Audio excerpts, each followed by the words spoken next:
Hello, fellow homebrewers. JP here, and I want to introduce to you the brand new Brew-Built X1 Conical Series available at More Beer. More Beer sells the highest standard in homebrewing equipment, and the Brew-Built Conicals are just that. They're made from mirror-polished 304 stainless steel, and they come with loads of features that you and I have been looking for. They have a full 2-inch bottom dump valve, which will eliminate your clogging issues, while the sturdy base includes 4 reinforced legs, just like those big Pro tanks do. More Beer also carries the Brew-Built line of options and add-ons like casters, pressure kits, and even external glycol chillers. So you can find out more about the new Brew-Built X1 Conical Unitanks by going over to morebeer.com for detailed videos on the entire line of Brew-Built Conicals. You can trust Brew-Built with your next fermentation, and you can trust More Beer to find the right conical for you. Brew-Built at morebeer.com.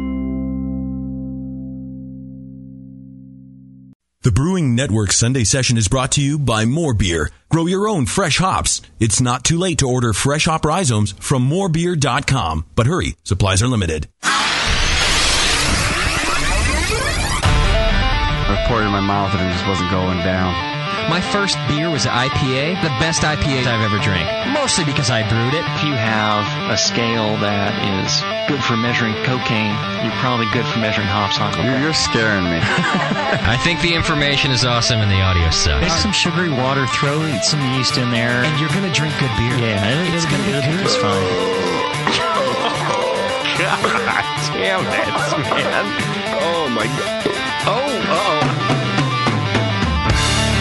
Now, live from the Brewing Network studios in Northern California, this is the radio program for home brewers, craft brewers, beer lovers, and beer geeks. It's your only source for live beer radio that brings expert brewers together with, well, expert drinkers.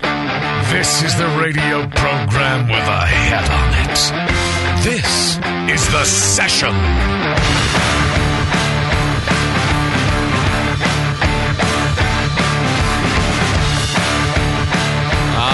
right, everybody. Welcome to the show. Another session out here in Pacheco. I'm in a lot of pain today. It's going to be a difficult time in here. Should you be standing up, or what's the problem? I should be standing up. I might end up having to do some standing up during the show. Threw my back out. Something happened. I'm like the oldest 30-something in the world. But my back hurts me, so okay, does that help you at all? It does help me. Yeah, thanks. At least I'm the old guy. At least the old guy feels something. Right.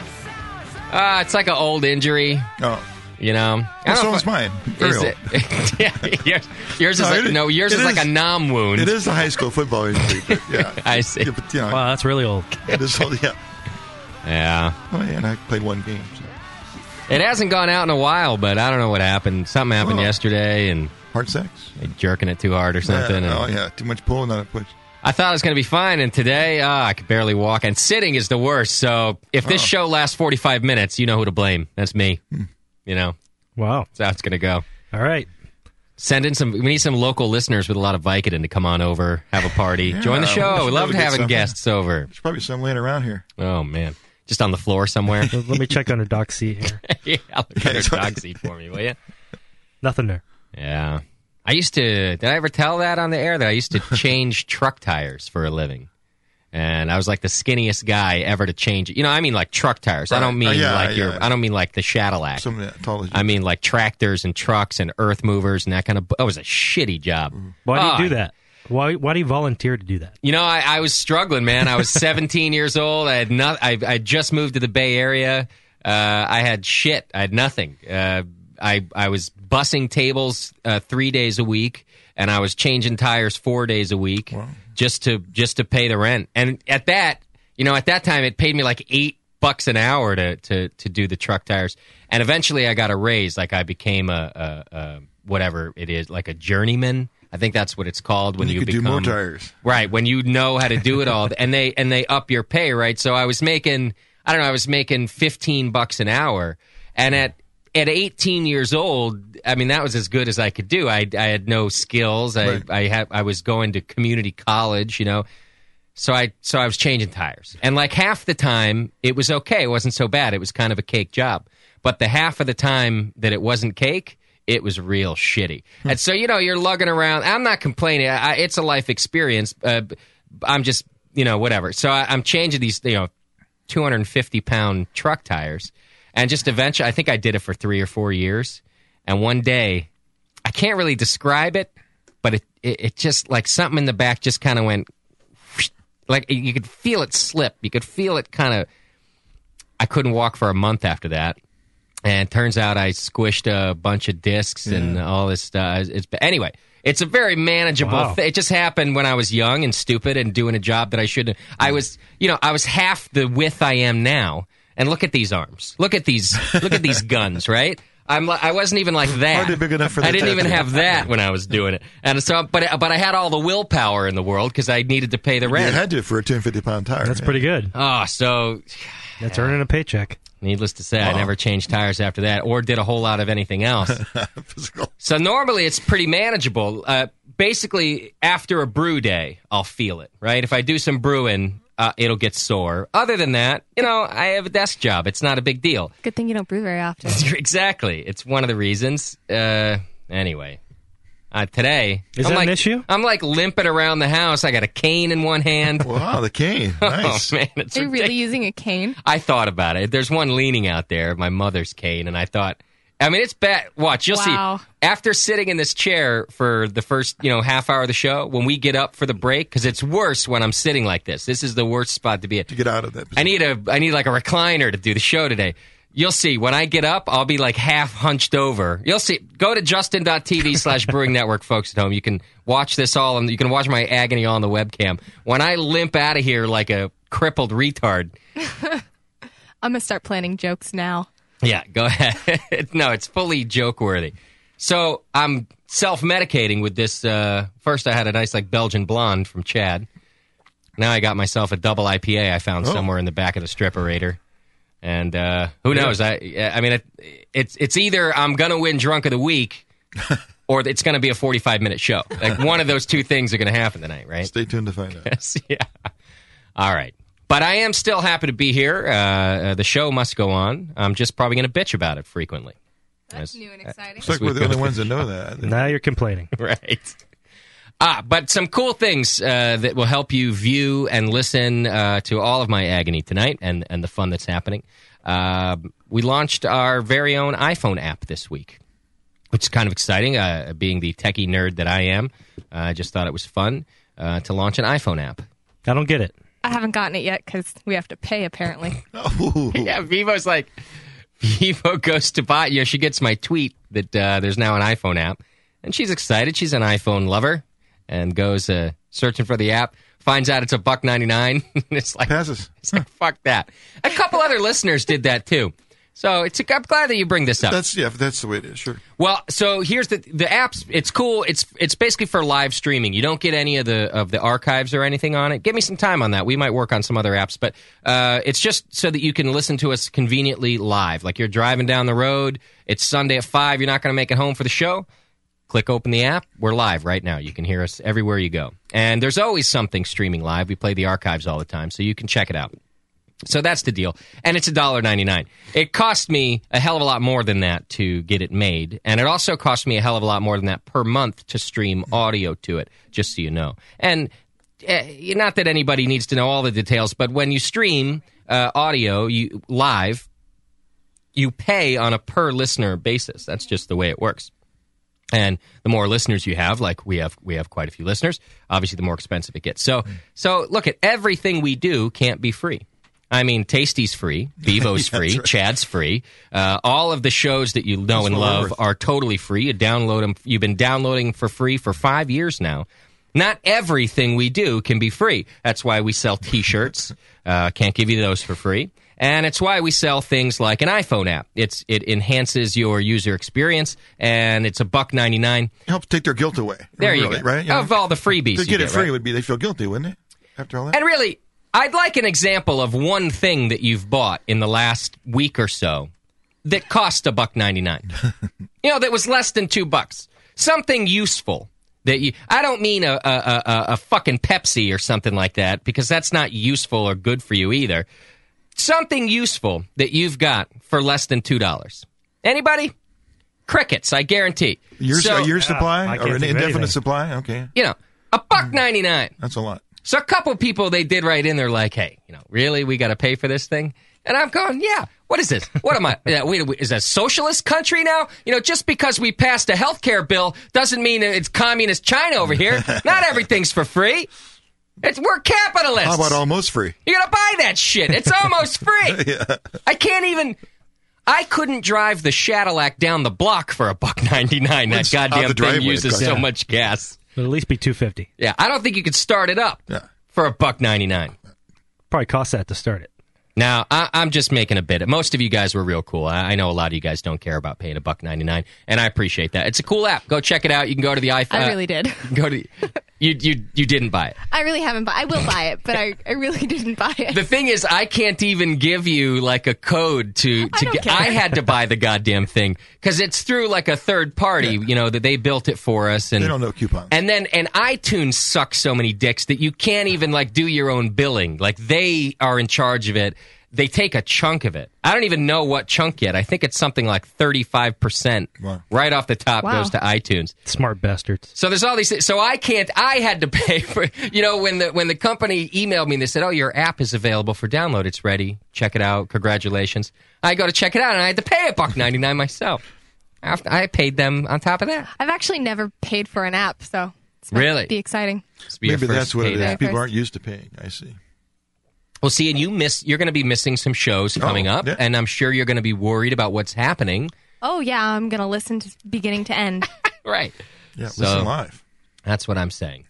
There's a drunk of the week on the line already. My first word was already. Right. All right, you want me to take that? Yes, please. Hey. What's happening, Ben? Dude, so I'm not quite drunk yet. I wanted to be drunk of the week, but I got kicked out of my house while brewing beer. Really? And I'm kind of unhappy. But like my carbon monoxide detector went off right when we were getting ready to put it into the carboy, and now I can't go get any more beer because I'm sitting out on my porch. Did the fire department come out? Like, who kicked you out, or your wife kicked you out?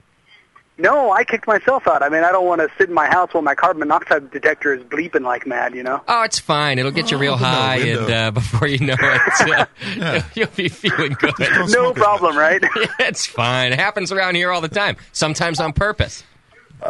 Sometimes on purpose. Yeah. I just thought I'd sit. I opened all the windows in my house. I turned on all the fans, and I thought I'd sit outside on the porch and like wish that I had a beer with me. Right. I understand. Well, just last week, you heard JP on the show. I came in about an hour after the show. He had a hose running from the Cadillac through the window into the studio to try to get his monoxide level up. Yeah. And it's fine. Go in and get a beer, man. You'll be all right. Yeah, it's probably okay. Yeah, I've gone in twice to put the battery back in the damn detector to see if it's still bleeping. Gotcha. Well, listen, I hope that does clear up in all seriousness and that everybody's okay there. And then you can get back on schedule for Drunk of the Week. You still have time. Oh, hey, you know what? I had a question. Go ahead. So we were brewing a Maibach, and we're doing all grain, of course, because I think you got to do that for a Maibach. And there was all this junk on the top of the beer. It looked like cheese. I don't know. It was just like cheese curds, is what my wife says. And it was just like floating there on top of the beer, and I just wondered what it was because it's too late now. I'm about to put it in the carboy, but there's all this as it was. You mean in the boil kettle? Yeah, in the boil kettle. It's fine. It's just what you said. It's a bunch of junk. It's a bunch of protein break and weird slime and junk. Use Whirlflock or Irish Moss, right? Yeah. Did you throw in some Whirlflock or Irish Moss into that boil kettle? No, actually, because the recipe didn't tell me anything about it, and I didn't prepare well enough to buy that. Okay. Well, you're going to be fine. You're going to have a cloudy beer. You're going to try, But it's all right. Some people like Doc likes to scoop off that junk on the top as it's boiling, as it kind of builds up. He scoops it off and throws it away. But he admits that that's just because he's kind of bored and he has ADD and likes to get rid of the stuff. The rest of other people have even experienced kind of a loss in head retention or foam if they scoop it off. They rather leave those kind of things in. Don't worry a thing about it. It's just a bunch of protein break and junk that I don't even understand. But it's fine in your beer. All right, good deal. Well, I'm looking forward to a good Maibach in a couple, 6 weeks, 8 weeks, something like that, when it's May. Yeah, it'll be good. And you need to thanks for lager your it. time. And just, as Tasty was mentioning, you do want to use Werflock or Irish Moss, 15 minutes before the end of the boil, and then it'll make your beer a lot more clear at the end of it. All right, cool, thanks. You've just gotten the I'll extent call you of my back in like brewing 2 knowledge. hours. All right, brother, do that. Take care. Ciao. There you go, Ben from New Jersey. Later, Ben. Little carbon monoxide problem. That's Situation. no good. Was he brewing in the garage or something? Is that what he said he was doing? Inside the kitchen. Probably right in his Oh, in the kitchen. kitchen. Yeah. Wow. Doing all grain in the kitchen. Attaboy. Small batch. Yeah. All right, so you can go get our iPhone app. That's a lot of fun. The other thing I just realized you can do, and this is free, it's not through us, but this webcam thing we have going, you go to justin.tv/brewing network. Just this week, they launched an iPhone app that you can watch the webcam on your phone. So if you go to iTunes and you search justin.tv, you'll download the app, and it's only when we're live, and we're only live Sundays and sometimes Mondays. If Jameel looks pretty enough for me to turn on the webcam, then I do that. And then you can just open the app, you search Brewing Network, and there we are. Like right now, you could go to the Justin.tv app, you can open it up, and if you have to leave the house, but you still want to see Tasty's pretty face, download the app, there you go. Good to go. That one's free. So, cool stuff, man. I'm going to download that one. That one you like, right, Bevo? Bevo will get that right now. She won't hesitate on that one. Free. She has to wait for payday to get the Brewing That's Network right. one. But that one she's going to go get right now. All right, there's more. I stocked the store with all sorts of stuff this week. Stuff that you guys have been asking for a long, long time. There are brand new Imperial pint glasses in there with the Hop Grenade BN Army logo on it. You get 3 glasses per order. Shipping's all included. It's a pretty good deal. It's a nice glass to drink beer out of. It's Jameel's favorite beer drinking glass, he said. Which I was surprised, actually. I thought it was too big for most of you guys. You guys like the smaller glasses. I'm the one who likes the Imperial glasses. Well, you fill them up. I still just take a little bit of beer at a time. Jameel's all about it, though. He's like, no, man, that's my go-to beer glass. So when he's at home and putting a couple back, he goes for that Imperial Pilsner glass. So those are now in the store. Stickers. You guys have been asking for stickers for years. You can get those in the store now, BN Army stickers. Oh, yeah, I got some right. Let me hold it up to the camera for you folks there. You can get those. I got a couple new shirt designs in there. Got a hop grenade. Some of you didn't like the BN Army part of the hop grenade. The words on there? Uh-huh. Yeah, most people are all about it. We are the BN Army, but just a couple of you, it's a bit sensitive. So now we have one. It's got a kind of a smaller hop grenade right in the center of the chest. It's real cool looking. And then it's got the Brewing Network, the official logo on the back of the shirt, which is another thing you guys have asked me for. You want to support the network and show people your colors. This has got both. Hop grenade on the front, logo on the back. I got some cool Hop Vine shirts going. Just go check it out. Go to thebrewingnetwork.com/store. I put in basically everything. The hats are back in stock. Brew Strong hats. Brewing Classic Styles is back in stock. Brewing with Wheat. We did the show with Stan Hieronymus. Yeah, that was great. Yeah, he was great. Good. Really That's good book. too. Really good book, yeah. I got a copy. Chad ended up brewing a couple wheat beers. I got I did. Based on that. A lot of info in there, so. Yeah. Came out pretty good. If you go check out the store, ladies' shirts are in there. I think 2 or 3 different styles of women's shirts that haven't been there in years. Wow. Just in time for the fest season. It's full up. That's right. Just in time for summer. So go brewingnetwork.com/store and buy some things. My mom's bored. She wants to do some shipping this week.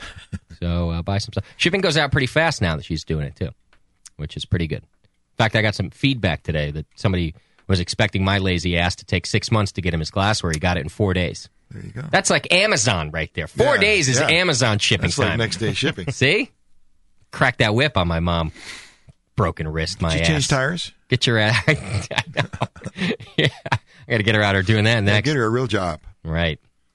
All right, so just check out the store and all sorts of good stuff happening here. We're trying to grow up a little bit. You can subscribe and join the BN Army. As always, that auto enters you into the monthly raffle, which we'll be doing next week. As little as $2 a month gets you into that. Last week we gave away 4 kegs, 4 corny kegs, and a $100 gift certificate. Wow. So it's well worth your $2 a month. Yeah. Not to mention just the show. The $2 itself is worth it. Yeah. Then you get the free raffle. All this information you get updates about instantaneously on Twitter and Facebook. You can go to twitter.com/Brewing Network or over to facebook.com/Brewing Network, and all this info is there. All right, some immediate relevant information. There's a PowerPoint for today's show that producer Shat put together for you. You can go over to our forum right now. Even you archive listeners, I'll leave it up there. You go to forum, hit the Beer Radio button and then the Sunday Session button. You'll see it listed right there. Forum, Beer Radio, the Sunday Session. There's a PowerPoint presentation which has all the information about tonight's show, which is Brewing with Adjuncts. That's right. There's a couple of corrections that are going to be made that Okay. John Palmer's corrected me on, but I'll post that as well in the forum. Oh, good. Okay. Just corrections for the PowerPoint. Great. Adjunct PowerPoint. Okay. So you can follow along with tonight's discussion. It's not, this topic's going to be, it's a difficult topic to cover. There's a lot of different information about adjuncts. I wouldn't say that the PowerPoint is going to be necessarily linear. You're not going to just go page to page and follow along. There is more information in the PowerPoint than there is going to be on tonight's show. So I recommend downloading it and reading through all of it, and we're going to skim through it and get you the main points. And our guest today, we're going to be talking to Trevor Shaben, who's the head brewer at Thunderhead Brewing Company out of Nebraska, which is a corn state. That's right. If you didn't know. You're big into that. And he's got a real nice beer that is 10% corn. And he uses, he's lucky enough to be able to use locally grown and malted corn in his beer. Locally malted? Uh-huh. Yeah. Mm-hmm. Nice. So to me, I think that's, there are those who would say using corn or those types of adjunct in beer is not true to the craft beer spirit. I would say if you're using local ingredients like that, if your hometown, your home state, produces a lot of corn and you can get that freshly grown and malted to use in your beer, that's as craft beer as it gets, in my opinion. Yeah, certainly in the spirit of it. Maybe maybe by our narrow definition of the ingredients, it may not be, but certainly in the spirit of craft beer. Right. So Thunderhead Brewing Company is our guest tonight. We're going to be talking to him about how he uses corn and some other things, too. I think he uses a lot of honey in some beers and some other different adjuncts. Nice.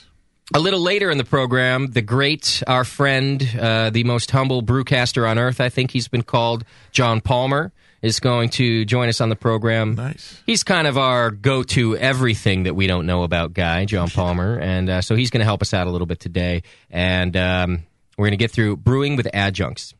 There's another adjunct show in the archives, too, from years back, but definitely something that we can approach again. We're going to be covering some Belgian candy sugar tonight. In fact, we've got a listener experiment that was sent in to us, and I think we have something like 9 different beers to try. Right, for that 10 different beers, yeah. Yeah, you may need to call a DD, Bevo, if you do the Belgian tasting with us. It's like 9 or 10 different beers.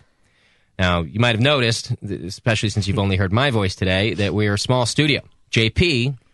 He's not never that quiet. Don't worry, JP. I know what you're thinking. After the show last time, that JP, either offed himself or at least decided, hey, I'm not gonna do this show anymore. That's not the case.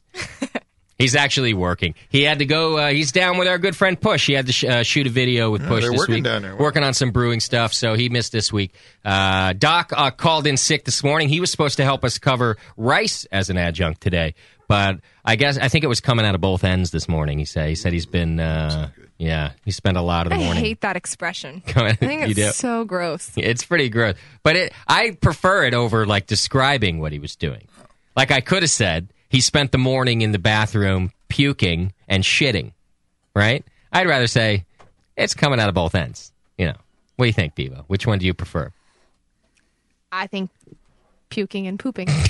Puking and pooping. I find it annoying because I immediately think of both at the same time, which would be problematic, right? It is problematic. Yeah. Although, hey, it's happened to the best of us, hasn't it? I mean, let's face it. You got to make a choice. Sometimes you're just that sick. Just get in the shower then. Yeah. So Doc said, look, I can come in, but it's not going to be pretty. And I said, that's all right. One miserable bastard in the studio is enough for tonight, and that'll be me. So, yeah, it's going to be a skeleton crew, but we're going to get through everything for you, try to get as much information as we possibly can. All right. Send your show ideas over to Chad at thebrewingnetwork.com, CHAD at thebrewingnetwork.com. Send your feedback to feedback at thebrewingnetwork.com, and that's how you get all of your information over to us. Are you ready, Shat? Oh, yeah. All right, good. Shat's announcements brought to you today by Brewphoria, the online beer store. You can go get beer from out of your area shipped to you directly from Brewphoria. If your local store doesn't have it, they do. All right. Well, More Beer's Rhizome pre-order sale is still going on. Go to their homepage for all the details on that one. BAM World Cup of Beer. That's going on April 3rd. If you can make it out to the event, it's going to be held at Trumer in Berkeley. And I think they had like over 600 entries. I think close to 700 entries or something like that. So 634. Is that what it was? Wow. So, big day there. A lot of awards being given out and a good party. Also coming up is the Maltos Falcons Mayfair competition. Entries are due April 10th. So go ahead and get those in. Go to malatosfalcons.com. They got a few new categories, and this is a pretty competitive and well-judged competition. There's also going to be a Pro-Am up in the Puget Sound area, and entries are due April 20th for that one. Go to bewbc.org/Pro-Am. This is a GABF Pro-Am qualifier for multiple breweries. And also coming up real soon here is the Craft Brewers Conference, the 7th to the 10th of April. That's in Chicago. If anybody is out there, have a good time. World Beer Cup is also taking place. That'll be a lot of beers being judged and awards given out as well. And the SoCal Home Brewers Festival is coming up the end of April. Yeah. And that's going to happen on the 30th to the 1st of May, and we'll be in attendance. Yeah, we're all going to the SoCal Homebrew Festival. I haven't hit up Bevo and those guys about it yet, but it's a camping thing, right? That's right. We get down there Friday, and we stay Friday night, Saturday night? That's right, yep. I'm looking forward to that, because I've never been to the SoCal one. It's usually right around Boonville. Sometimes the same weekend. Yeah, it's a week before this time. And we've always gone to Boonville, so we're switching it up this year. Hang out with our SoCal boys. Yep. And also, the Glenn Falconer Foundation, they're giving out a couple scholarships to Siebel. And you can go to, I think it's Glenn Falconer Foundation. Just Google that, and you can find out all the information. And it's for Northern California, Oregon, and Washington, and Alaska, I believe, that can enter. And he's a homebrewer, a good guy in the beer business, passed away. And this is a great way for the family to give back. And he can learn some beer knowledge at Siebel. Yeah. It's a cool deal. In fact, I'll be posting a video of the Falconer Foundation golf tournament from last year in Portland. We were in attendance, took a video of it with our French friends, and they do that to raise money. It's kind of the Pro-Am, pro brewers and amateur brewers all getting together to brew. And yeah, it's a good foundation. And Sully over the 2&A, I know that he has been a big fan of it and involved with it for a couple years. Cool. And he just really loves what they do. And it is cool that they send someone to brew school every year. Yeah, wow. I love that somebody gets to go, and because that's expensive stuff. So give you spending money the whole nine. So yeah, that's a good. No, it's well done. Yeah. All right, so check that out. Is that it, Chet?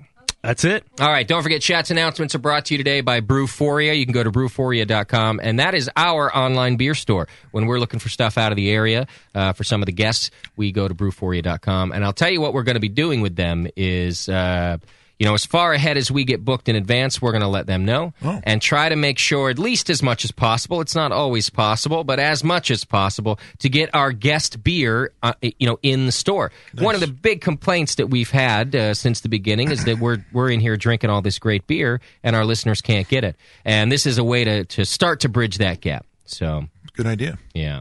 Brewforia, they had some trouble at first. The shipping. Well, FedEx and UPS both wanted to cancel their contracts.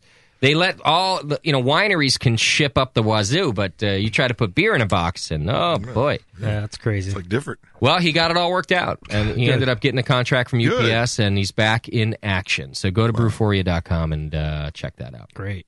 I've got Pushy on the line. Hey, Pushy, what's happening? No Pushy. Oh, JP got him. Might have hung up too quick. You can try back again. All right, that's all right, because I got to do a little something else anyway. Is that him calling back already?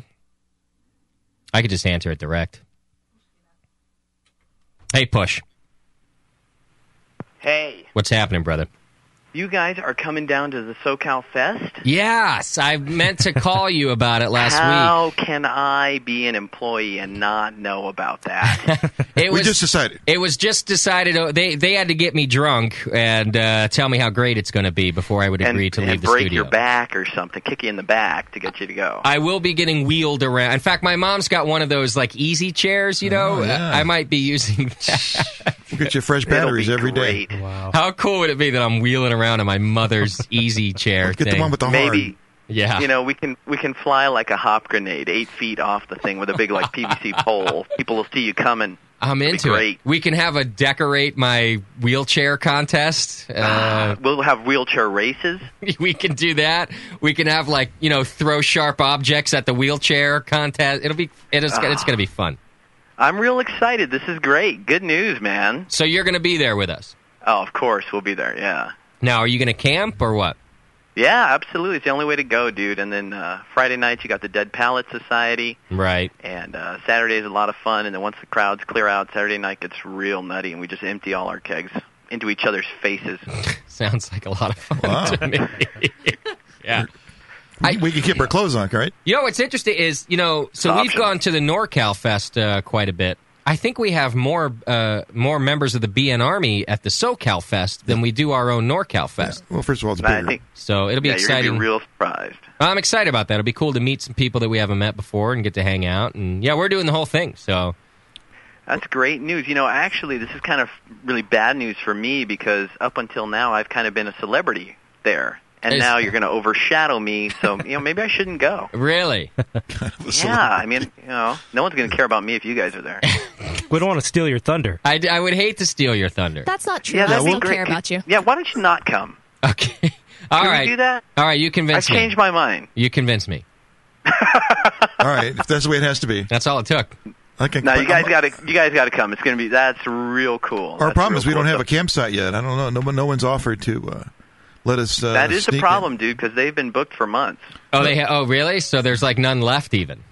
No, there's some left, but it's kind of like when you're late to the party, you get pushed off to the back table, kind of a deal, and it's a huge campground. So okay, you're gonna. We're pretty far out there. You'll be a little farther out there, but you'll have friends the whole way back to your tent. Cool. You'll be able to hitch rides down and stop at every campsite for a beer. You'll have a great time. Will there be a wheelchair path all the way back to that campsite? we need handicapped camping. Yeah. Yes. We'll work that out. That's I think that won't be a problem. We could use that too. Yeah, that'll be our angle. All right, Push, and I'll be seeing you down there this week too. I got to come back down to that shithole they call L.A. for my buddy's CD release party. Big Joe Hurt's doing CD release in L.A. I'll be down there this week, so I'll see you there. Looking forward to it, man. Take care, guys. All right, later. All right, the great Push. I got to keep moving. I've got the last of our AHA candidates on the line.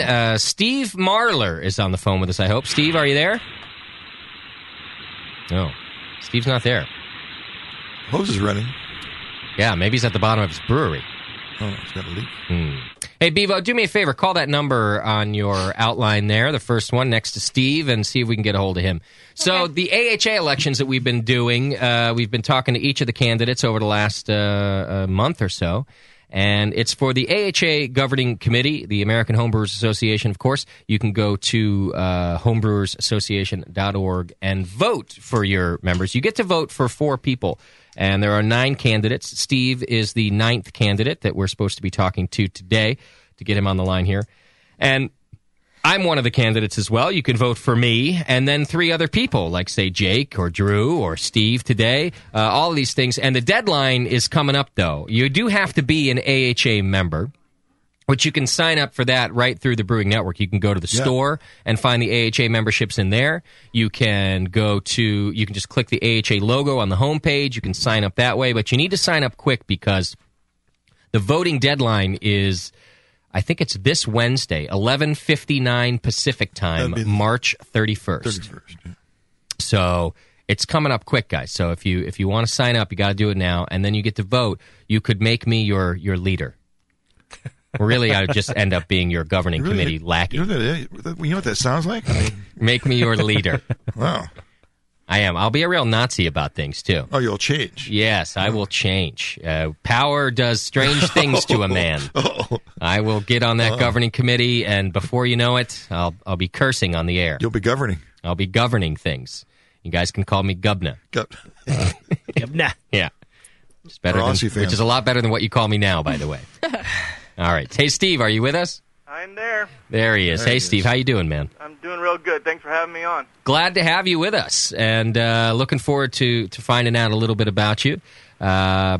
Steve is, like I said, one of the 9 candidates running for the AHA committee. And if you go to homebrewersassociation.org and you click on the vote logo, you can actually read a profile about each of the candidates.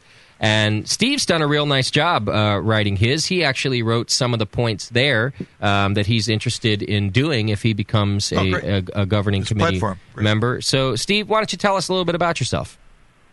Well, let's see. I live here in the Washington, D.C. area and been brewing for about 17 years.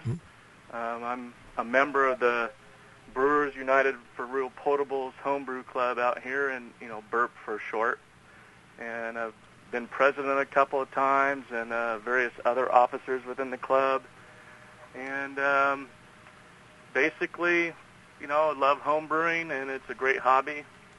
And not much else to say, I guess. Well, it looks like you've been involved for a long time. I mean, 17 years of home brewing is a good thing.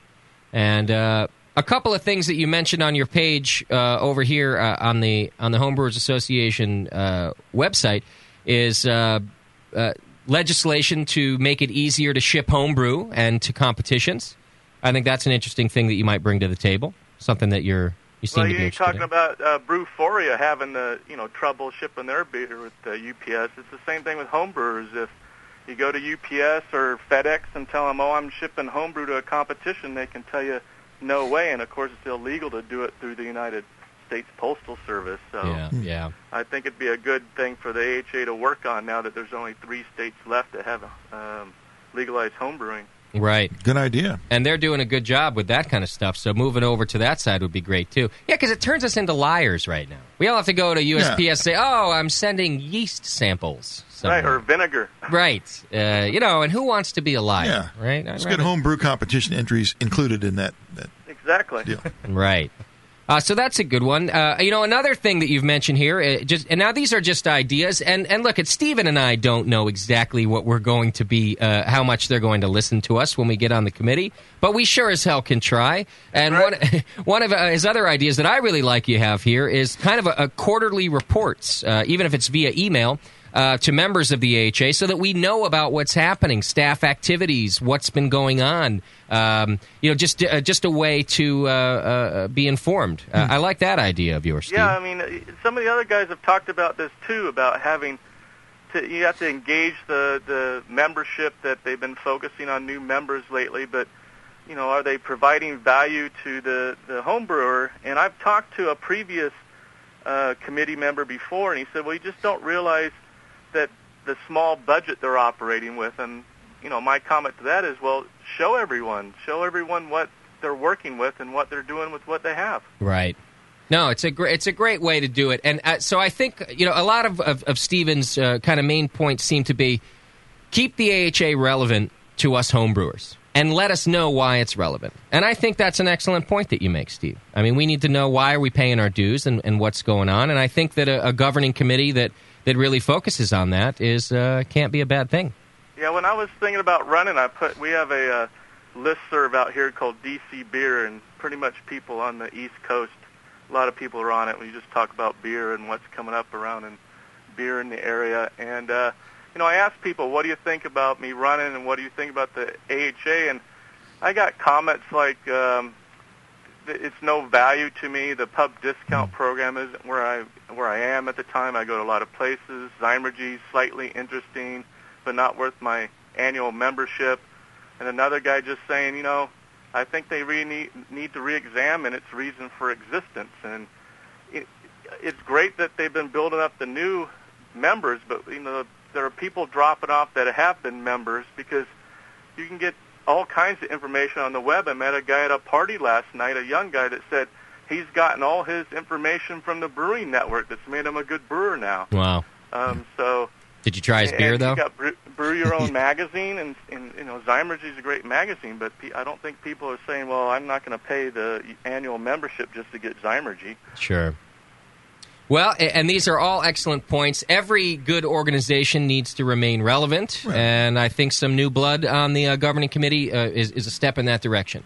It sounds like Steve's got some good ideas to shake it up a little bit and keep us moving, right? So I like it. Not saying they're all the the best ideas, but it's a start. And I think, even if I'm not elected, if others carry the torch, it's a good thing. That's right. Well, I agree with Steve. And that's the deal. There are 9 of us. There's only 4 seats available on the committee, so not every one of us will be elected. But and they're all good candidates. I mean, everybody who's come on the Brewing Network's done a great job and has good ideas.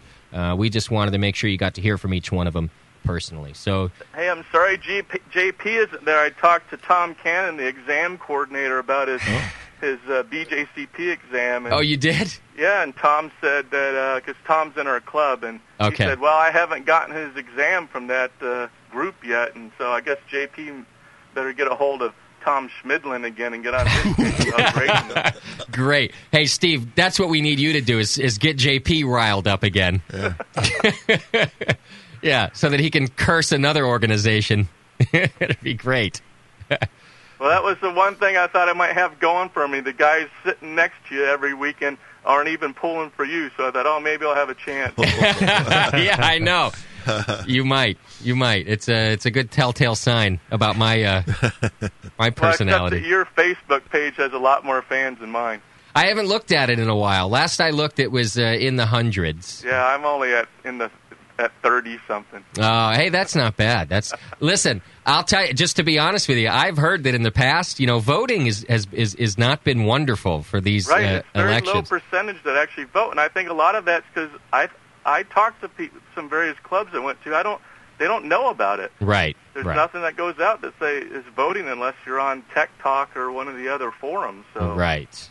So hopefully we've changed that. I bet that I'd be curious to find out if we shattered the voting record this year. It's going to be 3 or 4 times. You think so? What it usually is, I'm sure. It's a great thing you're doing. This actually gets the word out to members and people that aren't members that might want to join. And cool. I put it out on DC Beer, so hopefully you'll get some new listeners and then some new BN Army people. Hey, good. That's what we need too. It works that way. Just getting the word out was a cool thing for us to do. So yeah, it's great. Well, Steve, thanks for being on the show, and I do wish you luck, and maybe we'll be sitting down for a beer soon enough. Yeah, I'll look for you in Minneapolis. All right, brother. We'll see you there. All right, great. Thanks. Thank you.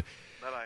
There you go, Stephen Marler. He's from Arlington, Virginia. You can check him out on homebrewersassociation.org. You can read his bio there, and a lot of the points that we did talk about today, he has listed on that bio page, and I think he does have some good ideas. Yeah. And that's really what we need on the governing committee. And then we'll see what we can do over there. So that's it. That's all 9 of your candidates. Choose wisely, and you do get to vote for 4 people.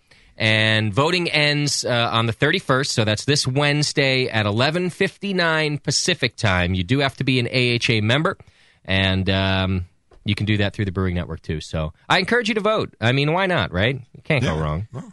Listen, if nothing else, you can vote for me or somebody else and then bitch at me if I haven't done something that you wanted done, whether it's my fault or not. That would be fun. Yeah, I don't get that very often. And so now you can do it as an AHA member, not just as you could all join in like we get to. As a BN Army member. Right. All right. Let's take a quick break. When we come back, we're going to talk to our guest, Thunderhead Brewing Company. And we're going to be talking about Adjunct Brewing today. Trevor Shaban, he's the head brewer over there. He's going to talk to us about that. John Palmer will be on with us a little bit later. And Chad's provided a PowerPoint presentation for you. Go over to the forum, click Beer Radio, and then the Sunday session. You can download the Adjunct PowerPoint to follow along. Hang in there. It's the session, and we'll be right back.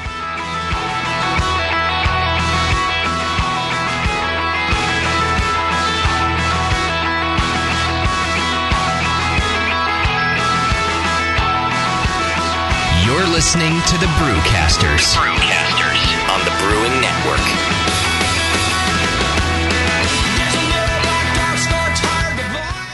This year, More Beer wants to introduce you to some of the amazing staff that bring home brewing innovation home to you every day. This month, Concord showroom manager and award-winning brewer John Plizet is here to tell you about the top 5 gadgets he can't brew without. Number 1, yeast starter. So crucial to have active, healthy yeast going. Decreases lag time, you have a healthier ferment. Number 2 would be our oxygenation assembly. Oxygen is really important for cell growth for your yeast. Third would be Cervomyces, the zinc source that your yeast need for a healthy fermentation. Fourth would be a wort chiller. chiller. I really enjoy the counterflow convoluted chiller. It's compact and gives me the best control as far as cold break. Fifth would be the More Beer Conical, the new improved one with the sealable lid. It's pressurizable. You can inline filter. It's got a tri-clover lid on the top. You can repitch your yeast. It's got a huge blow-off tube. The functioning of this new More Beer Conical is far superior. All of John's favorites are on sale this month only. Hurry to morebeer.com or visit the Concord showroom for the best innovations and people in home brewing. Morebeer.com. Nico, listen, our lawyers said that we had to do this for 1 hour, and after this, we don't have to talk to each other for 3 more months to the next meeting. Kids, come on, let's get out of here. I'm supposed to have more lines. I'm the professional. Hey, it's Sully. And I'm Nico. And we opened the 21st Amendment 10 years ago at 563 2nd Street in San Francisco, just 2 blocks from Giants Park, to make great beer and have a great time doing it. That's right, because to us, the 21st Amendment is more than just the right to make beer. It's the right to experiment, to be innovative, and just do things differently. And so now, we're putting our craft beer in cans. That's right, cans. You can find our world-famous Hell or High Watermelon Wheat Beer and Brew for Your Die IPA in the Northeast, Northwest, parts of the Midwest, and Alaska in cans and on draft. So next time you're at your local neighborhood pub or good beer store, be sure to ask for 21st Amendment in cans. Because everyone likes it in a can. Tasty crack cans. Tasty crack can. Hey, what are you doing, man? Writing a review of WLP 400. What? You're reviewing yeast? Yeah. White Labs has home brewer reviews of all their strains. Are you new to these interwebs? Check it out. That's awesome. White Labs, your source for great yeast, invites all brewers to visit whitelabs.com to read and write your own reviews of all their yeast strains. Get real-world tips and tricks from other brewers who have made the most of their vials and post your own experiences. It's another way White Labs brings you closer to the best yeast on the planet. And send. There you go. You misspelled flocculate, dude. What? White Labs. It's all in the vial. This is www.thebrewingnetwork.com. Sit down next to it, grab yourself a paper towel, and watch those yeast have sex. You're listening to the Brewing Network. The Brewing Network. Saving your life. One beer at a time.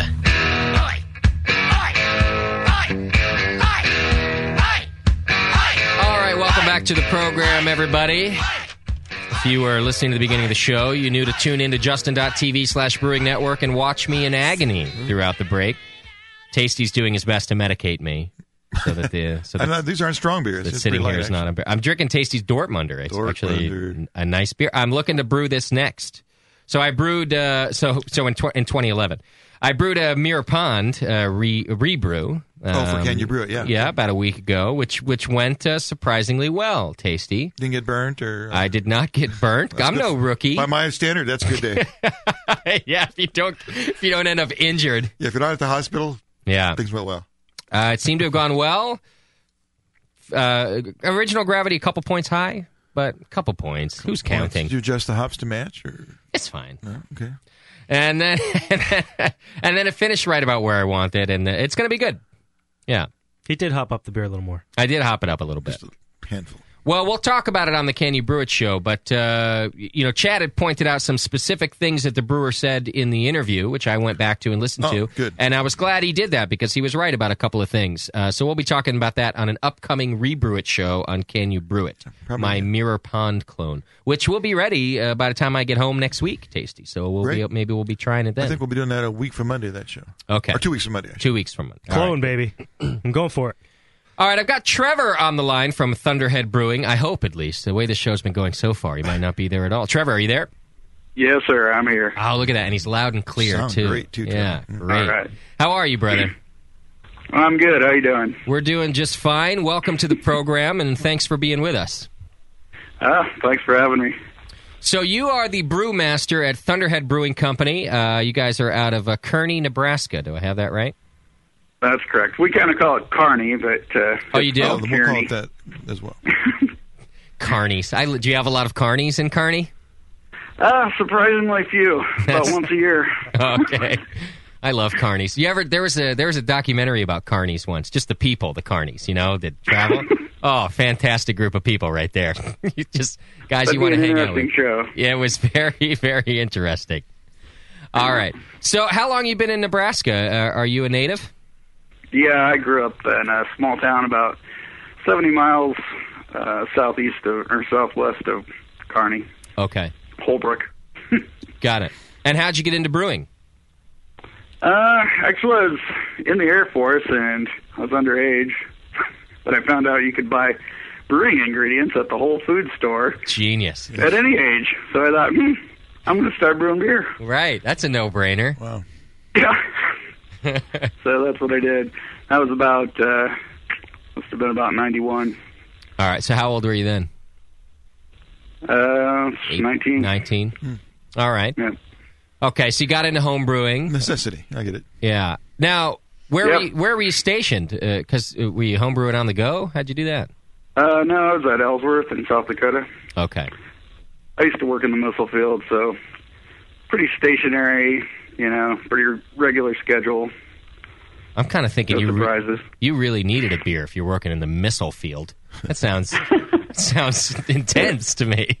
Back then, it wasn't too bad. There was a lot of us teams, working on missiles that just sit there, You just wait for them to break, and then you go fix them.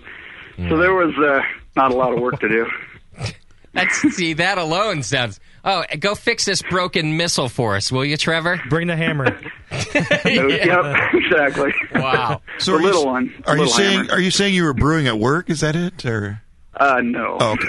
No. Well, he's not saying that. And not in the dorms either. I had a married friend. I was going to say, I didn't want to get you. We don't want to get you in trouble here. Right. No. Well, I can't really get in trouble now. So. So when you got out of the Air Force, did you go straight into pro brewing? No. I started driving a garbage truck. Okay. Did that for about a year. Daydreamed about doing something else. Right. Brewing was at the top of the list, like a dream job. But kind of figured out a way to get my foot in the door and get started, and that was in 1999. And then went to American Brewers Guild to kind of take it to the next level and get my consistency down, and then opened up a shop. Wow. So that moved Started along. out as a little homebrew shop with a little brewery in it. Okay. So is Thunderhead your brewery also? Yes. Oh, it is. Great. Yep. Coincidentally, when Trevor was driving garbage trucks, I was changing tires on garbage trucks out here. You might have met, yeah. Oh, boy, did your truck stink. You probably know those guys like you. Oh, yeah, I know. They were the heaviest. Truck. They were the heaviest and the smelliest trucks. And see, everybody wonders how I got to be a germaphobe. It was probably from crawling underneath Trevor's truck for 3 years or so. Oh, that'll do it. Yeah, that'd definitely do it.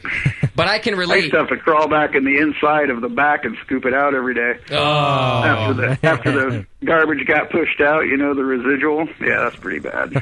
Great way to end the day. See, now here's why I don't regret this bad job, and I think that Trevor can relate. Because it starts out, you're sitting there in the cab of your truck and you're daydreaming about becoming a brewer.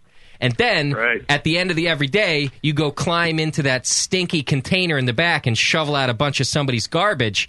That's motivation. That takes the dream to motivation every single Shoveling day. grain is nothing. That's right. The dream becomes more real every time you do it. Right, exactly. That's what I'm saying. Every tire I changed, I got closer to going back to college. A lot of good that did. Wow. Yeah. What's got you here? Right. Well, you got that sweet job now. No, it's a good gig now. I'm not complaining, actually. But so that's a good thing. So that motivates you to get out there and do something. So you start out with just a little homebrew shop there in Nebraska and turn into a brewery, huh? It started out with a 1-barrel brewery. I wasn't real familiar with all the taxes and everything, and I didn't really know what size I'd have to be efficient enough. I had my prices set too low, and it was kind of a nightmare getting started. After the first couple of years, though, you start figuring out, oh, wow, we're selling everything we can make, and we're not making money, doing something wrong. Yeah. Kind of scale. Just start scaling up. Okay. So you just dove right in. No, we we moved to Block North, and now instead of a homebrew shop, we're just operating a brewery with a restaurant, kind of your standard pub sort of thing. Okay. When homebrewers have an emergency, we'll hook them up with some yeast or grain or whatever, but trying not to do the regular homebrew shop thing. I heard just kind of takes a lot of time.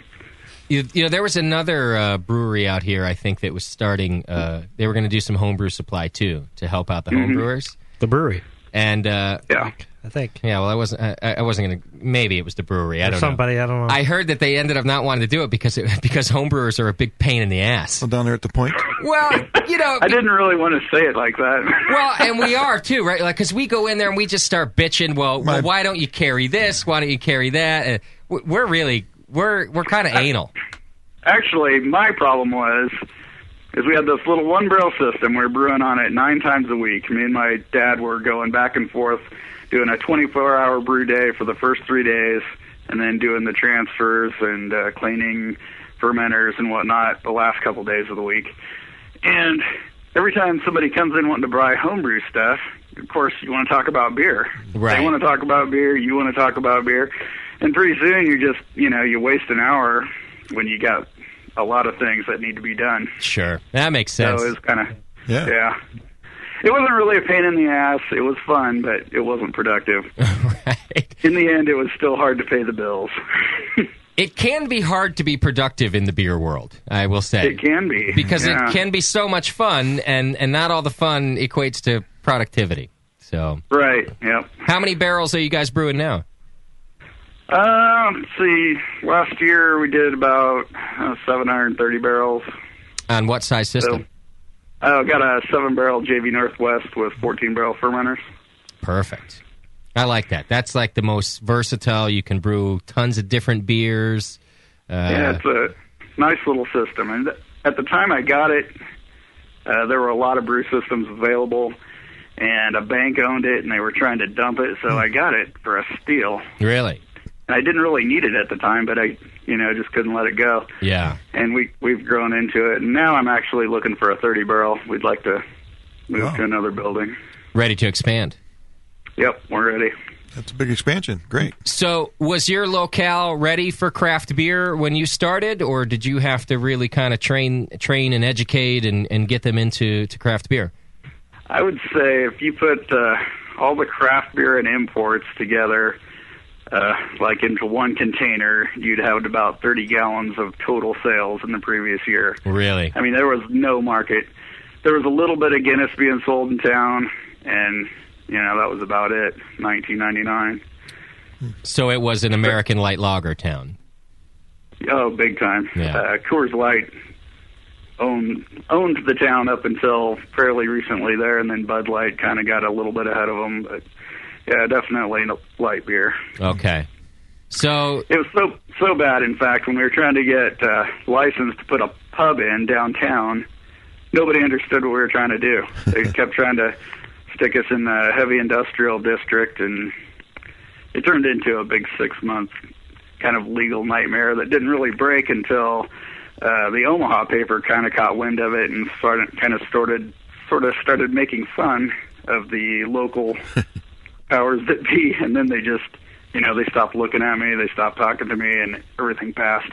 See, that's like the one thing that seems to get through sometimes is you start making people look stupid. Yeah. You can make all the good points and send over all the facts you want. It's not until someone starts making fun of you that you get off your ass and figure it out. Exactly. It's funny, not funny, funny, strange, that this is still a recurring story. Even like right here in Oakland, breweries have had trouble because cities they can't figure it out. They don't know what to put breweries under.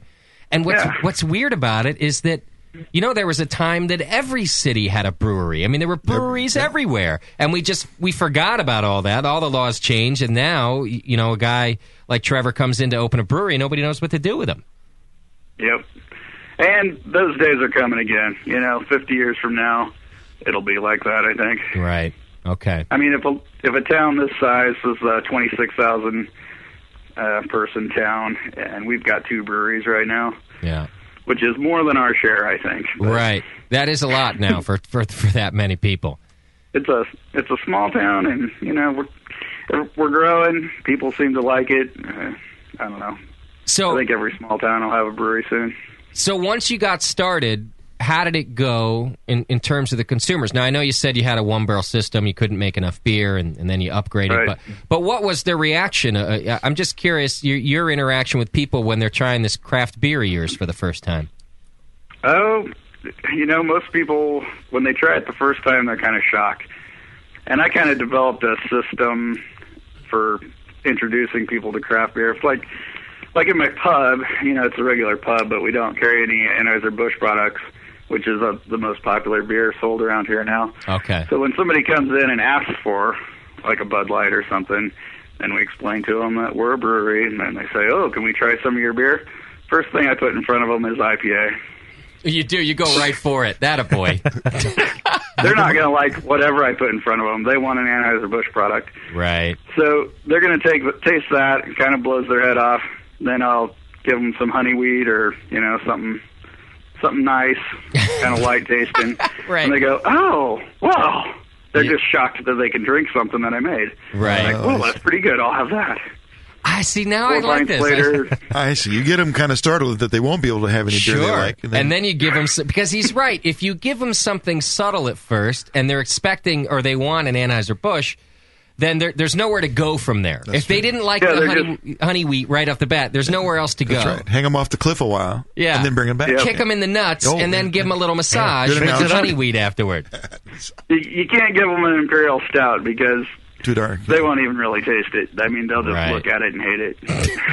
I don't like dark beer. Yes. Yeah. Oh, that's one of my favorite things, too, is where you can see them wrinkle their nose and close their eyes and make that disgusted face right before their lips touch the glass. Right. I get that face. Oh, no, that's disgusting. I get that face every time I hand out one of my home brews. What are you talking about? Oh. I thought that was normal. Snap. Oh, ouch. Yeah. Thought that was a normal thing. Oh, well. No. So one of the things we want to talk to you about today is brewing with adjuncts also. Sure. And I brew a lot of adjunct stuff. You do? Tons. Now, this is always a curious thing for me of how breweries decide to use adjuncts and what adjuncts they decide to use. In your case, sure. I think it's awesome that you use corn as one of your primary ingredients because it's a local ingredient. Right. College football is huge here. We're known as the Corn Huskers. We grow tons of corn. Most of the farmers around here have corn.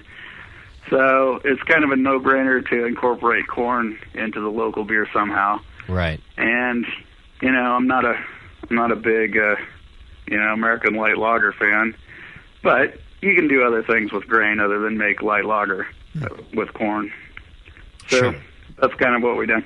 We've got an alt that has a little bit of corn.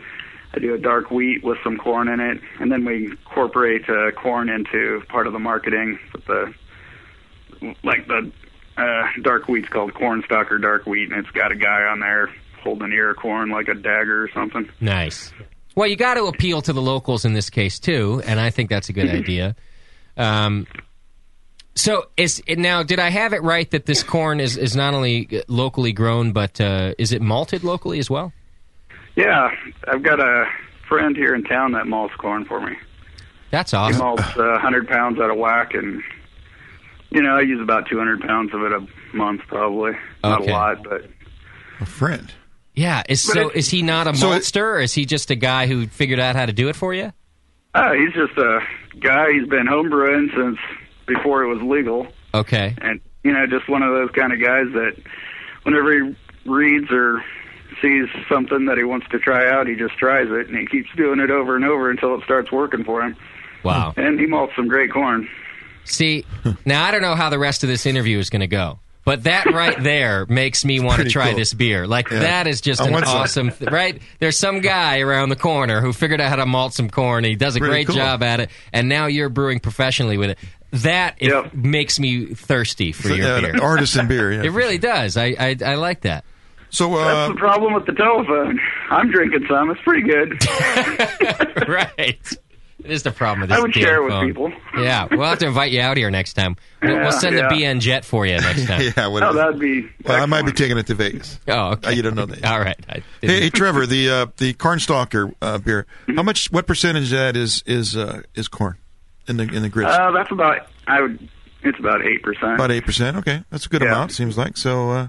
And what would I taste in that beer that would just tell me there's corn in it if I wasn't expecting You it? probably wouldn't really know. What the corn does is it makes a beer. It's not a huge beer, but it's got a lot of wheat in it. It's got about 8% chocolate malt in it. So it's big and black and chocolatey, and it would have more body if it had if it didn't have the corn in it. The malt instead of the corn. The corn, it's still got some residual sweetness, but it's drier than it otherwise would have been. So it kind of, I don't know, it's just kind of easier to drink. Like you can, when it's hot out, it isn't real thick. Right. It's thinner for a strong beer. A little more quaffable. Right. You know what I'm saying? Yeah. It's almost like a malt doesn't liquor. really have like Bach-like qualities. Now, what is the alcohol level of this beer? So how, in terms of the drinkability? Sure, the this is, by weight it's 5%. 5%, so that'd okay. be, I don't know, around 6.5 by volume or so. Yeah. And so it's not a monster, but give me a comparison, because I know very little about how corn should be used in a craft beer, and a beer that we still want to taste, right? So is 8% a big number? I mean, what would say a Budweiser or something that uses corn? What percentage would they be? You could easily go to 50%. You could, okay. With malted corn, yeah. And since it's malted corn and the starch was not gelatinized with heat, the enzyme activity is still actually there. So what you run into as being your main problem in the mash would be lack of husk material. I see. For your Vorla. So you'd have to add something like rice hulls or something to use that much. If you went much more than that, for sure. Yeah. Okay. But you could, up to 50%, you could use regular two-row pale ale or Pilsner malt.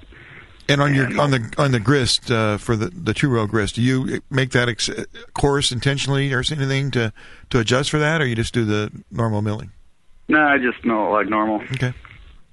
Yeah, the corn I run through, I mill a little tighter just because it doesn't have a husk that I'm worried about destroying, and then mill the barley like normal. Gotcha. As tight of a mill as I can get without messing up the husk too much. Gotcha. And is there a reason why it's a darker beer? Did you pick a dark wheat versus a lighter beer? Have you experimented with that? Is there a reason behind that? My flagship beer is a honey wheat, and it's actually a braggot. It's 33% of the fermentable sugar is honey, and then 33% wheat and 33% barley. And so, that's my main beer. I put it out in cans last year. This beer, I just wanted a nice black beer, nice black wheat beer. And this is an American-style wheat, so it's not Dunkelweizen. It's American-style wheat. There aren't any other ones around here that I'm aware of, not in Nebraska anyway. So it's different. It'll pair nice on the shelf next to the other one. So that's just kind of what I was going for there. So is that like a clean Cal Ale type of yeast then? Oh, yeah, 1056 white yeast. White, okay, got it. Beautiful. Now, and White Labs has. In fact, this might even be the White Labs one. I don't know. Okay. I go back and forth, kind of arbitrarily. Do you notice a difference when you do? Not really. No. The first couple of batches I do, I generally use the same yeast for about a year. Okay. Whoa. And after about 2 or 3 months, the attenuation of the yeast, its ability to consume sugar increases, so it starts making the beer drier. Okay. So when I switch from, yeast that I've been breeding for a year back to the original state, it's a little bit noticeable for a couple batches, but gets right back into it. So, listeners, by the way, you can hit the Chat Now button on the homepage, folks at home, if you want to type questions. Bevo's in the chat room tonight and sending your questions over. You can also call in, 888-401-BEER.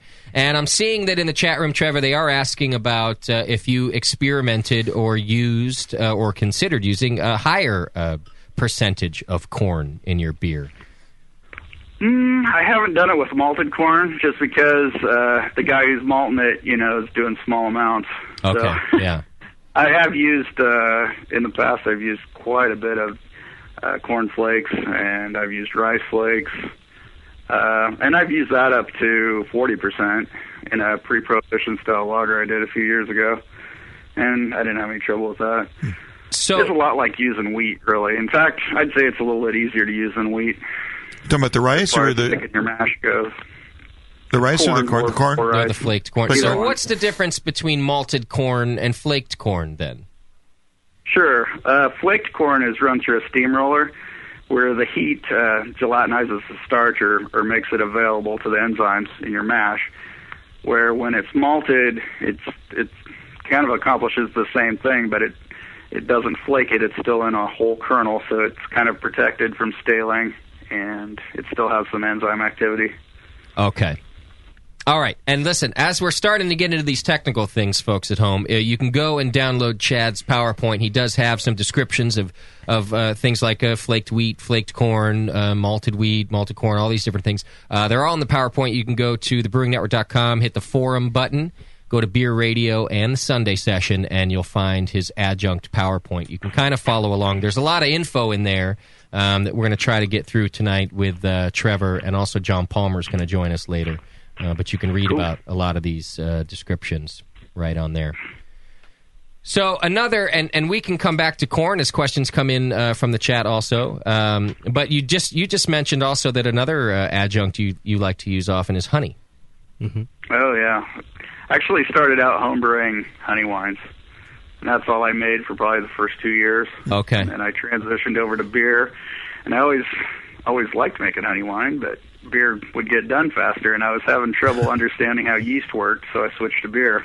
Okay. Once I got to beer, I liked it better, so I stuck with it. So do you still do you do any honey wine on the side? Any home brewing of that still? I do. You do? I do quite a bit. Actually, I just entered the Mazer Cup, which was last weekend, which if you're a brewer that makes honey wine, you're a Mazer. Okay.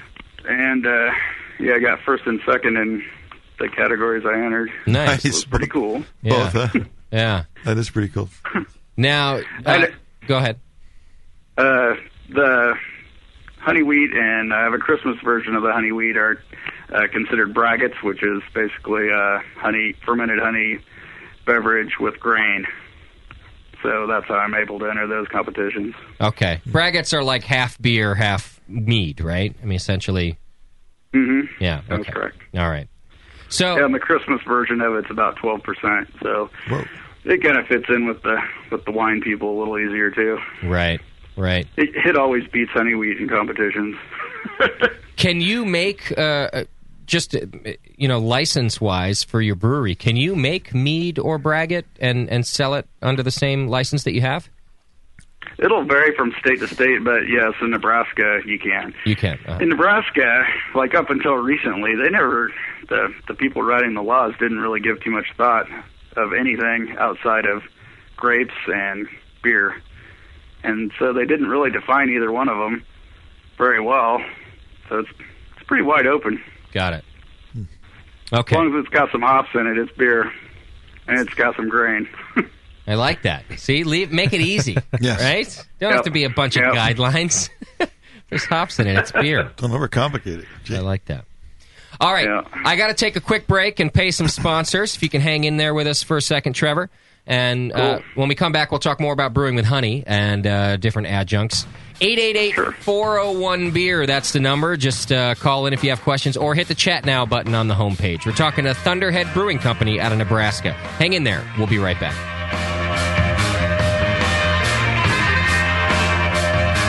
You're listening to the Brewcasters on the Brewing Network.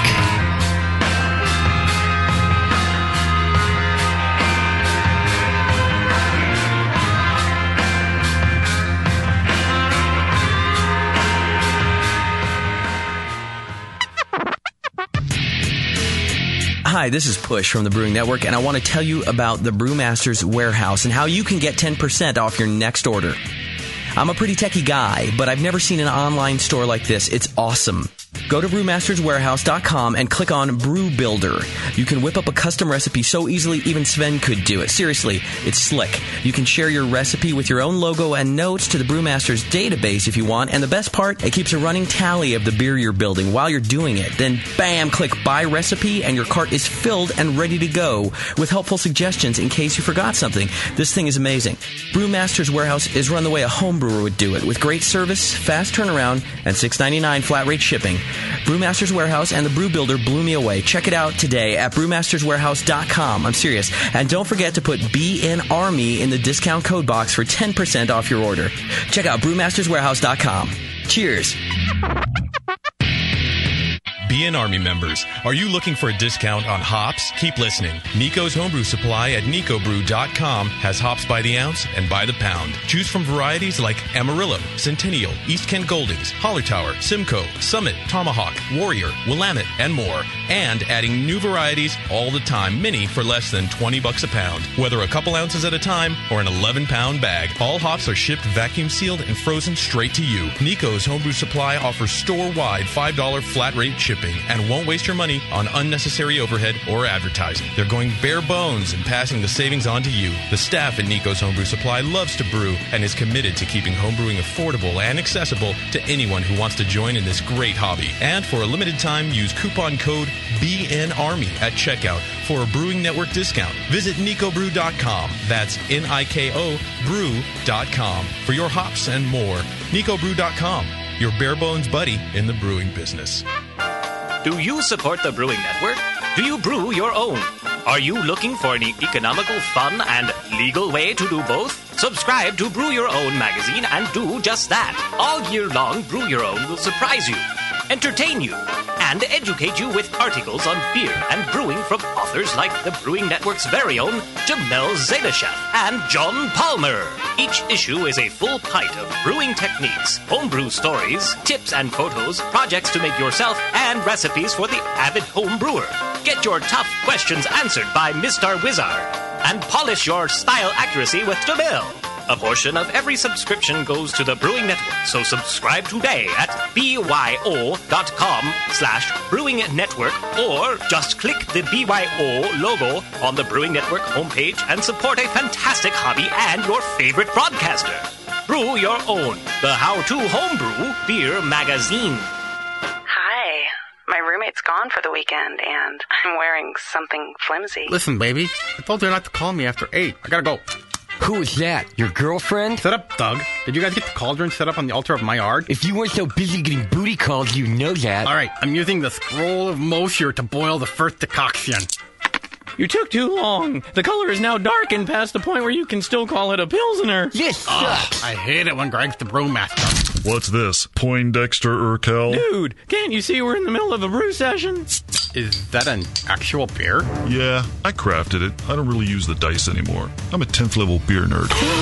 Are you a 10th level beer nerd? Do you belch White Labs 833 and crap Simcoe? Then you're in good company at Northern Brewer. Check out Northern Brewer's huge selection of dorky beer kits, including the Cylon Detecting 3-Hearted Ale and the collector's item Super Alt. Mine's in mint condition because it's still in the box. Make 10th level at northernbrewer.com.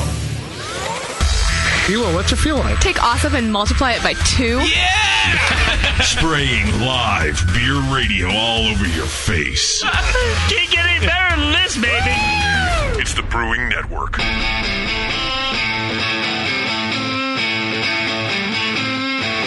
You're listening to the Brewing Network.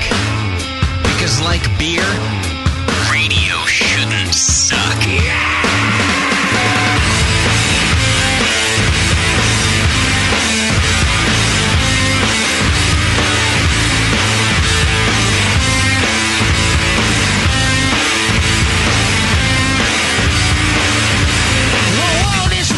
All right, welcome back to the program, everybody. Thank you very much. Thanks for being here, folks. Oh, I'm doing my stand-up routine. Tasty's now doing his stand-up routine for the webcam. He's gonna. Are you just trying to make me feel more comfortable? Yes, we're gonna do a stand-up show. That I have to stand up. We're gonna stand up. I'm now standing up for at least this portion of the program. Right. Because this sitting part it's killing me. It's that goddamn. Well, my back hurts too. See, it's just Tasty and I, we have the Well, same. actually, Our mine feels- bodies are the same Mine age. feels better sitting down, actually. I'm pretty sure, actually, that mentally we're the same age as well, Tasty. Yeah. I don't know. I got a lot of mileage. It's that goddamn garbage truck that Trevor used to drive. It screwed me. Stinky tires. Screwed me all up, man. That's right. All right, we're talking to Trevor from Thunderhead Brewing Company out of Nebraska. He's hanging out with us, and I did have some Hello, more. everybody. I did have more questions come through about corn, and certainly ones that Chad wants to make sure we get to also. For sure, yeah. I mean, what's the easiest way to use corn, and what is the form of the corn that we as homebrewers would potentially get? Is it, flaked? Is it?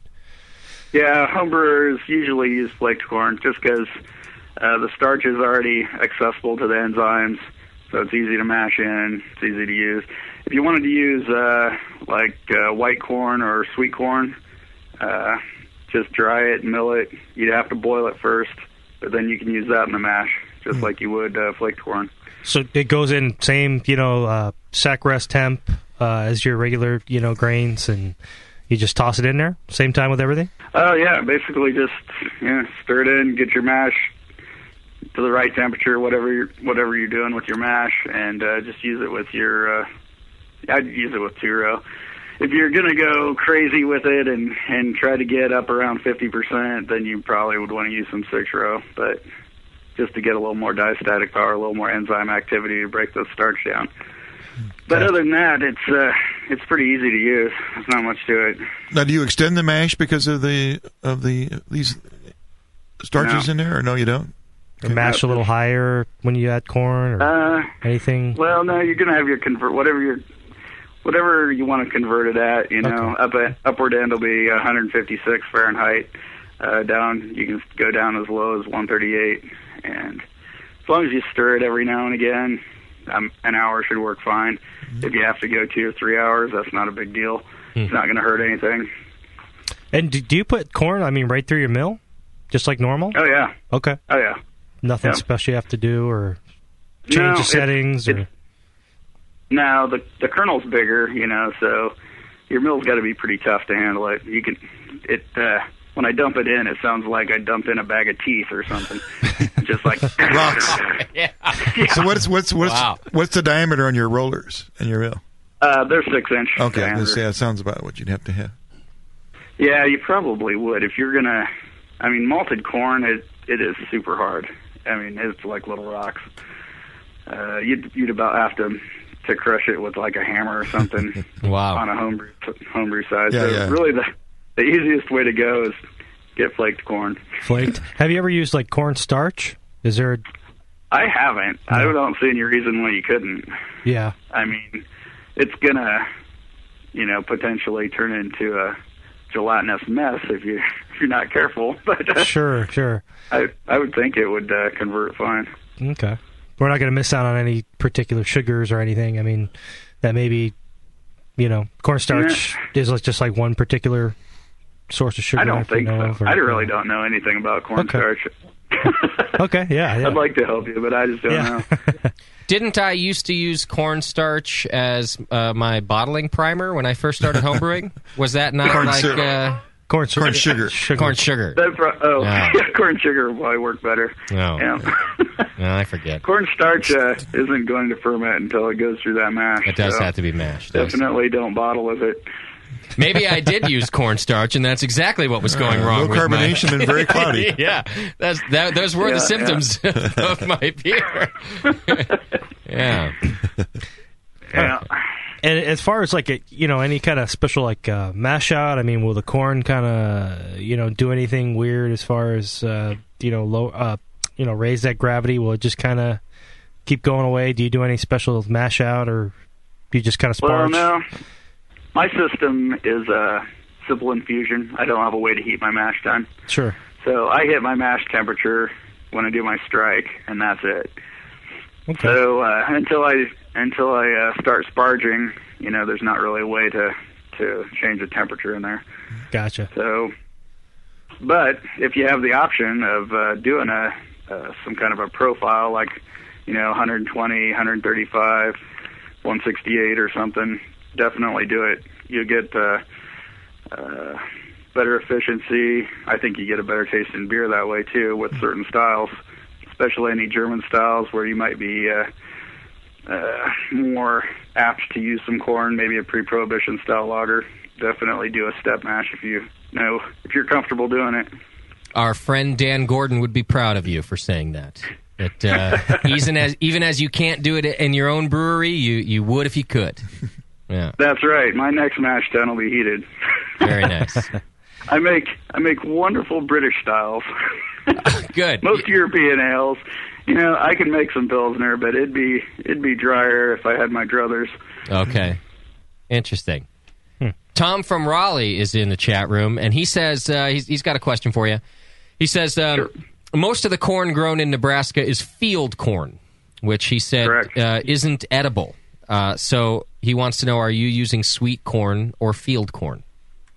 We're using white corn. We actually grow quite a bit of white corn around here. There's a big Doritos grain place that buys white corn about 30 miles away from here, so there's tons of white corn available, and that's what I'm using most of the time. I offered my guy $2 a pound for sweet corn if he can get it, but it's hard to get sweet corn that's dried. We haven't figured out a way to do it yet. I got 100 pounds of it last year, and it was awesome. Really? Oh, yeah. And you could taste it in the finished beer. I used a little bit of that, and they do an alt with some corn in it, and you could tell it was in there, and it was real nice. Interesting. So why Hopefully we'll go to all sweet corn down the road. Sorry. Is it hard to get dried because it's used for food mostly? Because nobody picks it. Nobody leaves it sitting in the field till it dries. All the sweet corn around here, people go out and pick it while it's still roasting ears. Yeah. And then they bring it into town and sell it.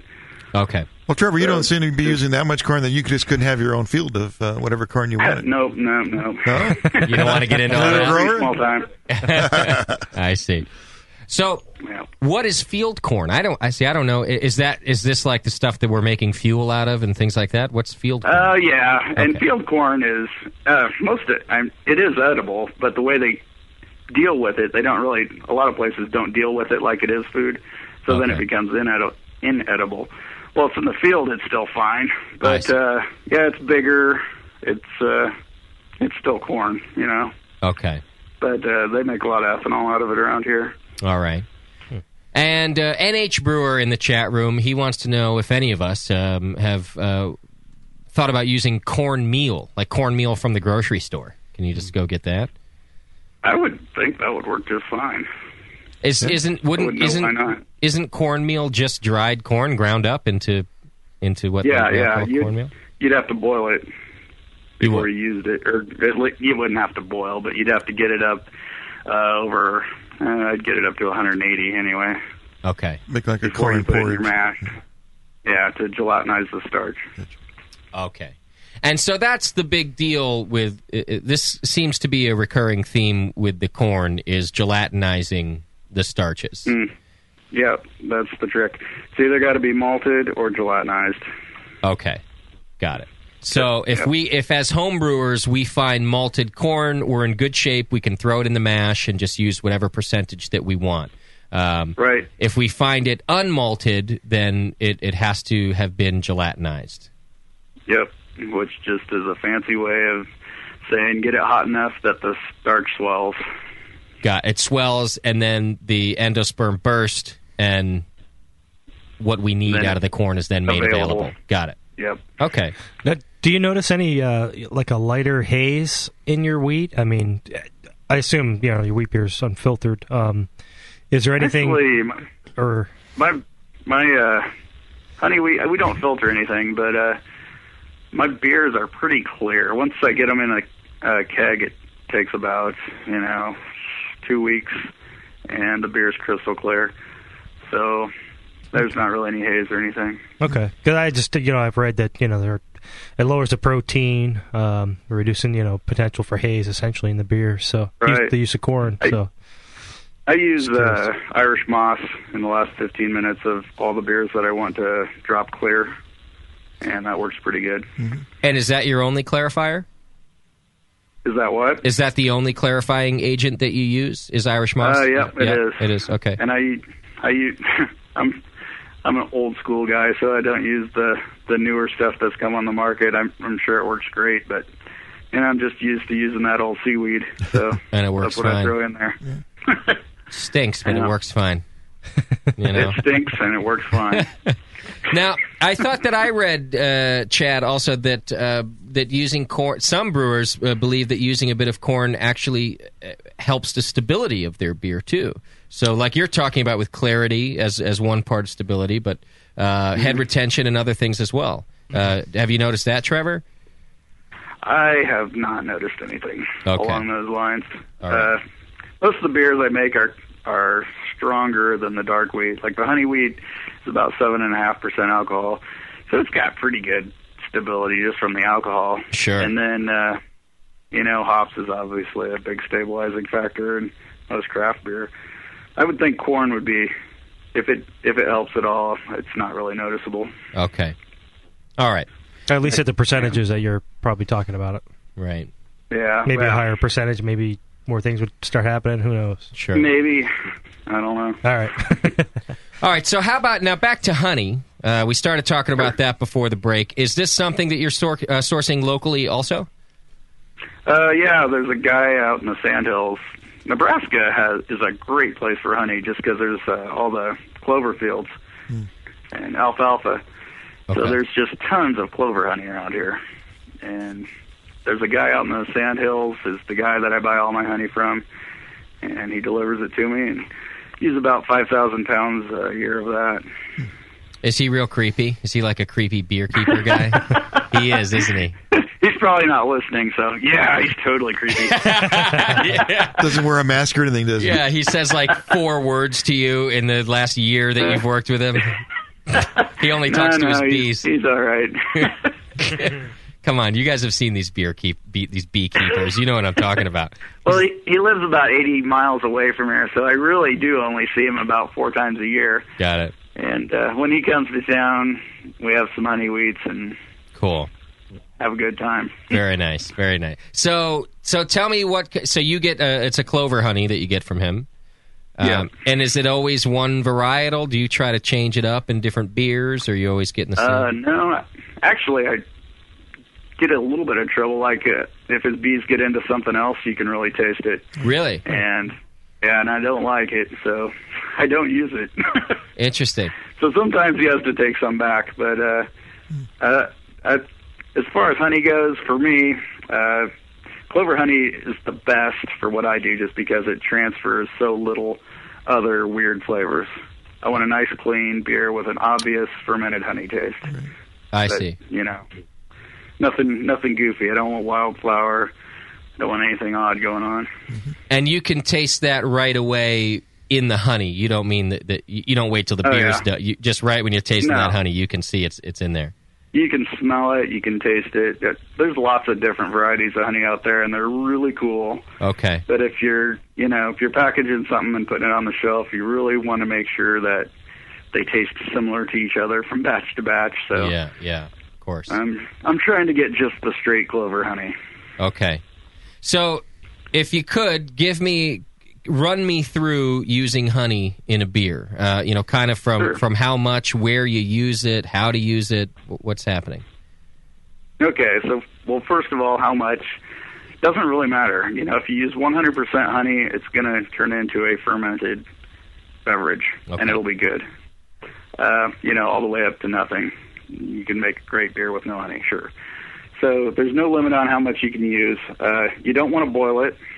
You do want to ferment it. So generally, you add honey right at the end of your boil and stir it in.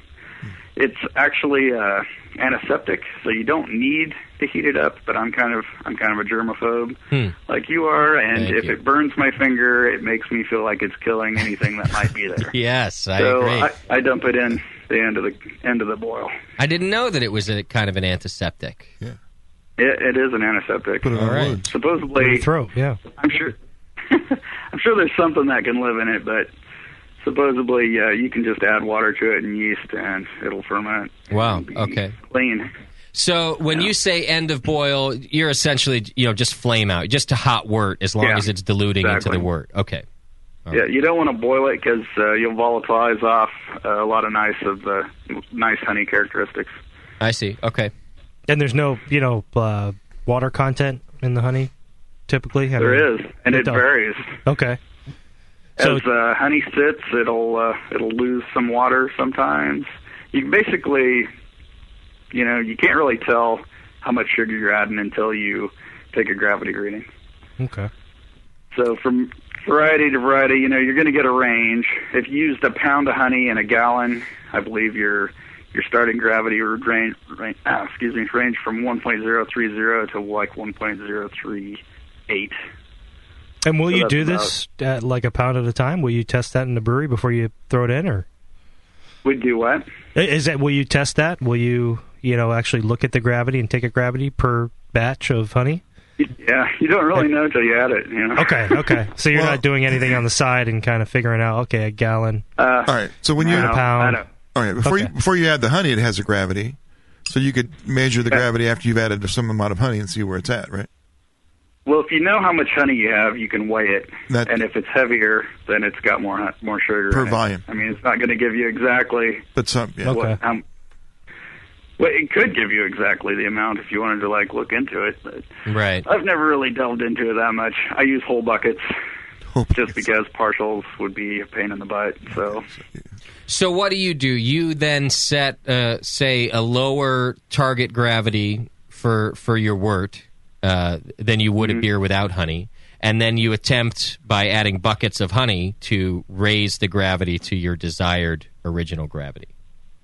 Correct. Okay. And you can get a pretty good idea of what you're doing the first time just on paper, and then when you actually do it, you can make adjustments for your next batch, or kettle up with a little water if you need to get your gravity down. Right. Okay. Or whatever you got to do. Well, but then this is for the all... next batch. Go ahead. Sorry. For the next batch, it should work quite a bit easier. So this is advantageous, I'm thinking, of where he's adding the honey, essentially at flame out.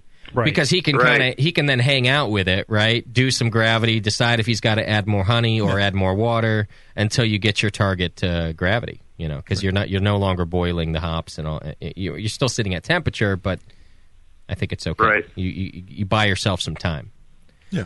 And in the particular beer you're using it in, I mean, like a wheat beer, simply not going to depend on hops too much in their recipe. So, you're really just dialing in the gravity versus maybe a profile you want to match with hopping, right? Is that something you don't really worry about? You hop from the get-go, maybe a 60-minute addition, and that's good to go every time. There's no hop addition changes. Hard to remember what was going on when I was designing the recipe, because this was one of the first beers we ever made.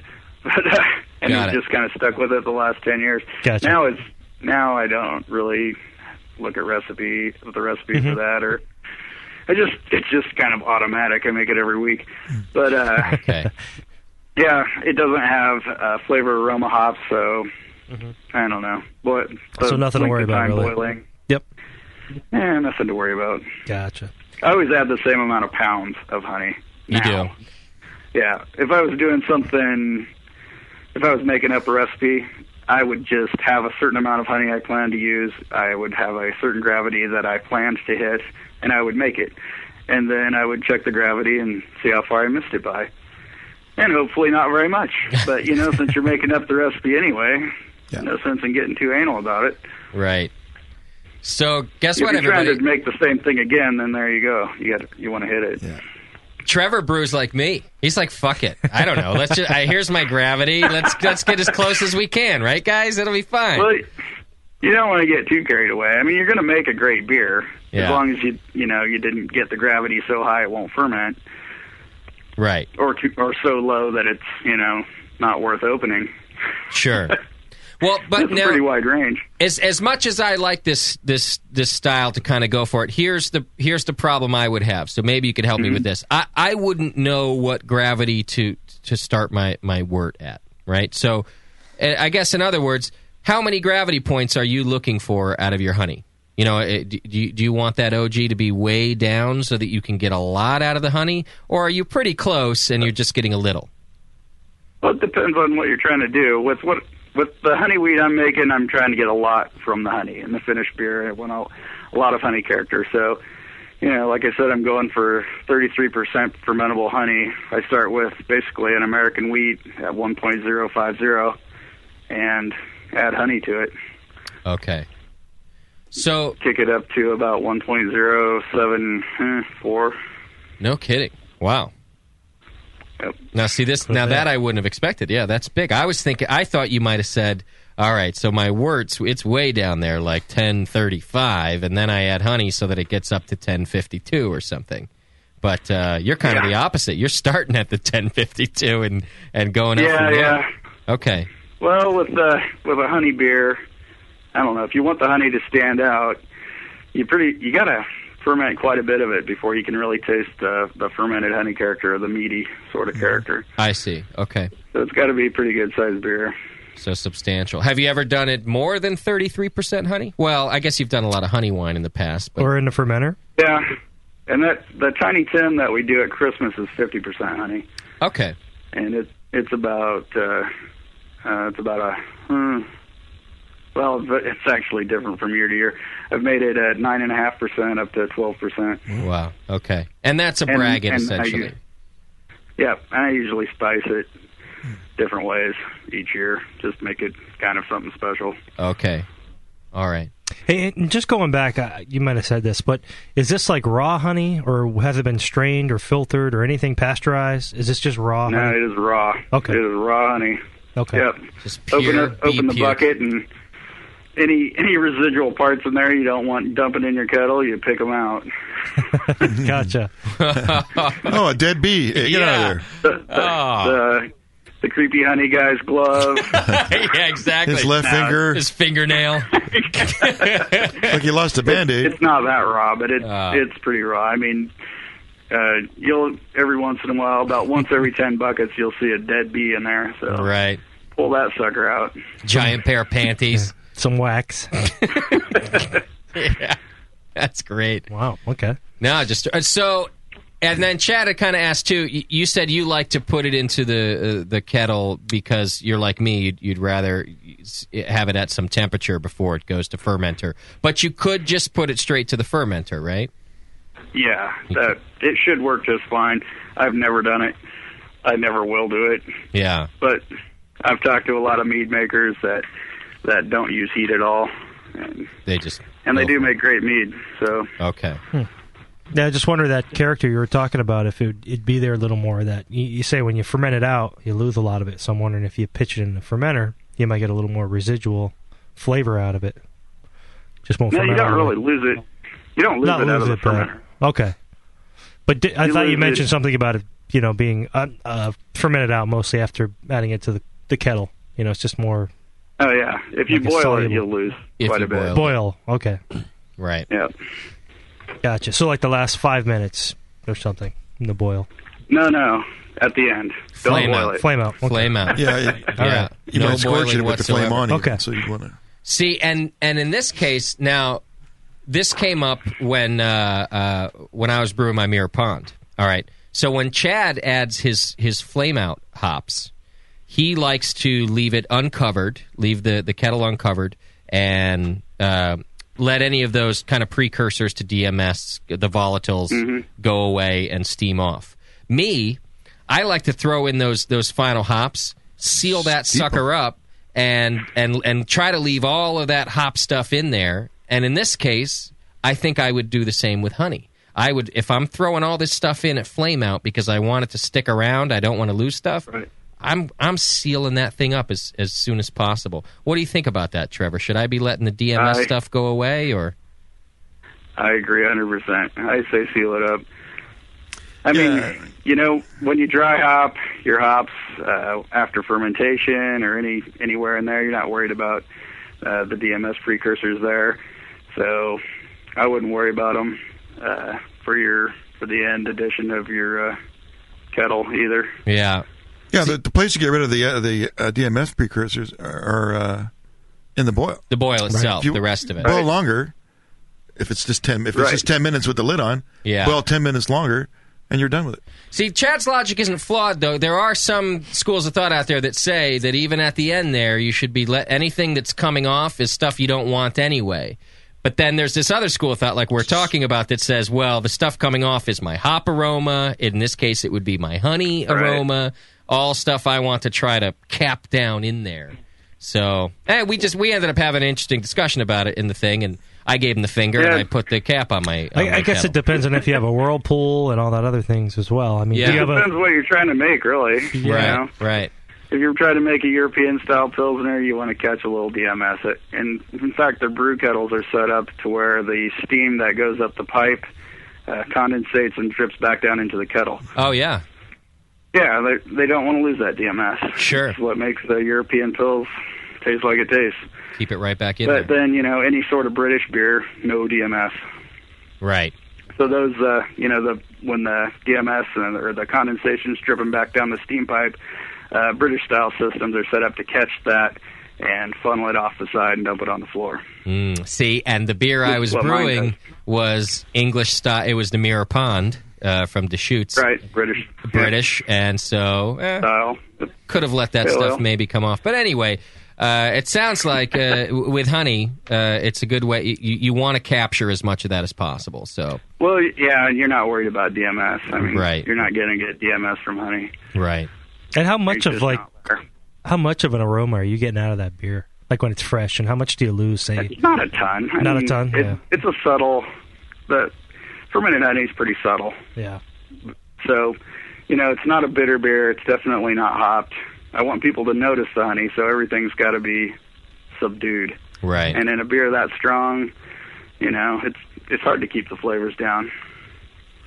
I like that. It's an interesting adjunct to me, using honey, because it's a nice flavor. It's a really nice flavor. I like mead too. I enjoy a nice mead. I don't drink them regularly. I've had some bad honey beers, I have to say. Oh yeah.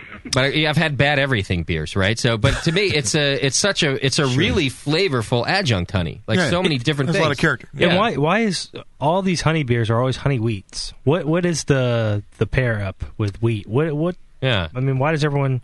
Not saying that you're like everyone, but I mean, what's the deal with that? I think it's at least 50% marketing. Yeah. You throw the word honey in front of a beer, and it doesn't matter if it's just made with a honey malt or if maybe the guy was thinking about honey when he was making the beer. It might not have hardly any honey character, but you throw the word honey on it, and all of a sudden people want to drink it. So I think, and wheat is kind of the same way. And if you're the kind of person that's persuaded by the name of the beer, then you're probably after a pretty low-flavored beer, and American wheat is fitting the bill. Gotcha. I think it's the same in porn. If you put honey in front of any porn title, it becomes that much more appealing. If you go check the shelf, you'll see what I mean. All the best sellers have honey in front of Honey it. double. They're honey double penetration. Exactly. There's all these. It is marketing. I think Trevor's right. And what's the type of wheat you're using in this beer? The wheat, I use malted white wheat. White wheat. Okay. Yep, and I've gotten it from Cargill. It used to be Schreier, and I get it from Breeze sometimes, and they both work great. Trevor, you mentioned the honey malt. I notice when I brew with that, just a little bit, it gives me a real distinct honey aroma. Have you ever used that as a way to supplement or complement the honey, the actual honey that's in there? I don't. No. I didn't really hear about honey malt until about 6 years ago. And I was already, to me, it just seemed like a way to bypass the expense of using honey. Honey is expensive as hell. So, well, it's like, right. But I mean, anything you can do to cut your costs would be helpful on a commercial scale. Right. But, it isn't the same. Right. Use more corn. No, corn's expensive too if you have it malted by the most expensive by your neighbor. Yeah, what did you say? $2 a pound if it's malted? I'm offering him $2 a pound for sweet corn if he can get it. Oh, sweet corn. He's got to buy the corn and then malt it himself. But I'm just paying him $1 a pound for white corn. Got it. Which is interesting, isn't it? Because the reason the big breweries use corn and rice is because it's cheap. Cheap sugar, yeah. But the way that Trevor's getting it locally and from the dude down the road, well, it's expensive. Yeah, and then it becomes it's the opposite. The British two rows, 78 cents with a boat ride, and then the local corn's $1. Right. Yeah, that's all right. Hey, that's capitalism, Trevor. You like it. Love it. Yeah. Nico Brew is in the chat room. He wants to know. He says he's heard that using honey in a beer kind of thins it out. Is it possible to have a big, full-bodied beer using honey? Kind of. He's right. It does thin it out. It does. Okay. The honey wheat. When that 1056 is after I buy it new and it's been through the breeding cycle several times and 4 or 5 batches down the road, my finished honey wheat is sometimes finishing below the gravity of water. It is very thin. Wow. 0.998. Below 1, huh? Really? Below 1. But you wouldn't notice. I mean, you really don't know it because you can smell honey. Honey has a perceived sweetness. You know, people smell honey and they think something is sweet. And so I've put this beer in front of people before and they're like, oh, it's too sweet for me. But, man, it has got no residual sugar. Really? Or hardly any. And the gravity of alcohol is very low, and it's got a lot of alcohol in it, so it does have quite a bit of residual sugar just from the wheat and the barley. But that low gravity honey pretty well completely ferments out. Okay. Now, you know, things naturally stop fermenting with different yeasts once they reach their upper alcohol tolerance. So if you wanted to have something with some residual sweetness, just figure out what your upper tolerance is and make your wort a little bit above, what the yeast will be able to handle. So it'll ferment up to probably 10 or 12% alcohol, and then it will stop, and any sugars that are left will be in your finished beer. Oh, that's a good point. So you will have a sweet beer. So you could just have a huge starting gravity. Exactly. Yeah. Okay. Monster. Yeah. I think that in our case, so we have a 10-gallon brew system. We'd have to do a 5-gallon batch of beer, I think, to get our gravity that high. Yeah. But you could do it. Could easily Not do really, because you can add honey to it, and you don't have to use that in your mash. So right. You can do. That's the way I make my big beer for Christmas time. Is it's only 50% grain, so I can still do my mash in my regular mash tun. Right. And once it gets over in the kettle and get finished with it, add the honey and bring it up to wine strength. I couldn't do that straight grain without cutting the size of the batch. Right. God, and who doesn't like a big-ass beer around Christmas, right? You got all that family around you got to deal with. Honey. Yeah, it's perfect. It's 12%. Yeah. Hey, you're a smart man, Trevor.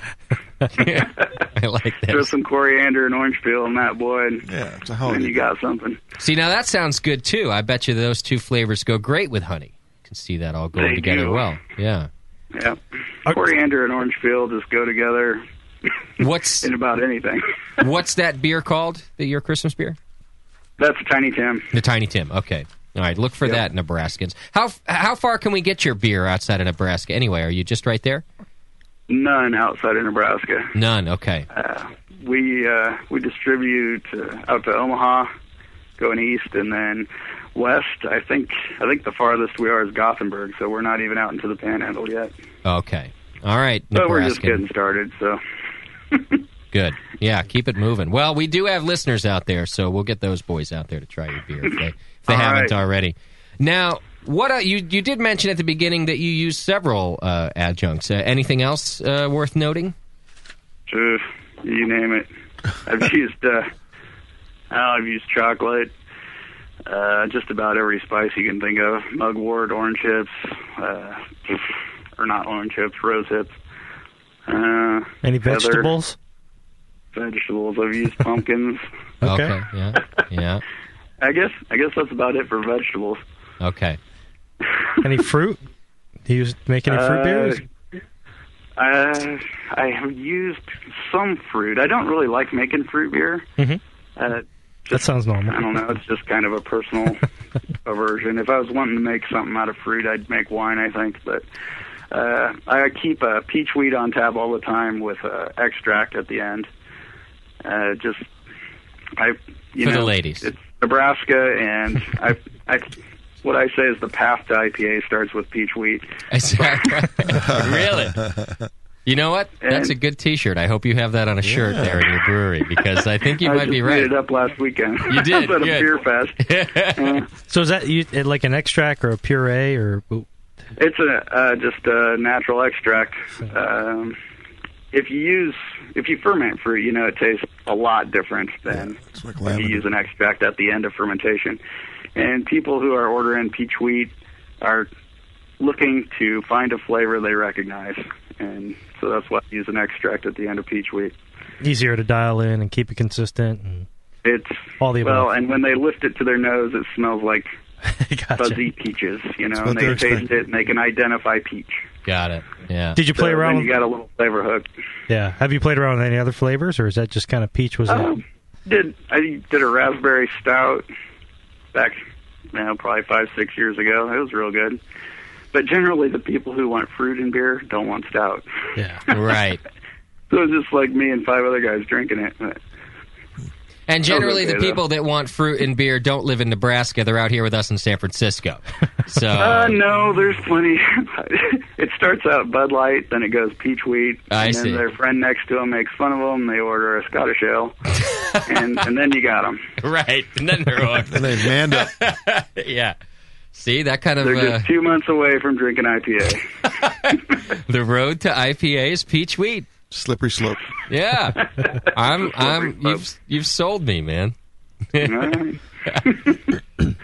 All my pro brewer friends, they all make fun of me using extract, but it gets the results. And we've talked about, it's funny, you're taking a page out of Tasty here, our co-host playbook, because we've talked about this. He has talked about it for years, and by the way, we make fun of him for it, too. But this man wins competition after competition by adding extract to his Dortmunder. Yeah. He brews. In fact, I was drinking it. He brews a great Dortmunder. I should have brought some peach extract along. I bought this year's bottle. If you're going to do a coffee beer, that is the only way to do it and end up with a great beer. With extract? You got to do some kind of a coffee extract. Yeah, you can make it yourself, but it's got to be added at the end of fermentation. Otherwise, too much stuff goes out when it's fermenting. Yeah. Now, see, I haven't heard about a coffee extract before. I've certainly heard about people brewing up espresso or something and adding it post, things like that. Same thing? That's basically making your own extract. Okay, okay. Or do a cold press and just make it really strong. Got it. You can definitely buy some, espresso syrups. And you like can? That. Okay, all right. Concentrated. And right. Sure. Yeah. And it does seem to be, even though it's not, whatever, and it's not manly enough or it's not old school enough for the old school brewers, but I'm telling you, more often than not, I've heard of the most successful, either fruit flavored or those kind of beers, being done post ferment and with an extract dropped in at the end. Because you're just trying to get some aroma. A lot of times, too much fruit just destroys the beer. Right. Yeah. Right. You just want it to be noticeable. Right. You don't want it to be, like an exclamation point. Typically, you'll match up the flavor with something that's naturally in the beer, so that the aroma is all you're lacking. So, like for instance, the Dortmunder. You go with a beer that has a very low flavor. Like American wheat is perfect. Right. Okay. Or something that's, say, sweet. Any fruit will pair up with that because it'll just match up. Like the Dortmund. And raspberry goes great with black beer, roasty beer. Okay. Raspberry, good tip there. It has those notes in it, All right. Extract. We should have extract. We should. I think we should now have like a whole line of extracts in our brew kit, Chad. No, you can't really hang your hat on extract, though. Yeah. Because eventually people only drink peach wheat for about 6 months, and then they're on to ambers, and they're discovering the world of beer. You can't hang your hat on extract, but Trevor, I can do it because listen, I can only go up. From where I'm at, so I can hang my hat on pretty much anything right now. I mean, I could be brewing 60% corn beer by next week, and if it's palatable, I'm hanging my hat on that shit. Well, there you go. I wonder how a sour corn beer would be. That'd be interesting. Yeah, you like sour beers at all, Trevor? You wonder what? Sour beers? Do you like wild sour? Beers at all? Oh, I hate them. Hates them. I've done some lambics and I did some goos. No, we mean on purpose. They're all right. On purpose. Oh, all right. Like if you just sour mash some corn or something, whatever else on there I did from a the Kentucky field. Common back when we were we were still at our old building. We had a 3-barrel system with a hot liquor tank underneath the mash tun. So you could maintain a mash temperature by replacing the water underneath the, in the tank under it. So I held a mash for 6 days one time making a sour mash, and it was amazing. Oh, yeah? It was so sour. It was, and then I hopped the heck out of it, like flavor and aroma-wise. I didn't make it super bitter or anything.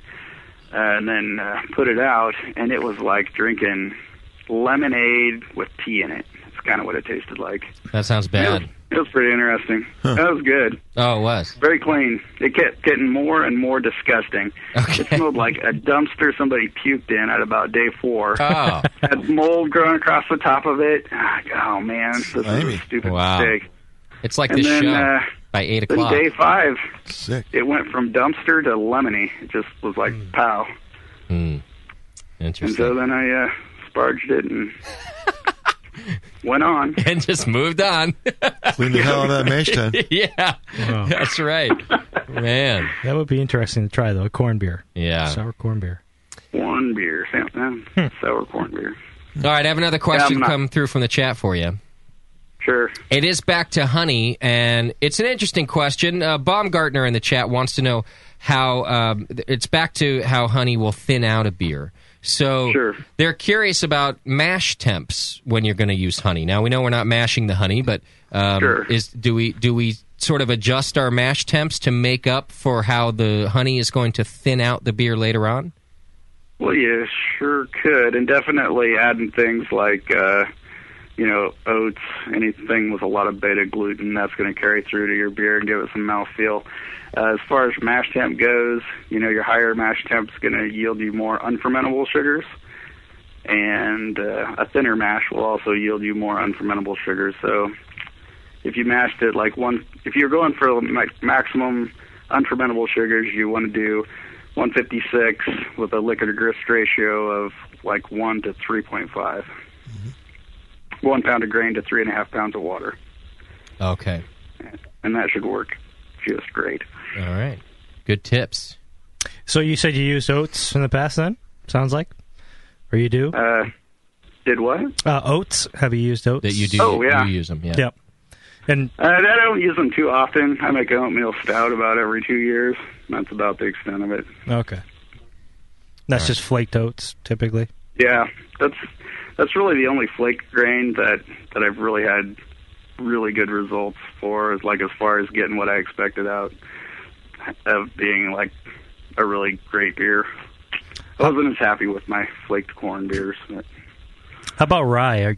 Have you ever used rye? That seems to be kind of a hot ingredient in beer. I just used 150 pounds of malted rye about 2 weeks ago. Was there that beer's not done yet, but I assume it will be great. Was there anything you did in your process that was different than, say, a normal beer you do, or? Not really. We have a simple infusion system, so there's not a lot of options. With each beer, I adjust my liquid to grist ratio and whatever strike temperature I'm going to do, just as far as how much residual sugar I want out of the finished beer, but I just use it like normal. And 150 pounds would have been, probably about 14% of the grain bill. That is. So what are you looking for in terms of that ingredient? What sort of flavor, or what are you trying to get out of that? Quite frankly, I have no idea. It sounds like a good thing to put in there. Here's how I came to be using it. 2 years ago, I was judging a homebrew competition for the county fair, and Ron Phillips won with his Big Dog Rye Saison. And I agreed to make it, like I do every year. So have him down, and we make it, and make a big day out of it. But, I've never added rye myself as an ingredient that I wanted to pick and put in a beer. It's another one of those. That's not true. I used another one of those amateur pro things. Well, to me, it's another one of those ingredients that I'm picky about. I've had more rye beers that I didn't like than I have that I did. I agree.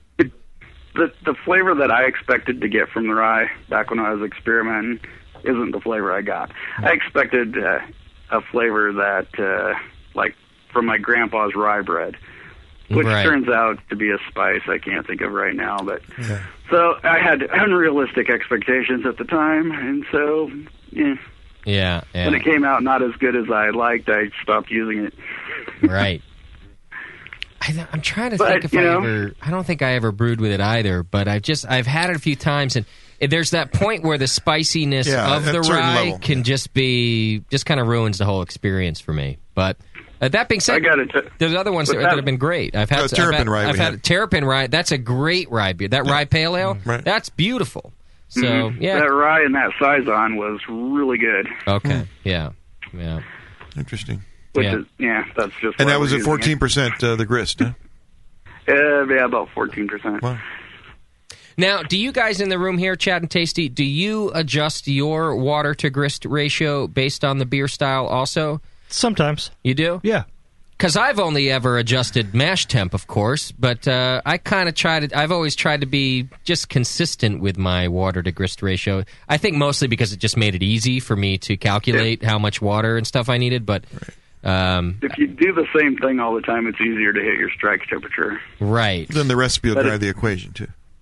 Yeah, it's not that bad though once you get used to it. And kind of your thick end, you don't really want to get too much thicker than 1 to 2.8 pounds, 1 pound of grain to 2.8 pounds of water, and kind of the high end is 1 to 3.5. Okay, all right. So that's kind of your range to play with. Yeah. Yeah, I just found that interesting that Trevor does it. He adjusts those two things, those amounts and the temperature, and then also the water to grist on a style by style or batch by batch. Because I ended up, I don't know. For me, it's always been such a thing to make sure I get that strike temperature right and the volume right that it was easier just to keep the same water to grist ratio. But if it does change the profile of the beer like you're talking about, it'd be fun to play with.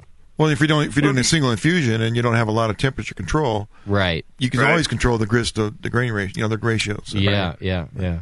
And like a wheat beer or something, you want a little more fluid per se. Well, if you got something that's working, you don't really want to mess with it probably. There you go. until you're wanting to experiment with something new. Got some good reason to change it. Right.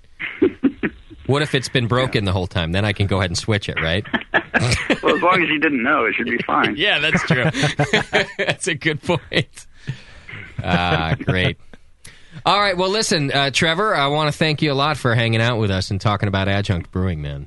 Well, thanks for inviting me. No, it's good to have you on the show. Fun. I hope I get to try your beer. I'll be honest with you, I don't know when the hell I'm going to be in Nebraska. But Jamil will be moving through there on his cross-country tour. Maybe we should have him pick some up for us. We have some listeners out that way as well. So yeah, that's a good idea. I see you guys once in a while at like GABF and stuff. Yeah, sure. I'll say hi next time I'm by. Yeah, please do that. Come see us, and certainly if you're going to be pouring at GABF, then you can let us know where your booth is. We can go try it. Well, I might be there. I generally only go every other year, so I don't know. We'll see what it looks like towards fall. Sure. Otherwise, I'll see you next year. Got to save up for that 30-barrel brew house. That's right. Hopefully be moving into it by then. Hey, a nice article on brewersassociation.org. That was pretty cool. Got a nice little write-up on you. Yeah, you can go there now, I think. And Trevor was a featured brewer on the new Brewers Association website. Yeah, and you can see his ugly mug there smiling at you right there on the interweb. All 4 chins. Yep. That's right. He makes you thirsty. He makes you want a beer just looking at Big him. happy brewer. Yeah. All right. That was St. Patrick's Day. Oh, is that right? Oh, you were extra happy then. If the camera panned back, I'm actually wearing a man skirt there. Really? Oh, it's too bad they didn't pan back then. We could have had a field day. Bust out the kilt. Yeah. Ah, damn it. All right. Hey, cool, man. I do appreciate it. And just, thanks for taking the time to hang out with us. Listeners, you can go to Thunderhead Brewing Company. Is it thunderheadbrewing.com? Thunderheadbrewing.com. There you go. And you can find out all about it. You can look for where to find it if you're in Nebraska or traveling through, and you can check it out. Cool. Yep. Thanks, Trevor. Appreciate it, man. Thanks, guys.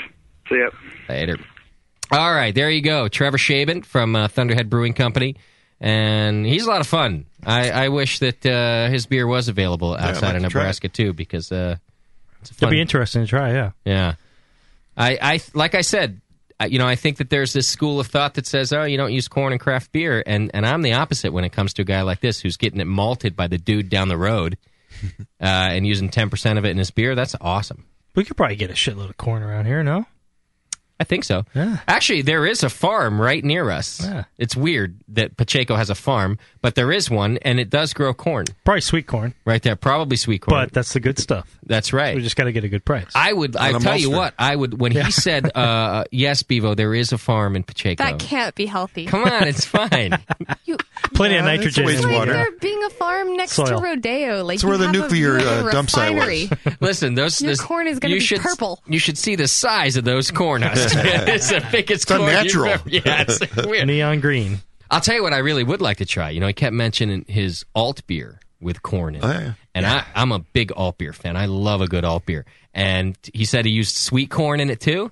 I bet you that's an interesting flavor. Mm-hmm. Little bit of DM. Like, that's the other. I meant to ask him too, because corn does, sorry, this sounds retarded, but corn gives off that corn flavor too, which is why they kind of reduce the amounts of it, I guess, right?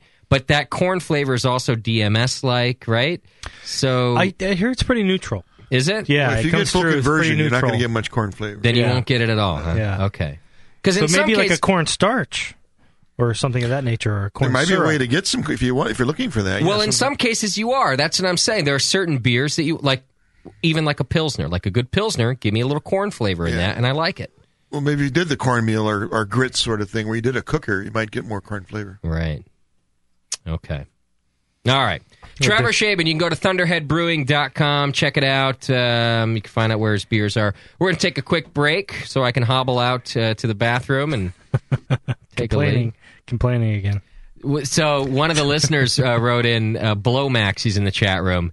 He says, tell Justin he's a pussy. My dad was taking out the trash one night and slipped a disc in his back. He laid there all night in the front yard until the neighbor found him in the morning. All night, wow. And then he had to learn to walk again. My question is, why didn't anybody go looking for Dad? Dad takes out the garbage. Well, everybody had gone to bed, probably. He says, well, I don't know. How late is Dad going to bed? I don't think everybody had gone to bed. Sounds to me like Blowmax's dad is a shithead, and no one cared that he was gone all night. They're like, oh, where is he? I don't know. Didn't he call for help? Like, hey, call the dog? I've fallen, and he has to get the thing. I've fallen, and I can't get up. He needs Life Alert. I'm going to need Life Alert now. Great. I'm going to take out the garbage next week. Chad's not going to come looking for me. He doesn't care either. Yeah, you're probably right about that. I'm going to have to get Life Alert. I'm going to be the only 32-year-old on Earth with Life Alert. No, it's okay. I think if you and Tasty go in together, I think you might get a group. We could share one. We could share one. I'll just text you. Text Tasty, hit your Life Alert for me, will you, buddy? I see. I'm out in the driveway. Your phone will do. Okay, I get it. So between the two dogs, maybe one will turn into Lassie. Because you couldn't use your phone to call Yeah, I them. doubt it. Go get help. Yeah. What's that, Walker? You want more food? Go get help, boy. He goes right to his bowl. Oh, man. Dude, talk Justin about fell in needing the Life well. Alert. Walker needs Life Alert Yeah. more than your sorry ass. I know. He's more crippled than I am. And younger. You got back problems. You got to feel his back. Blowmax just messaged me and he said his dad's a shithead. I see. That's why no one went looking for him. His dad is a shithead. Good riddance. Terrible. What is it, 2 o'clock? Where do you go? Who cares? Yeah, it's that. How I'm do going you to lay bed. in the driveway all night long and your family doesn't come looking for you? And I don't know why, but I'm picturing him taking the trash out like the height of winter, like a massive blizzard, just laying there in the snow. Right. Then Blowmax going, now I have control of the remote control. Oh, yeah. He's like, must be going for a walk. Dad really likes that snow, that shithead. Now I can watch porn. Oh, man. All right. We're going to take a quick break. When we come back, we're going to talk to the great John Palmer. He's going to help us out with a few more adjunct information topics. And if you got questions, hit the chat now button, and Bevo will help you out getting those questions over to me. Hang in there. It's The Session. We'll be right back.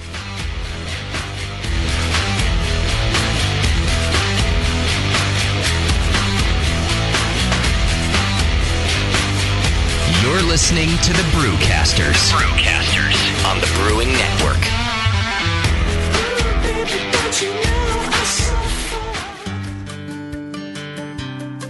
Williams Brewing is your online resource for prompt delivery of quality home brewing supplies. Since 1979, Williams Brewing has offered the finest equipment and freshest ingredients and the best customer service in the business. Cut hours off your brewing sessions by using one of our 11 varieties of famous Williams malt extract. Our Williams Belgian Pale Extract is mashed with pure Belgian 2-row malt and a small percentage of Belgian wheat malt for an authentic Belgian character you just can't get from other extracts. Or check out our unique fermenters, 2.5-gallon kegs, paintball tank-based draft beer equipment, bottling aids, and much more. We even have our own line of precision hydrometers. Go to WilliamsBrewing.com to browse our vast selection. That's WilliamsBrewing.com. Orders placed by 3:30 p.m. Pacific Time ship the same day. Brewing is easy. The Williams way. Downtown Joe's, located in the historic Oberon building in beautiful downtown Napa, California, offers an award-winning brew pub experience from 8:30 a.m. to 1 a.m. every day. For 15 years at the corner of 2nd and Main, Downtown Joe's has been voted Best Night Spot 7 times and Best Brew Pub for the last 4 years in a row. Brewmaster Colin Kaminsky's handcrafted ales, like his Tail Wagon Amber Ale and Double Secret Probation IPA, are the perfect accent to riverside dining, live music, and a relaxing outdoor patio. Don't miss the Beer of the Month, special rotating taps, and the BN Army Member Special. Wear your BN gear, get 10% off your beer. Visit downtownjoes.com to make reservations, peruse their extensive calendar of events, or just read more about their fantastic beers. Come enjoy the fine beer, food, and music. Downtown Joe's, the award-winning brew pub where you'll feel at home. There's an app on the iPhone for just about everything, including beer. Apps for finding a pint of beer. Apps that look like you're drinking a pint of beer. And now, there's an app for brewing a pint of beer.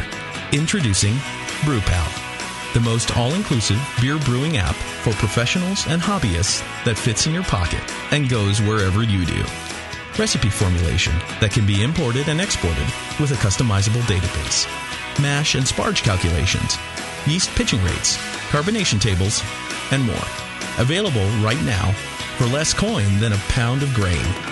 See BrewPal in action at brewpal.info and download it for your iPhone at a special introductory price right now.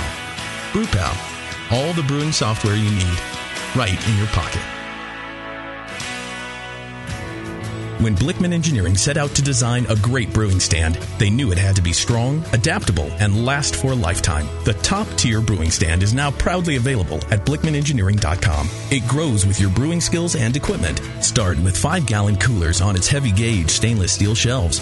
Then move all the way up to 30-gallon pots on the high-output burner tiers. Speaking of burners, the custom Blickman Engineering top-tier burners are extremely powerful, efficient, and amazingly quiet. They have safety stops to center your pot, and they'll last a lifetime and won't rust. The top-tier brewing stand allows virtually infinite combinations from traditional gravity systems to 2 tiers to completely horizontal. Configure your stand the way you want and have the freedom to change it at any time in the future. Your brewing stand should adapt with you, not force you to learn a new process. Visit BlickmanEngineering.com today to configure your top-tier brewing stand and to find a local Blickman retailer. You'll be surprised with all the flexible features and the competitive price. Start brewing with Blickman from the top tier. Wait till you can pour it out of your own kegerator. Yeah. I mean, your friends will look at you with awe. And it's just hot. It is? It's so super hot. The home of live beer radio. TheBrewingNetwork.com. Because like beer, radio shouldn't suck. You're listening to The Session.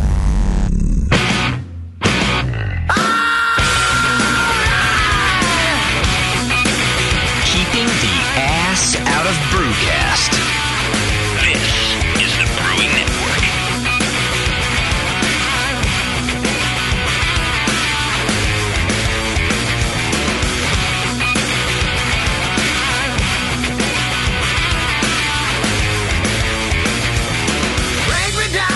All right, welcome back to the program, everybody. Thanks for hanging out with us. Thanks to Trevor from Thunderhead Brewing Company for talking to us about Adjunct Brewing. We got some more to do. The great John Palmer's on the line with us now, too. You with us, John? Greetings, cretins. How are you, man? Doing well. Hey, John. Hey, are you going to the Mike. SoCal Homebrew Festival, John Palmer? Oh, yeah. All right. See, Yep, we can I'll hang be out with there. John Palmer, too. Yeah, are you going to stay in camp?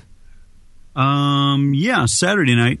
Yeah. Saturday I you won't, I won't come up till Saturday morning, probably. Hey, that's good enough. I'm all right with that. One night of John Palmer is fine. Two nights is excessive. It's quality, not quantity. That's right. So, hey, well, thanks for coming on and hanging out with us on short notice. My pleasure. We had. I just hope the signal is good tonight. Had to kick the kids off Pirates Online. What is that? What is that like? Is that like WoW for kids? It's part of his bandwidth. That's what it is. Yeah, it is. It's Pirates of the Caribbean through the Disney Channel. Oh, that sounds fun. Maybe I'll play that. It is kind of. I mean, it is a good-looking game. Is that right? It's all right. I mean, like Bevo, you play it? I have. I'm playing it right now. Right. All right. Well, I apologize to the kids for me that we've had to save bandwidth, but I will. I'll tell them Uncle Justin says, shape up, that's ship right. out. Yeah, tell them it's for a more noble cause, and they should do something, with their brains for a minute. That's right. Like, tell them to pick up a book or something, and not that goddamn Twilight shit either. Like a real, like a book. I am 2 seconds away from walking out right now. Sick of it. I saw some Facebook posts the other day. Maybe you can clarify this for me, Bevo. Okay. But apparently on the Twilight DVDs, there's a feature where you can watch like just the scenes with the dude in it or just the scenes with the broad in it. I don't even know their names, but like if you're that big of a fan and you only want to see like the vampire guy, then you can just watch that. Or No, I own the movie. I don't. And this is not. And I've watched all the special features. Oh, you have? And no, I and this is not one of them? No. Okay. Oh, that's good then. That might be an online thing, though. Because it made me want to puke when I saw that. Whatever. All right. Dude, they have a movie called Twilight and Forks. It's a documentary. It made me want to kill myself. Why? What's that? It's basically all the crazy psychos that go to the town of Forks and. Like you do. You went to the town. Yeah, just that one time. Twice. No, just that one time. But you're going again. Isn't it upcoming? So? So what are you talking about? That the people in the documentary. It made me want to kill myself because there's like this 45-year-old fat woman and. Oh my God! It was like looking into the future. It is like scary. See, this is what I'm saying, Bevo. We make fun of you not only because it's fun, but because, let's face it, you're traveling to this little town. Well, I'm actually doing other things this year. I'm going to Canada. Uh-huh.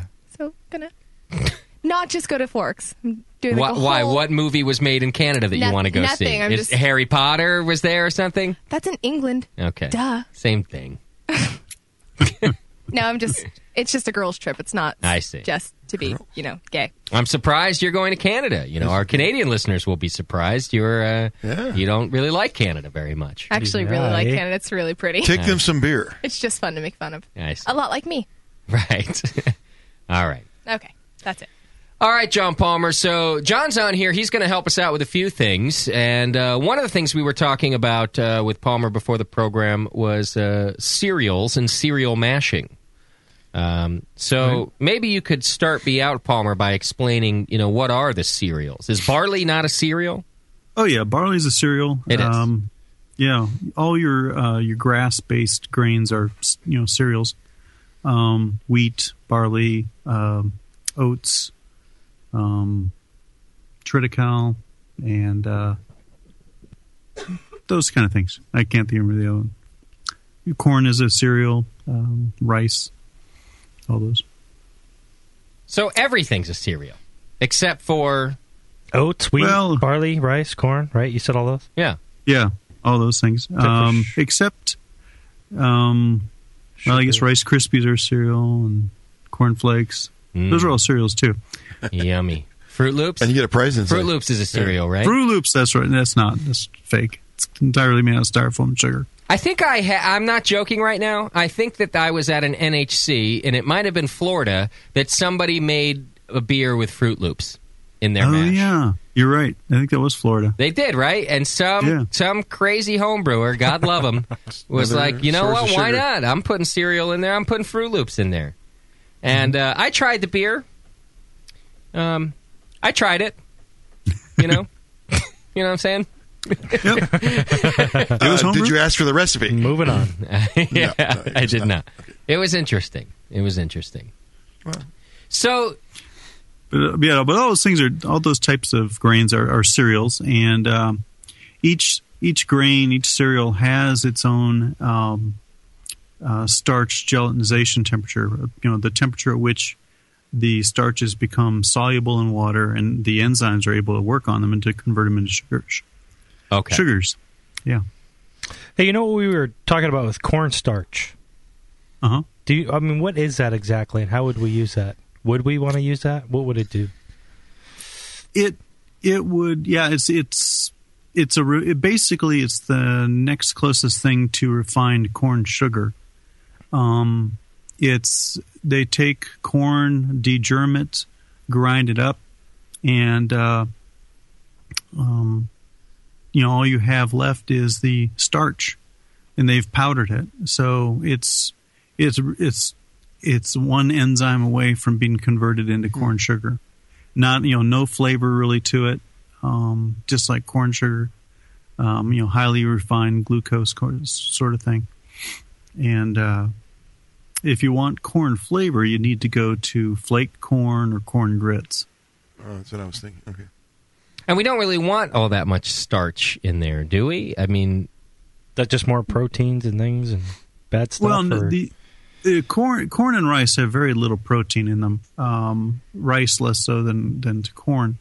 And when you're, like I said, corn starch, like you'd buy in a box at the store, is so highly refined. They've taken the bran out, they've taken the germ out, and the oils.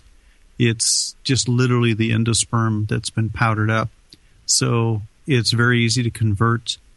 And there's really, if you want to add a non-flavored, adjunct to the beer, I'd just go with corn sugar because it's, one less thing to add to them, have to add to the mash and get on. Right. Or worry about conversion. Right. Yeah, that's what I was getting at. That it would convert easily. It's just that it's going to, being a powder like that, it's probably going to stick to the sides and make a mess. I just add it to the boil or add it to the fermenter later. Okay. But corn, corn starch, corn sugar, and rice. The advantage of the reason people use a lot of these adjuncts like that is that it allows you to raise the alcohol, raise the fermentability of the beer, but not add to the body of the beer. Okay. So, it's useful for double IPAs or Belgian strong ale.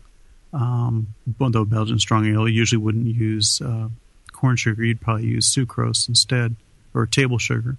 But the whole point is to raise the fermentability and alcohol without adding to the body. Right.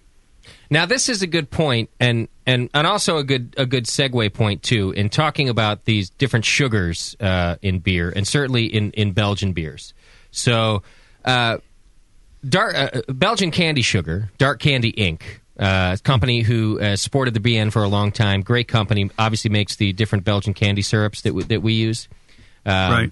Well, so we've been giving away Dark Candy Sugar from Dark Candy Inc. For a couple of years now for people to use at home. And the only thing that Brian, he's the guy over there at Dark Candy, who's a friend of ours and just a good guy.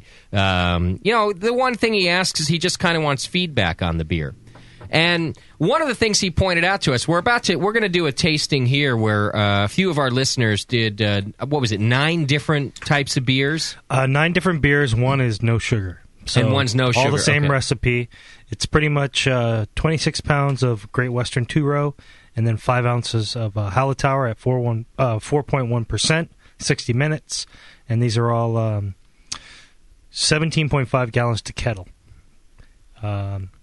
And then so what they did was they took 17-gallon batch and broke it into 1.6 gallon going into the fermenter. Okay. So essentially they added sugar in the fermenter. Different sugars. And a different sugar in each fermenter. Correct. So the point. So I'm talking to Brian about this, and how these experiments are going, and he's kind of making the point that John Palmer was just making about the various sugars. And the deal is that there's a different sugar for virtually every beer that you want to make. All right, and every flavor profile that you're looking for. And if you're looking for body with very, very little flavor, you can use like white table sugar. Jump in and correct me anytime I'm wrong, Palmer. But you can, if you're looking to add body, or rather add alcohol content to a beer without adjusting the flavor of it, you would use something as simple as table sugar. And even the guys at Dark Candy Inc. would tell you, our Belgian candy syrup is not the stuff you want for doing something, say like a Duvel, like where you're looking for this Belgian strong ale. You want a high alcohol, clean tasting beer, not add a lot to it. Just use some simple sugar, throw it in there. Right. There's another case where you are looking for some more character out of it. You're looking for maybe some residual, some flavor, some even caramelization, and then you might go with like the dark candy sugar from Dark Candy. Right. A lot of caramel character in that. Okay. And so, and I hope that we get to taste a little bit of this out of this experiment that and Chad can tell us who did it and why they did it. Good friends of the show. And but I just think the reason I'm pointing this out is because, even the guys who make these sugars, as much as they want to sell their sugar, they know that there's a place and a time for every different type, and it really depends on the style of beer that you're brewing. And I think that this is something that everybody has to take note of. Instead of saying, "Oh, well, this dark candy is the best stuff in the world." Well, it might be the best for a particular style, type of beer, but it's not the best for a Belgian Golden Strong. So you always have to take the different adjunct into account, I guess, is I'm trying to reiterate what you're saying in a fancy way, Palmer. No, you're doing a great job. Thank you. I've worked hard. So what's the first one you put in front of us here? All right, so here's the deal. This is a control beer. This is no sugar, basic recipe, and these guys are from Louisiana, and their homebrew club is the Malt Munching Mash Monsters. Nice. And I love Louisiana. Yeah, Mike Neely was nice enough to send this in. It's Bayou Brew in the forum. And so this first one is just that recipe I told you earlier. It's 26 pounds of Western Two-Row, which is the same all the way through. It's just different additions of sugar in the fermenter. I started with an OG of 1044, 23.7 IBUs, and this is the 3522 Ashoof yeast from Y Yeast. Okay. And they just fermented at 67 with all these beers and then free-rised after the sugar was added. So in this particular one, no sugar was added, and this is what you're tasting. All right. It's a little fruity and a little sweet. I wonder how much of that is the Ashoof yeast. And it finished at 9. So, yeah, it's got a little bit of a... So some of that sweetness is from the alcohol. When you say up there at 9%? Yeah. Well, no. Yeah. Palmer's trying it over Skype. This is about 4.6 ABV. It's 1042. Oh, right? It's not 9%. No, it's 1042. OG, right? All these bottles were listed as 44. 44. So. Okay, and this second one here then? This is corn sugar that's added. So sugar added to 11% of fermentables after fermentation was 2/3 complete. All these beers have been bottle conditioned with corn sugar, 2.5 volumes. Does that have a gravity on it? 1044 as well, and then also finishing at 9. After the sugar, did they calculate a gravity? No. That's exactly what the bottle says right here. Yep. How much sugar did they add then? This was 16 ounces, 8 ounces. Oh, that's right. This is this 1.6 gallon batch. So, yeah, shit. I'll have to look at that. I'm just thinking, like in terms of a 5 gallon or 6 gallon home brew batch, how much sugar would that have been added to this beer? Yeah. Or if I knew the increase in OG attributable to that sugar, then I can kind of. Chad, didn't you say 11% a minute ago? Yeah, 11%. So sugar added to 11% of fermentables after fermentation, 2/3 complete. 11%. So okay, so they increased. Okay, all right. So it's not that high in alcohol. If it was a 1043, yeah. And listen, By the way, I just want to point out that if I'm the one in the room doing the math, we're all in fucking trouble. But if at 1043, and then they added 11% of fermentable after that, 1050. Yeah, it's not a very strong beer. So the sweetness is something else. And Bayou Brew is actually on the line. Bayou Booty is on the line. Perfect. Oh, we got a moderator here. Nice. Hey, Bayou, what's happening, brother? Hey, what's going on, Justin? Hey, just tasting some of your beer here. Good deal. So make some clarifications for us. So the first one, I don't know how much of this you know off the top of your head, but the first one we're trying is the one that you just added some corn sugar to. How much did you add? You remember? Let's see. We added a little over 4 ounces to that one. Okay. We were trying to keep the gravity contribution consistent between the different sugars. Okay. All right, so in a 5-gallon batch, it had been about a 16-ounce bottle. I understand. Okay. Right. So I'll tell you, between the first one with no sugar added and the second one with corn sugar, the only real difference I noticed is a little bit of dryness in the corn sugar one. But the flavor profile is the same. And this would be consistent, I think, with why you'd use corn sugar. You don't want it to add a whole lot of anything. But flavor-wise, they seem very similar to me. But the one's just a little bit drier. Anybody else? Sure. Yeah, I'm getting that. Yeah, for sure. I agree. Yeah. A little more, yeah. I can't quite taste the increase in alcohol, but it's there. Yeah, I don't taste the increase in alcohol either, but I'm sure it is there, but we're talking small amounts here, so it just might not be that perceivable. I might notice it in the morning by you and call you all pissed off if my head hurts. Well, I'll be pissed too. Don't worry about it. Okay. But both these beers are well fermented. They're nice and clean, really, really tasty. Yeah. And you guys did this as a club, huh? Yeah, we did. We made a big event out of it. We all got together, brewed a big batch of beer, barbecue, Love it. Good times. That's the way to do these things. Like, we put out these experiments. It sounds like work. It doesn't have to be work. Get your buddies out there, have a barbecue, have a good time. Yeah, get a pass. Definitely. But the bottling is work no matter what you do. Yeah, that's work. You're right. Bottling 160 bottles of beer, that's work. Oh, let's face it, that sucks. Yeah, you're right. Yeah, that's what keeps it from happening. Yeah, you guys went all the way. Finished the job, huh? Fantastic. What's the third one here? Third one is clear rock sugar. So this is the rock version, I guess, of the clear sugar. Okay. Right? Does that make sense? The crystal version? Yeah, it's essentially a Belgian candy sugar in the rock form. You use rock sugar. Old school. Old school. All right.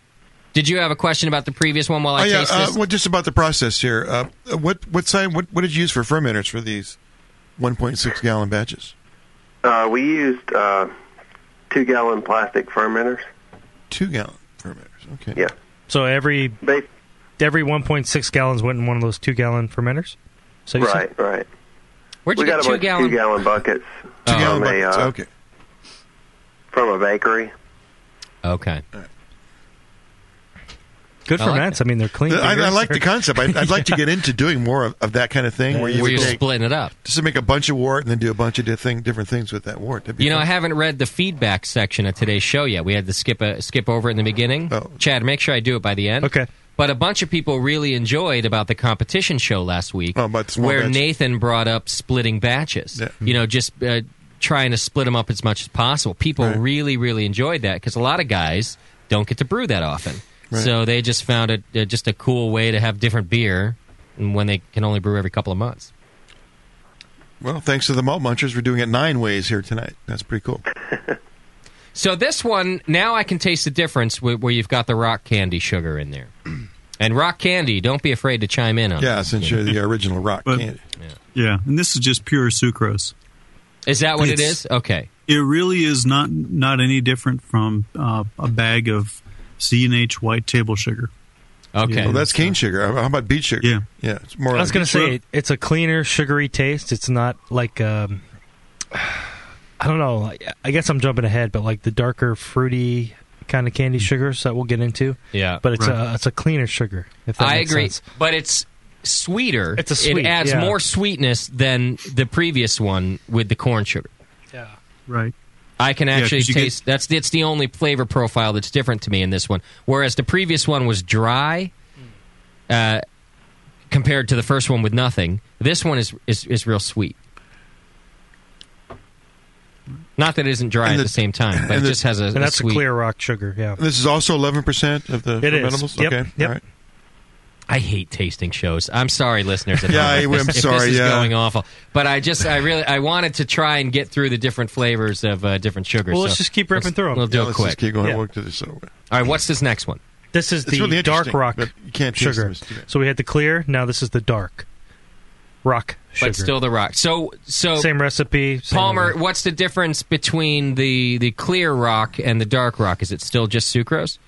Mainly 100% sucrose, well, like 99%. A little bit of melanoidin going on to give it some darkening. Hints of caramel, perhaps. A little burnt sugar flavor, perhaps. But mainly 100% sucrose. Just like the pale. There's just that little added bit of color during the processing. Okay. So I'm interested to hear what you think. What differences you think you taste. Well, the caramel, you're right off the bat. A little bit more, yeah. And it's also perceived as sweetness to me. It's just yet a step sweeter than the last one, but it's a little more caramel. It's very slight, though. Yeah, it is very, very slight. Very slight. Yeah, it's it's a almost drier, more sweetness than just sweet. It's not as much mouthfeel like sweetness as the previous. Right. That's about the only difference, I think. And it doesn't add any color at all. No color at all. I was looking at I that. can't Thanks tell. for chiming in there. Yeah, they do seem the same. Yeah. I'll So- I just want to point out the one thing I'm missing from these beers that I wish that they did have, and not just for my own sake, but alcohol content. And I'm being serious. If they all were a little higher in gravity, I think that they would have been a bit more flavorful than they are. But they seem a little thin, and maybe this is just to get the characteristic of the sugar out. Maybe that was the whole point. You guys keep it kind of simple and get the sugar flavor out. But beer-wise, if I was going to drink a glass of any one of these, for the sake of complexity and the style, they're all a little low. Don't you think? They're all most beers you would add sugar to they're all are a going to bit be beers mild. you are trying to add alcohol. Yeah. And, without getting a lot of malt sweetness. So, yeah, I think the experiment here is so that we can taste more the effect of the sugars. Definitely. There's nothing in the way. Yeah. It's 100% two-row, and then you got a little bit of Hallertauer just for shits and giggles. I mean. Right. Yeah, but Bayou, why can't you get me shit-faced at the same time? I mean, what gives? Well, he gave you 10 beers. Sure, I got some Golden Strong. Oh, yeah, he did give me 10. That's true. Justin, next time I will get you drunk, okay? Yeah. He promises. All right. I'll accept that. That's fine. And then, so this next one is going to be blonde soft sugar. So what was this made up of, Michael? You just went to the store and just bought a bag of the blonde sugar, soft sugar in the homebrew store? Or? Oh, this was also from Dark Candy Inc. Okay. They have a granular sugar, too. It's okay. Okay. So this comes is in a little package just like the syrup does, but it's Dark Candy Inc. But granular. Okay. Are you drinking these too, Bayou? I am. Attaboy. And by Too many of them, Yeah. actually. and by the way, when you're adding these things, are you doing anything beforehand? Are you boiling any of this? Are you sanitizing in any way? Or you're open the bag, dump it right in? They were all autoclaved. Oh, okay. So I threw them. I actually work in a biology lab, so I threw them in an actual autoclave and sanitized them.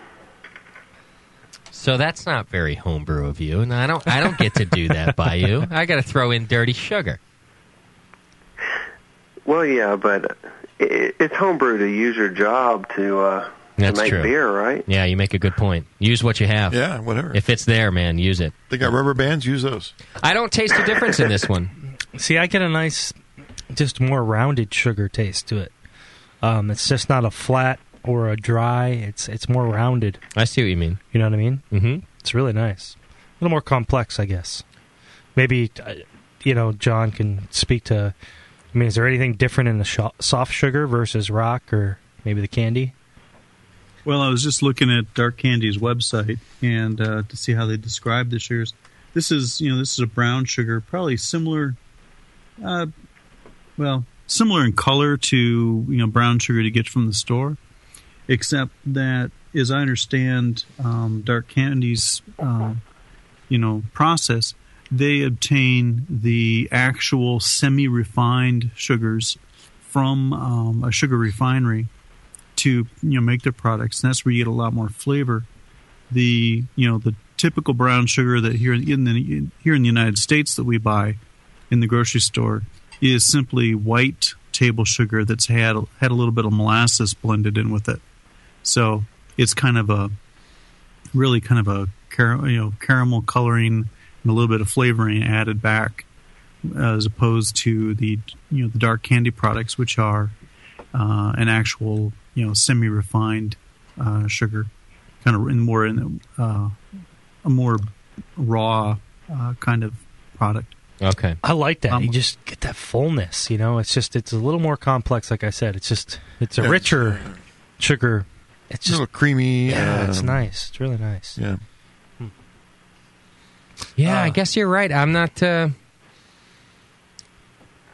It's still a subtle change for me from the one before. See, with these products, you're going to get some unfermentables that are going to be present in the sugar. Okay.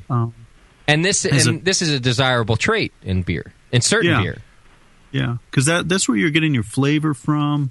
Your the little slight perceptions, the change in body. I mean, comparing this to, say, the corn sugar beer or the sucrose beer, you probably sense a little difference in body, a little sense in mouthfeel. Okay. Especially you were talking about these beers being a little lighter in that department. Yeah. Do you feel the ramp up a little bit? Is that I can taste? Yeah. Yeah. I'm getting more Belgian flavor out of this particular one. You are, which is very pleasing, and it's nice. Okay. Do different yeasts make a difference in terms of which sugars they seem to like, or? Palmer? Yeah, all of your yeasts, they ferment a different proportion of the different sugars in the wort and produce a different set of byproducts. Different efficiencies in utilizing maltose and sucrose and so on, fructose. They produce different ratios of byproducts, different esters and other compounds. So, yeah, each yeast strain will have its characteristic flavor from any given wort. All right. And that was the blonde. Is that what you were on, right? The blonde soft? Is that what? Did you have the dark? I had the blonde. Or the brown, I'm sorry. I did not. Yep. So the next one is the brown soft sugar. Okay. And right away. And so this one is Dark Candy. This, again, is from Dark the Candy. brown soft sugar from Dark Candy. Yeah. Versus the blonde, which was the previous. And you kind of, it's just a richer, even more body feel to it. Yeah. And more residual. It kind of sticks around on your palate. It doesn't finish as dry as the rest of them. This one has that kind of, maybe the unfermentables that Palmer's talking about. And this is kind of something like a Lagunitas did. They went to the store and got a bunch of brown sugar to make that. What was that beer? Brown sugar. Brown sugar. And I can kind of taste that in that beer per se. The molasses. Yeah. I mean, they've changed the recipe. I'm sure, not just a ton of sugar, but man, it really comes through. It tastes like that beer. Yeah. Just that brown sugar and the mouthfeel, that body that adds. And I hear a lot of people actually add brown sugar if they feel like a beer's a little thin or lacking that mouthfeel. Well, it's got some residual flavor. I don't think that molasses is quite as fermentable, maybe, as the straight sugar. It's a nice, rich feel. It's nice. I'll tell you what would make this particular sample just perfect is some ground up Vicodin just thrown right into the just sprinkled right into the top of it. It helped me out a lot. All right, we're moving along. The show's still ready. Well, why don't you try the 45 clear? minutes is up. Hang on, I'm trying to move. I'm trying to taste and move. Can't lift up my arm. I can't reach that far right now, Chad. Hang on a second. I'm moving slow. I need one of those. You know how right now I think if you go, reacher? if you go buy an easy chair, you get a free reacher. Yeah, I need a reacher right now, And so a back scratcher. So I can hand you my and a sponge on a stick, so you can wash your ass. A goddamn reacher. And I will tell you, things for your shoe. Chad knows all these things. He used to work on medical stuff like that. That's right, Chad. Trying to forget about him, but he does know about all that. All right, try this one, Chad. There you go. All right, so next this is the clear syrup. So we're getting into the syrups here, and this would be the clear. Is clear. Barry called it clear. Same recipe. Again, added to 11% fermentables after 2/3 fermentation is complete.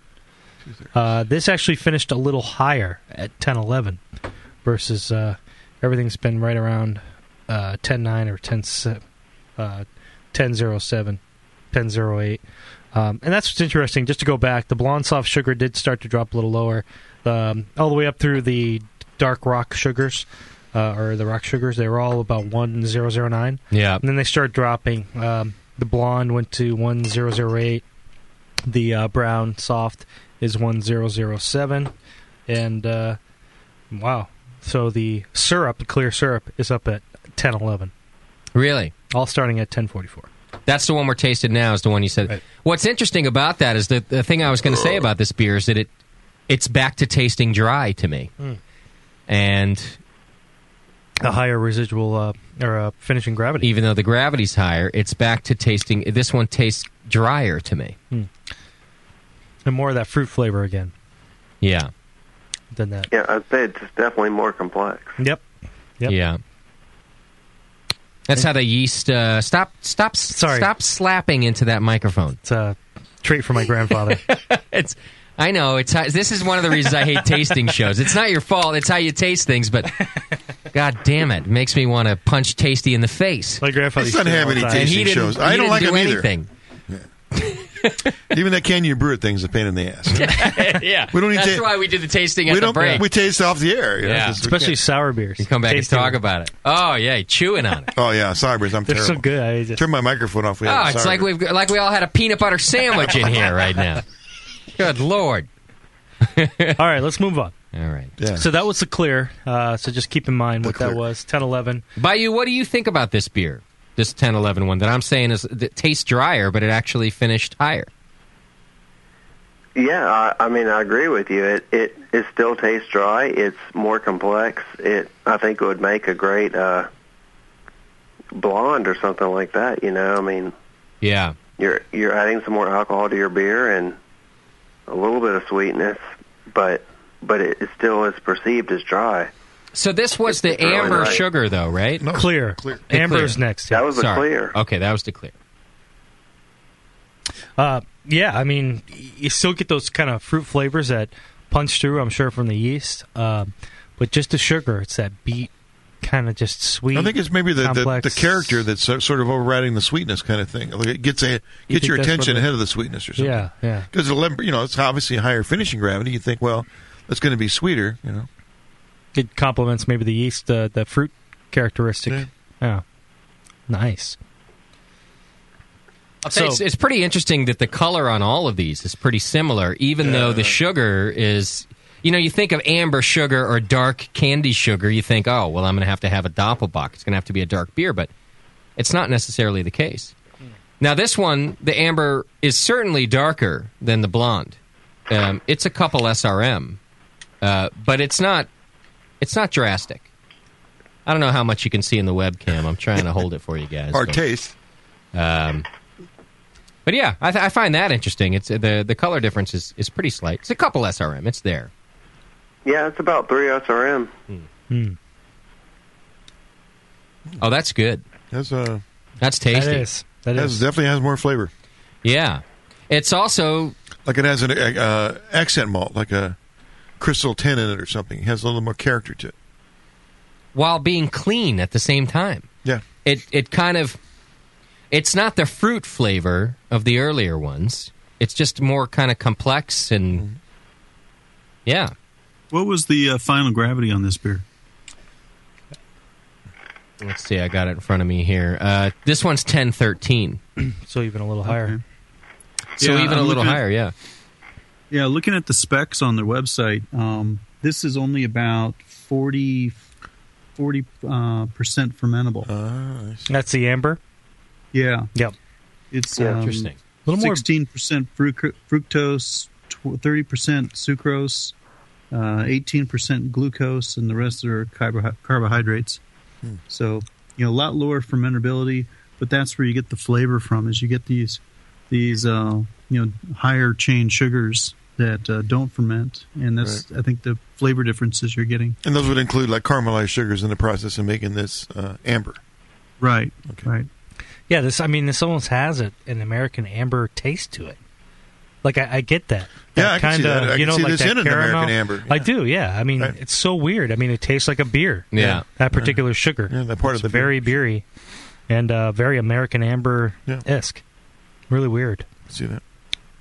It's got a real earthy taste, and less of that fruit, a little bit of plum, but yeah, it was a really nice beer. Yeah. Bayou's got a good palate because he's right. Earthy is a great descriptor of this sugar, and a little bit of plum. I'm with him. Crystal 80 maybe. Yeah. Yeah, it's getting nicer as it goes. And that the finishing gravities. I mean, what was involved there? Bayou, was it just that's how they finished? Kind of racked them all at the same time, or? Yeah, that's how they finished. I mean, they were all racked in the same kind of vessels, kept in the same temperature-controlled refrigerator, and that's just where they finished. No, it just goes with what Palmer's saying. Yeah. With what was left that's unfermentable, that's why they didn't finish out so far. Yeah. Right. When you say you added the sugar at 2/3 after 2/3 of the fermentation, how did you measure that? Did you? I took refractometer reading. Refractometer, and you adjusted, did the formula thing, and got that. Right. Gotcha. Right. What do you think, Tasty? Because he has a southern accent that he's just like holding it up to the sun no, I and just saying, "Oh, it's this." No, I mean a hydrometer. I don't know. Some way. I mean, obviously he did that. I'm just fucking with Tasty. I'm drunk, not retarded. Right. He's in the biology lab. Come on. I know. So, anybody's got an autoclave, I bow to. That's right. Yes. Like Doc. Southern accent or not, he knows what he's doing. You can have any accent. Right. Yes. All right, what do we got? One more? No, we got two more. Boy. The dark and then the D2. So next is the dark, and this finished at 11. Dark candy sugar. And I'm going to hand it off. All right. So this is the dark. The dark. Yeah, next time do half the experiment, will you, Bayou? Jesus. 9. Sorry about that, man. You guys went for it. I like it. And what did you hear any feedback from Brian at all in regards to the beers? I know you sent him some, right? At Dark Candy? Oh, yeah. I sent him all the beers. No, I didn't get a response to the tasting yet, but... I talked to him about it. He was happy about it. Brian's only thing... See, here's what we're doing, because this is all one style of beer. And it's perfect for us to sit here and be able to talk about how the sugar tastes different. Brian would be interested in finding out also how different kinds of sugar work in different kinds of beer, right? And so Bayou, you need to repeat your experiment with 5 different worts, for 5 different styles. 5 times 9. 5 times the beer. Is that 5 factorial? Or is that 9 factorial? And certainly not that he wasn't interested in this one either. But essentially, it's the same thing that we do sometimes here at the BN. What you do is you kind of occasionally you reach out. Drink a lot, fall down. You drink a lot, you fall down. You search around the web and you see what people are saying about your product. And sometimes people are saying the same thing over and over and over again, right? Instead of saying things like, well, you know what? Especially when it comes to like sponsors and stuff on programs like this, this is why I love Brian. Brian's awesome. He doesn't want me to sit here and say, Dark Candy is the best thing for your beer every time, all the time. In fact, if I said that, he'd probably drop us like a rock. He'd probably say, you know what? You guys are full of shit. He'd rather me get on here and say, look sometimes you just want to use table sugar. And sometimes you want to use rock sugar. And sometimes you want to use our liquid sugar. He really wants us to be real about the different products and how it affects your beer. So, and that's great. I mean, I think that's something maybe Michael can kind of summarize at the end here, what the overall experience was. But what do you think of this dark sugar, candy sugar? What do you get versus the amber versus the clear? Maybe well, you just confused me with all that talking about Brian and everything. But, sorry. Yeah. No. Go ahead and hold off. I'm asking everyone in the studio here what they think of the beer. Well, see, now I'm going to do exactly what Brian sees us all doing. It just gets better and better the darker the sugar gets for me. Is that what it is? Yeah. And I think what happens is that it's particular to the style of wort that you brewed. So this wort is privy to having darker sugar. With the Belgian yeast, I'm getting more like, this is more like a Belgian pale. Now it becomes exactly. I'll order a pint of this. Yeah. That's right. It becomes more like a Belgian beer that you would expect to have. Right. Whereas the first ones were kind of thin and sweet, this one now becomes complex and sweet and nice and Belgian-y. The yeast seems to be working well with the sugars. Perfect for like a Belgian double. I mean, that's where I would apply it. Right. Yeah. Are you getting any vanilla out of this beer? I am. Yes. Yeah. Definitely. Is that part of the characteristics too, Palmer? That's part of the character of this particular sugar. Yeah. I did a Belgian double a year or so ago, 2 years ago with this sugar. And I got a lot of vanilla in the beer. It was kind of a real nice accent. Mm-hmm. Yeah, wow. I mean, it's just, you say something, you taste it. It's that kind of thing. But, yeah, it's there. It's really there. Yeah, this is the one where you actually get some increase in the color. We're going to an SRM of 11 First time we've noticed that, yeah. Yeah, and you get some nutty, rummy, caramel notes. Yeah. It's a real nice sugar. I'd still go now. If I was going to use this sugar, I would still go with a bigger malt bill too, though. I'd want I'd still want it to be. I know that's not what you're going for. I'm not criticizing the experience, but I just mean for this particular. As much as I like this sugar, I would say, okay, let's get up to the Doppelbock. It might be dominating this beer. You're saying, the beer we have. Let's really boost the grain bill as well, and add the sugar to it, because then it could be really complex and, Right. Like Brian says, this is all dependent on what you're trying to make. And, right. For this one, you definitely have to increase the character malt bill. Yeah. All right, what do you got? One more? One more. All right. And this would be the D2 candy syrup from Dark Candy. And I'm assuming this is the best, according to your theory. Right. As I'm going upward, yes. Really, it could just be, we're 9 into it. Of course everyone gets better. Well, I mean, look at the appearance of the beer as well. I mean, it does get darker. This is the darkest one, of course. The best. Yeah, we judged this one at an SRM of 22, so that's quite a bit darker than any of the previous I'm noticing a lot more foam difference. stability in this one. This is interesting how they... Wow. Now, I don't notice a huge difference between this one and the last one. A little more residual sweetness. I think the dark had more sweetness. Well, let's see. Where did they finish? So this one was 9 versus 11. Oh, 13. Oh, no, I'm sorry. Hold on. Losing track of beers. You got beers everywhere. Yeah, try closing one eye. Yeah. There we go. So the dark was 11, and the D2 was 9. So this one had a lower finishing gravity. Lower. Got it. So, I don't think that matters. I think this one was more complex from beginning to finish. It was that's a lot more character. It was full from the first sip to the end of that. It was amazing. I'm drunk, so ignore me. But everything's amazing. Yeah. Well, it's weird. Like you can pick out more specific flavors in the dark versus the D2, where I think it's more like you said, from start to finish, almost the same thing through. It's nice. It's full. Yeah, where I think the dark seems like a little more. You can pick out more fruit, particular fruit, like a raisin. Right, but this one had the light fruit and the dark fruit. That's what I mean. It's nothing you can really. It's a blend, and you're not able to distinguish the parts as much as you were in the. So it is complex all the way through. It's a nice blend of all those flavors. That's the amazing thing about it. And it's soft. It's not in your face like the dark. I think the dark's a little more up front. I think the stabilizing effect of the dark sugar really... This is like start to finish, like you said, all the way through. Really nice, soft, balanced sugar, per se. I can see that the more, the further we got into the sugar, the more complex the sugar, the more unfermentables. the more complex I wanted the malt bill to be underneath it. So, in other words, you know, when you were at the corn sugar and the table sugar at the beginning, it's fine to be in just like a Belgian blonde, a simple beer, something strong, a Duvel, something like that. You're just adding. Yeah, we're not looking for much. Looking for some alcohol content and some fermentability, some dryness, right? And the more complex the sugar got, the more unfermentable the sugar got, according to Palmer. The more I wanted the grain bill to be kind of complex too, or at least bring something else to the table, right? So, yeah, you're looking for flavors to complement the sugar character. Yeah.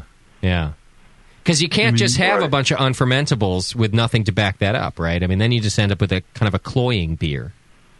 Yeah. Well, I doubt this particular beer is cloying. I mean, but I think because you guys have, tasted a variety of Belgian beers, you're familiar with a variety of Belgian styles, the strong, dark, et cetera, et cetera. Yeah. You're saying, okay, the character I'm getting from this particular sugar in this beer reminds me of this style that I like. Right. Where I'm used to this accent, but with these other malts kind of backing it up and complementing. I'm looking, I know how this character benefits a beer, and so you're kind of making that jump to a different style than what you're drinking here. Right.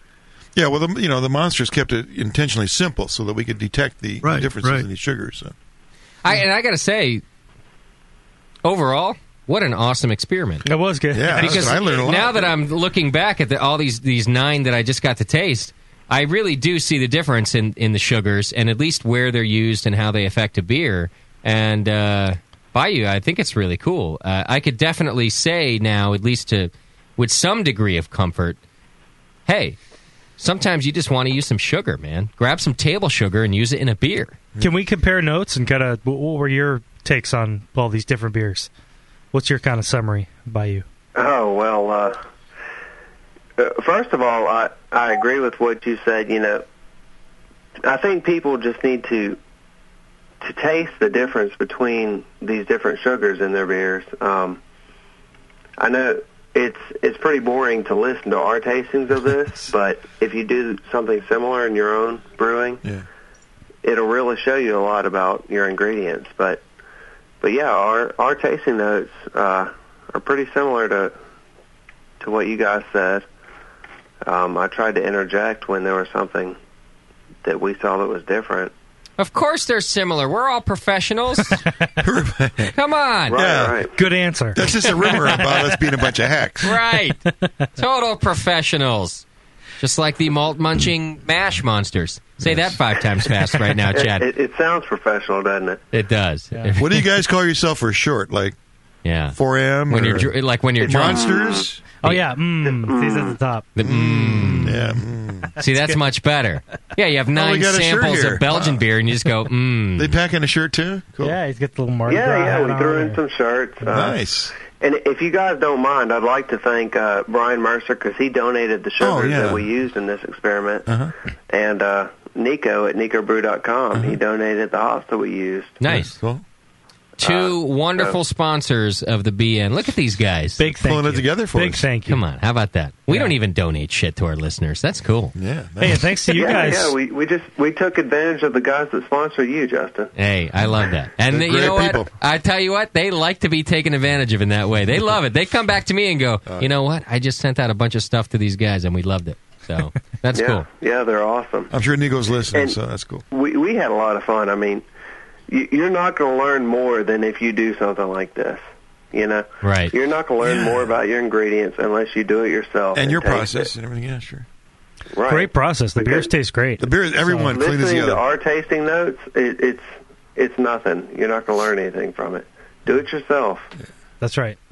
That's right. I can see that. Yeah. Well, that's been a message. Kind of goes. Jamil's good about this because it's easy just to ask us and hey Jamil, hey John Palmer, what's the answer? But ultimately, you just got to do it yourself. Yeah. So, and good advice. The bottle conditioning. I know, John, you had mentioned that the corn syrup or the corn sugar really is pretty neutral. I mean, Right. do you ever notice anything versus bottle conditioning that you get from forced carbonating with the corn sugar added? Is there any? I mean, does that just kind of No. get eaten up and gonzo?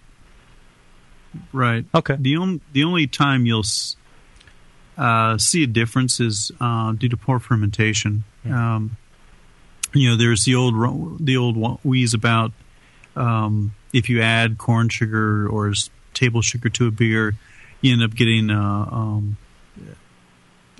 acetic kind of taste, a little cidery taste. Well, that's due to poor fermentation more than it is due to sugar addition. So you really shouldn't, if you're priming and doing this with a bottle condition versus forced carbonating, if you've got a good fermentation, you won't taste the difference between them. And that acetic, you said acetic, right? The cidery taste comes from acetic acid that's thrown off as a byproduct during fermentation of the sugar. So it's fermentation. It's not any O2 being... No. Okay. Well, yeah. At least, I mean, it's in the bottling process. It's nothing... It's fermentation. Right. Okay. All right, wonderful, everybody. That's it. I'm done. I can't sit here anymore. I'm fucking dying. You have no idea. No. Yeah. Back surgery. Oh, forget about it. Slip disc. Yeah. 7 of them. Hey, Justin, one more thing. Yeah, you got it. I'm sorry that I killed your show, but I didn't. just had to thank JP, even though he's not there, Yeah. because he's the reason this all happened. Is that right? How did that happen? I won D2 Sugar in December 2 years ago, guessing JP's number, and that's what started. This That was brutal. goddamn number game. The greatest game ever. The only thing that hurts me more than my back right now is that goddamn number game. We thought that was a low point. Yeah.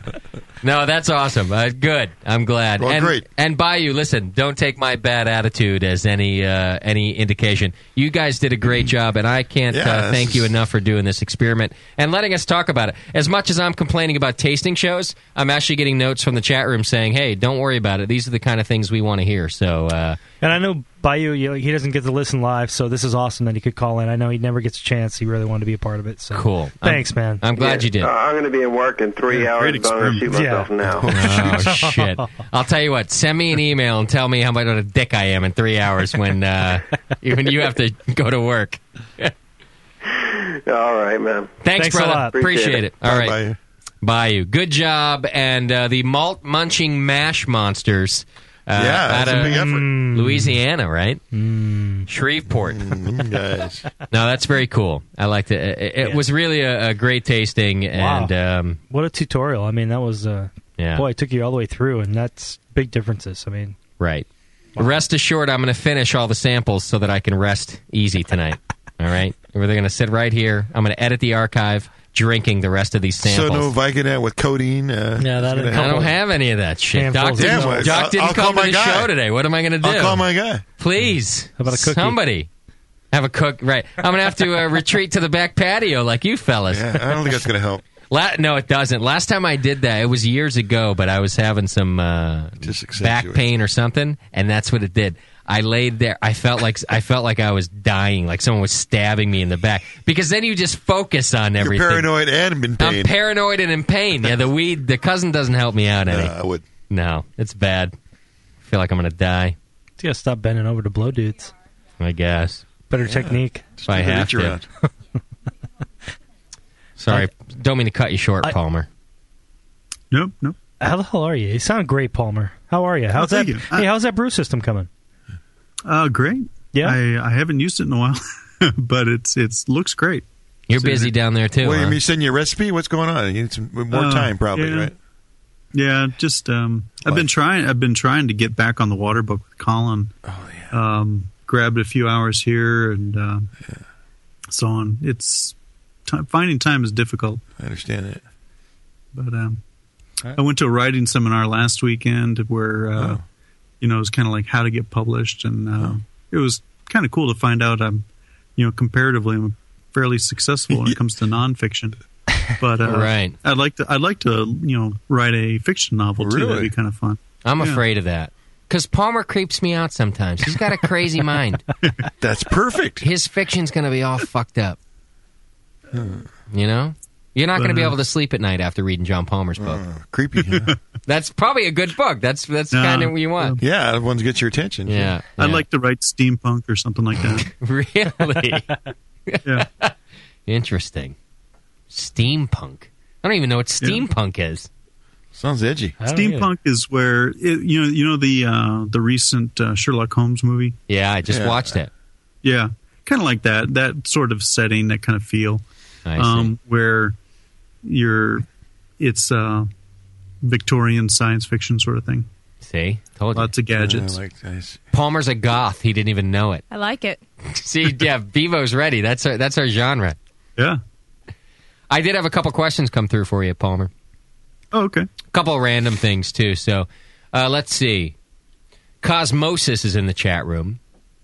And he says, I've recently heard of some people using popcorn in the mash. Have you heard anything about that? Yeah, that's basically torrefied corn. If you're going to do that, you better use air-popped popcorn because you don't want the oil going in. So what does it mean if something is torrefied? Just exactly like popcorn. You're familiar with unsweetened puffed wheat, from the dark days of youth when your mom would buy this bulk bag of puffed wheat at the store. Yeah. And mounds of sugar couldn't make it taste any better. Well, that's torrefied wheat. It's puffed wheat. It's been exploded just like popcorn is. And what happens is that kernel heats up, the steam inside gelatinizes the starches, and then it explodes, and you have a pre-gelatinized starch ready to add to the mash. All right, good enough. Here's another one from Nico Brew. What % of sugar can be used to boost gravity without negatively affecting body and other flavors? So is there a point where we have to not, have our fermentables be from sugar? What I would recommend you do is look at Brewing Classic styles, looking at some of Jamil's recipes for, the Belgian styles that use sugar. You kind of use that as a guideline. 10-15% is really about as high as you want to go. I think there's maybe a style or two that uses like 20%. But if you're going to do that, if you're going to go high on the sugar content, then you need to add it during the latter half of fermentation. Because if you put all that sucrose and glucose and fructose up front, the yeast will consume that, and they will not produce the maltase enzymes that they need to ferment the maltose, and that beer will not ferment very well. So what you need to do is ferment, the barley wort, the maltose, the regular wort first, and after that is fermented, then you can add your simple sugars, and the yeast will go right to town with those. But if you do it in the reverse, then you're going to tend to have a stuck fermentation. Got it. All right, Palmer. Thank you, brother. Sure. I appreciate it. Hey, I want to give a shout out to all the brewers down in San Antonio. I'm going to see them in a couple of weeks. Oh, cool. The San Antonio Cerveza Fest. Oh yeah, what you just headed out there for that? Cool. Yeah. Attaboy. It's cool. Yeah, should be a lot of fun. They used to do it in late August. And I was going to head down there last August, but the hills started burning, and I had to cancel. So this year they moved it to April. I guess it worked out better for them too. Uh-huh. Right. Yeah. Right. Good idea. Pre-fire season. Yeah. Yep. So a little brewing competition, and you gonna judge? So, yep. Nice. Yeah. They're gonna let you do all that, huh? Oh yeah. These are great events. I love them. They haven't met you personally yet, have they? No. one or two of them may have, and they're but I guess they're not telling. Everyone's surprised because Palmer, like right when you meet him, he's real nice.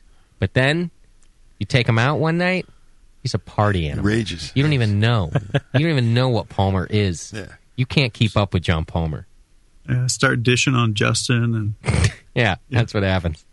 Yeah. Oh, he's all nice in the beginning, and then before you know it, it's like F that guy, and Justin's a douche. Yeah. Gets crazy with Palmer. You don't even know. Well, I'm looking forward to SoCal Homebrew Fest with you, man. Yeah, we'll that's hang great. up. You'll be We'll down hang here. together. Yeah. Oh yeah. In fact, since you guys are there, I may convince myself to go down Friday night. Do it, man. Yeah, we'll be there. Kidding me? Be there. Yeah. We'll have beer. All right. We'll bring the heroin. We'll bring some of our beers. Well, then I'm definitely coming. Palmer's in. For the heroin or for our beers? The beers. Got it. Yeah. See? Yeah. Hey, I'm down there this week, too, you know. I don't know. You can't get away for lunch at your new job, can you?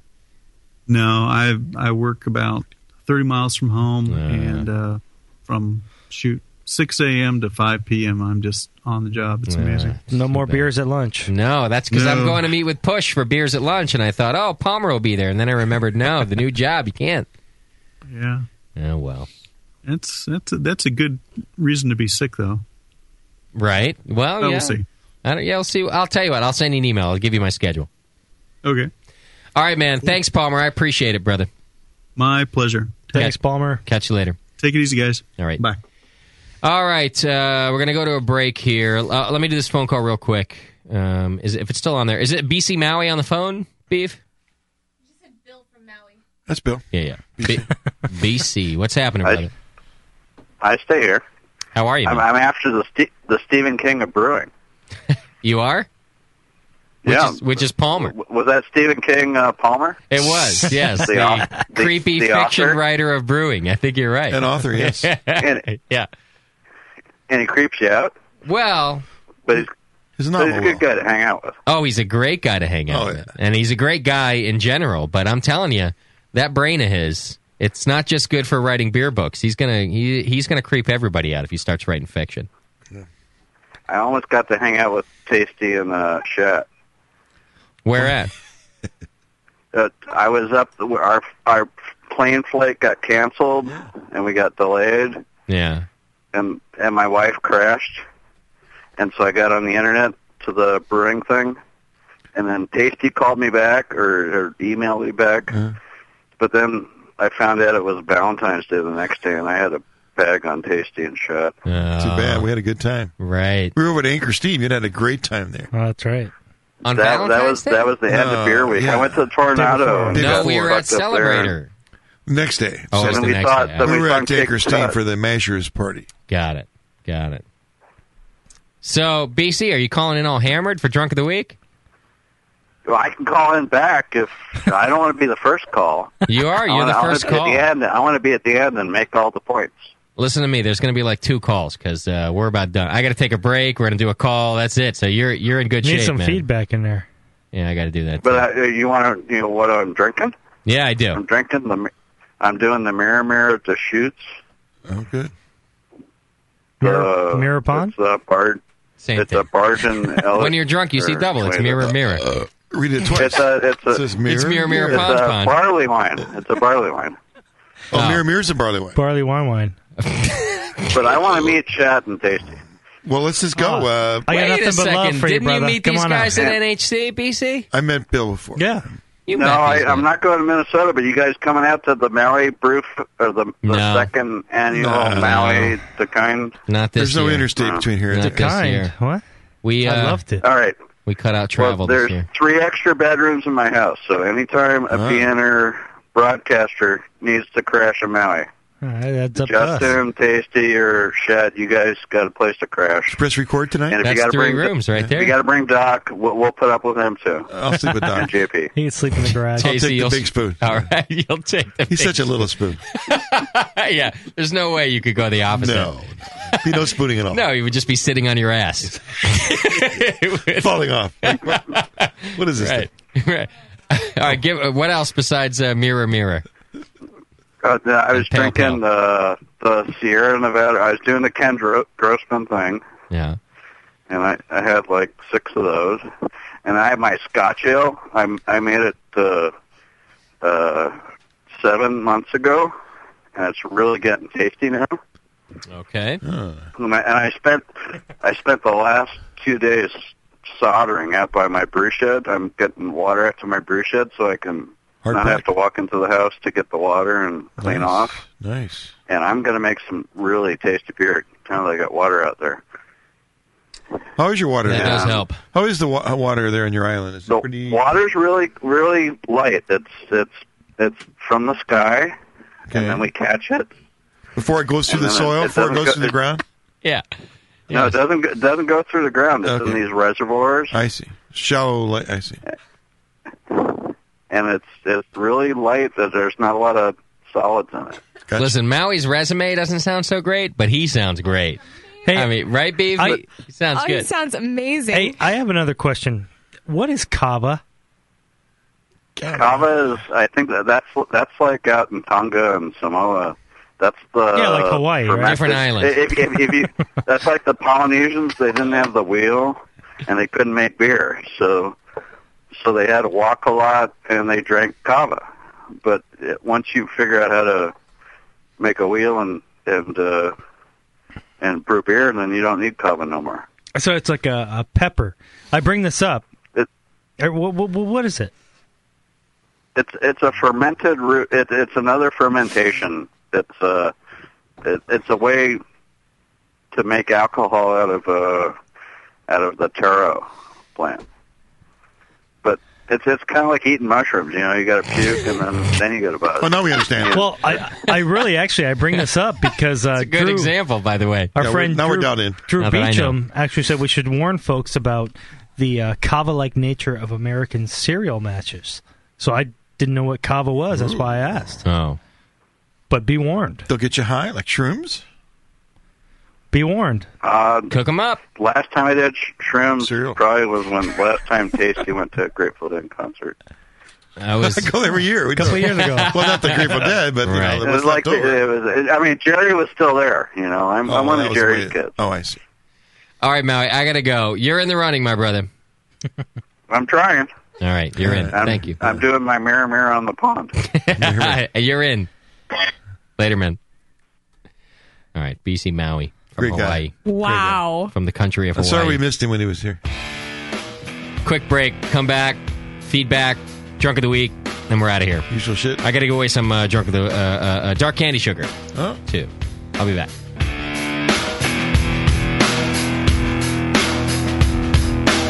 You're listening to the Brewcasters. The Brewcasters on the Brewing Network.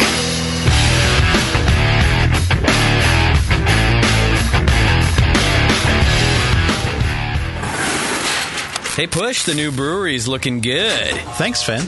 Piece by piece. Well, let's fire her up. Whoa! Is that a new kettle? Yeah, just got it brand new, but paid half price. What? And that blade scale? 40% off. The new tap handle? $5 instead of 13. Got a new regulator for the brew stand, too, but $5 instead of 25. Dude, where are you stealing all this stuff from? Where else? The more beer deal of the day. Announcing the Beer, and More Beer Deal of the Day. Every day, a new fantastic deal from big items to small that will blow you away. Boil kettles, carboy carriers, sterile siphon starters, digital timers. Watch morebeer.com every day for a new deal, and you just might find the item you've been waiting for at a price you cannot believe. Hurry, because stock is limited on most items. And that sweet Guinness cap? Let me guess. The More Beer Deal of the Day. Yeah, I knew it. Come on, let's brew something. Find the More Beer Deal of the Day at morebeer.com. Celebrity voices impersonated. Hey, BNers, Brewcaster Jay here. Are you tired of hearing about great beer here in the Brewing Network that you can't get at your local bottle shop? Well, we do interviews from all over the world, and we want to taste those beers too.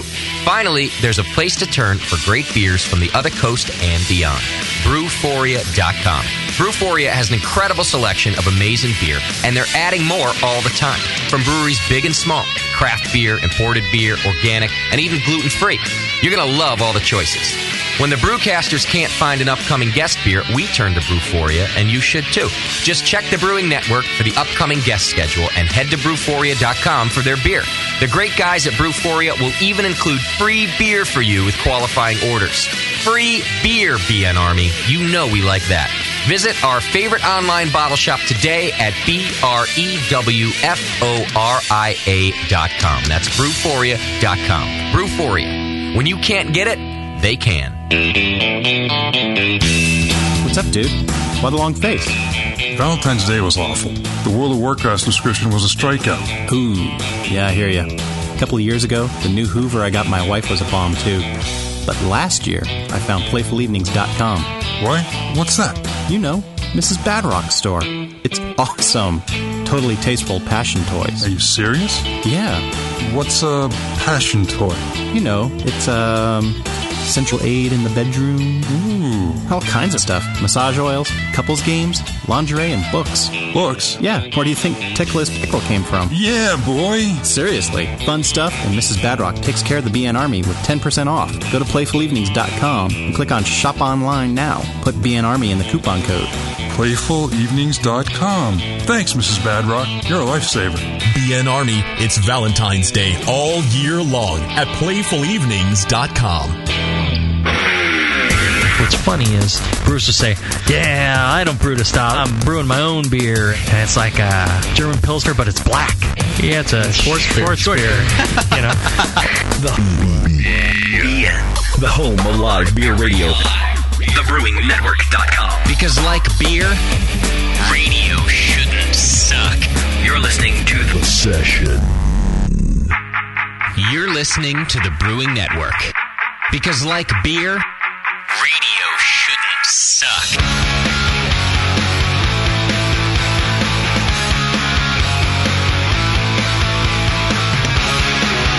Welcome back to the program, everybody. Got to wrap things up. Some Drunk of the Week phone calls to do, a little bit of feedback, things like that. Some sponsors to take care of. It's a good show. Yeah. I learned a lot of information. Skeleton Crew sometimes works out because it focuses us, right? Yes, in our English. It focuses us in on a topic. Yes. And gets us really kind of diving into it and picking each other's brains about it. So I tell you, I do like sometimes that it just changes things up for us, the pared down format. And it was a good show today. Makes you think more. That's cool. I like being focus assisted. It works.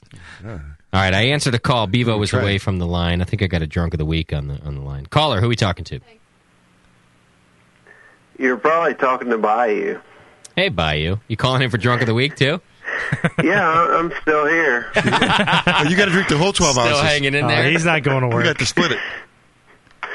Yeah, I'm going to work in a couple hours. But oh, yeah. How about that? What do you do, Bayou? Oh, you're like in a lab, right? Sleep at work. Yeah.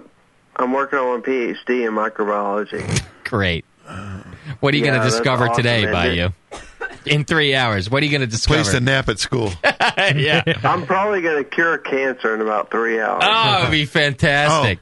Another thing that we can claim that we did. We can put that to the BN We side. could just say, listen, first the internet and then cancer. We've done it all. Right. Yeah. All right. Or how to kill hangovers. I did want to say hangovers. one thing, even though I'm a drunk ass. We are trying to advance some legislation in Louisiana to formally legalize homebrewing in Louisiana and legalize the transport of homebrew. And I'm probably the wrong person to be talking about this right now. I don't think you're helping the cause right now. Well, there's like glass clinking in the back, and he's going, listen. There aren't any legislators listening. So. You know what? Governor, First off, I got to talk to you about something. I got to say, I feel so bad for all these guys.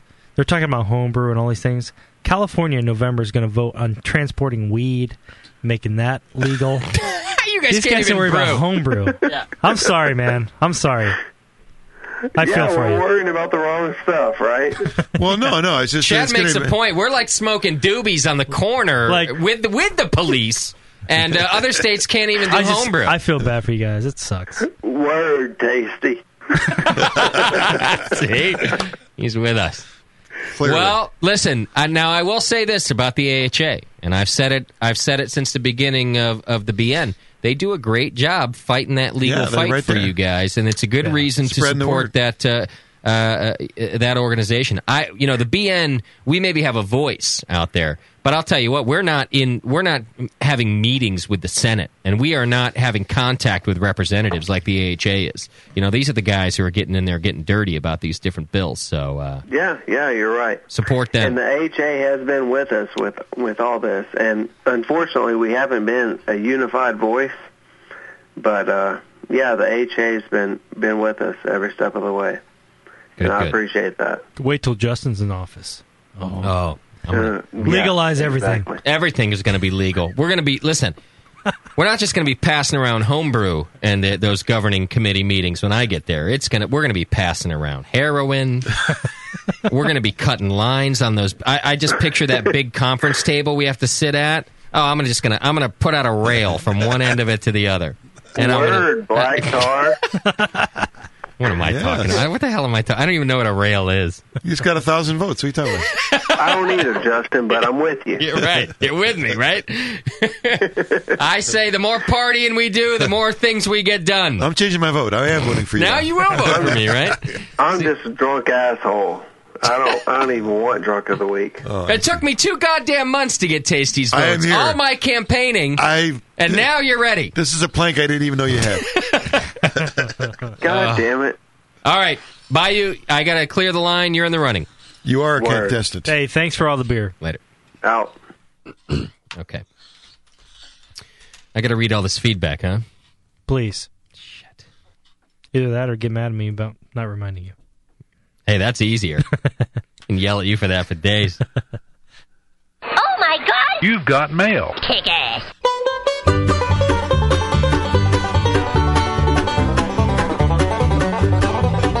All right, feedback's brought to you today by the 21st Amendment. You can go to 21st-amendment.com. Check out that beautiful new website they got. Yeah, it's nice. You get all the information you need. Grab yourself some Monk's Blood. Speaking of adjuncts in beer, right? Beer's awesome. Monk's Blood in a can, a good version of an adjunct. And they use the dark candy sugar. That's D2, right. I think. Yeah. Good shit.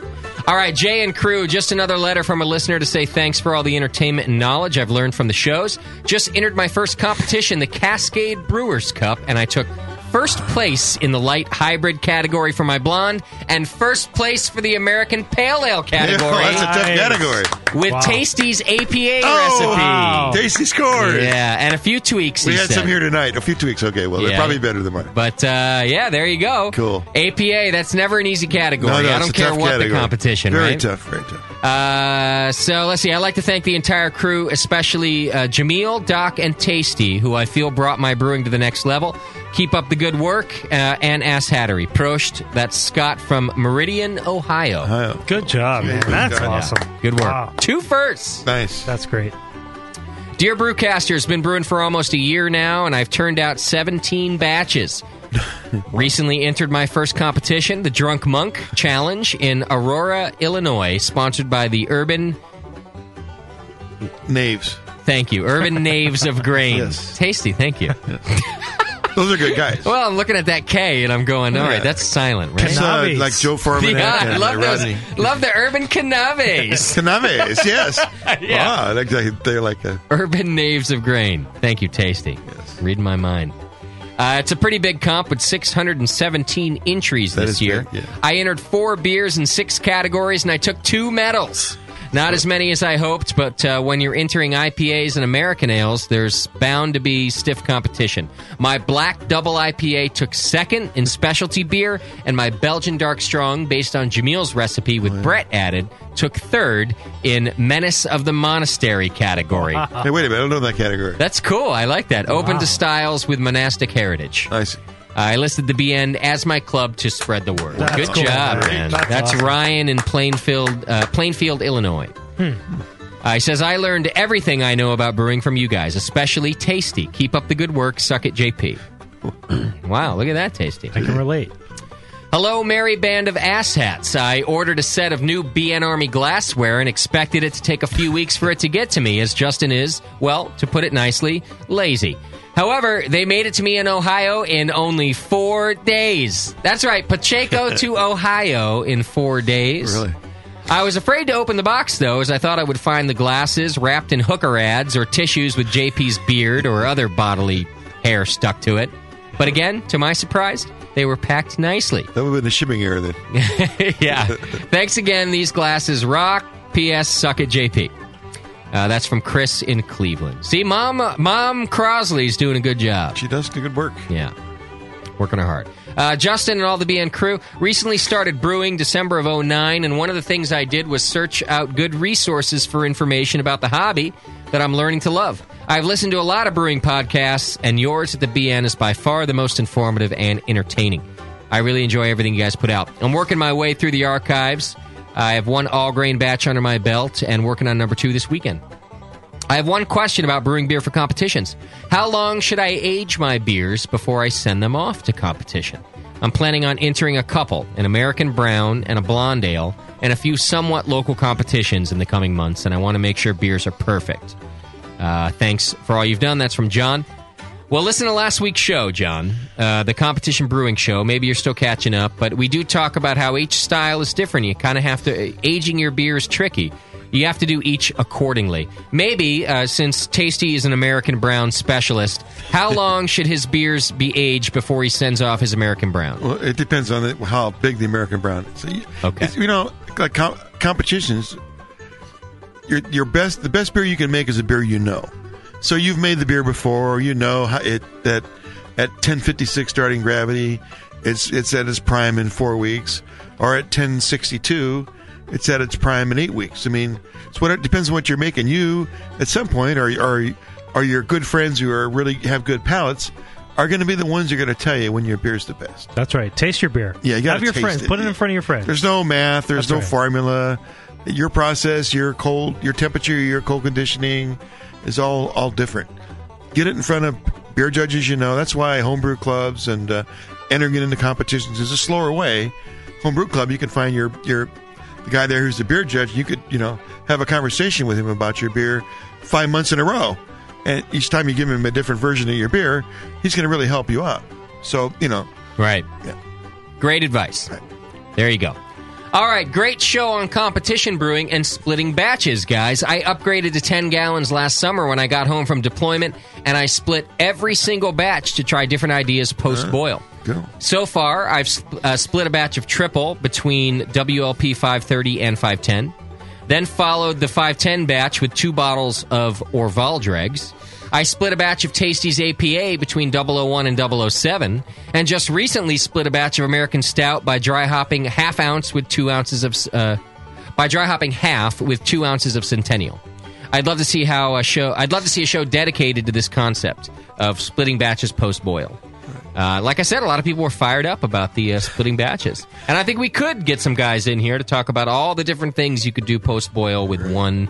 Not to mention the malt munching mash monsters. Yeah. Along with, 2 different worts from one mash or something like that. Yeah, you can do all combinations. So, lots of splitting things we could do. Right, and Put then, of that course, in the notes, Chad. We might do a show just about splitting. He says, see you at NHC. That's Timmy R., BN Army Corps. Oh, Timmy Renette. Yeah. Let's see. Hey, Justin and company, wanted to drop you a note to let brewcasters and guests know that I found the most recent competition brewing show really inspiring. I don't enter many comps, and while the show did goad me into sending a few bottles over to nationals, what I really enjoyed was the discussion about splitting batches and how to get a lot of different beers out of a single brew day. I don't get to fire up the kettle as often as I'd like, and I've been planning on going to 10-gallon batches this summer just to keep up with my drinking. So thanks for the ideas from the show. I can brew once a month and still get a variety as if I was brewing every 2 weeks. Yeah. Yeah. Keep up the good work, Colin. He's in the Winged Armada. He's Winged Armada in the forum. And that is your feedback, brought to you by the 21st Amendment Brewery at 563 2nd Street in San Francisco. Try out their Monk's Blood in cans. It goes along very well with this adjunct show. If you sit down and listen to it, find yourself some Monk's Blood. Be a perfect beer to try as you're listening to us talk about candy sugar and certainly from Dark Candy Inc. too. Good stuff. And fruit, figs, all kinds of stuff in that beer. There's nasty stuff in there. Right. Oak. Man. All good. Mm. Is oak an adjunct? Wood? No. Does it have to be a... How did we get through a whole adjunct show and not ask this? Does it have to be something that adds a fermentable to be an adjunct? I think that's the... Is that the definition? Yeah, it's one of the... Yeah. Good preparation on our part. All right, Beef. Do I have any calls there? No, just got the 2. All right, so BC Maui and Bayou are our 2 Drunk of the Week candidates. BC Maui was... His resume wasn't great, but he sounded well lit. Yeah. He wanted to get hammered with us, right? I mean... Right. Couple Well, he weeks just ago. wanted to meet you guys. Oh. Yeah. He did invite us to stay there. That's true. Inviting a brewcaster to stay at your house, that shows... Shows a certain amount of drunkenness. Right. I think I got a Who would Texas do that? number coming in now. That's a good point. Let me take this one. Oh, Bevo already got it? Oh. Dirk McLarge. Who are we talking to? Dirk McLarge. Huge, yes. Hey, Dirk. What's up? What's happening, man?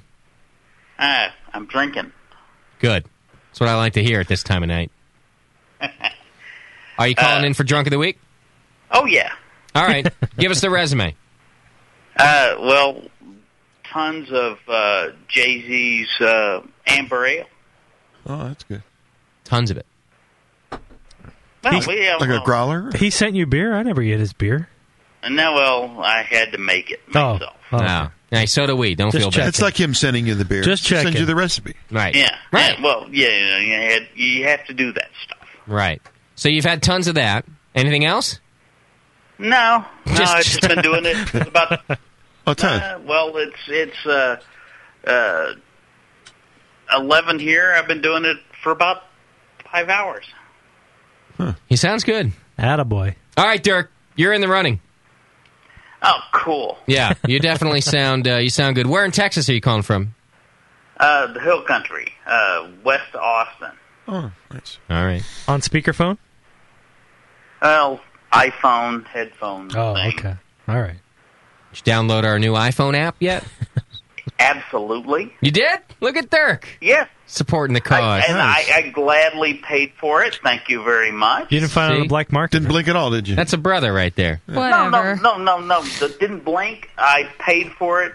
I buy the hats. I buy the T-shirts. Well, thanks, I buy everything. See? And, Very active in the forum, too. You know, you're our peeps. You know that cunt Bevo wouldn't even download that the application because it costs $1.99.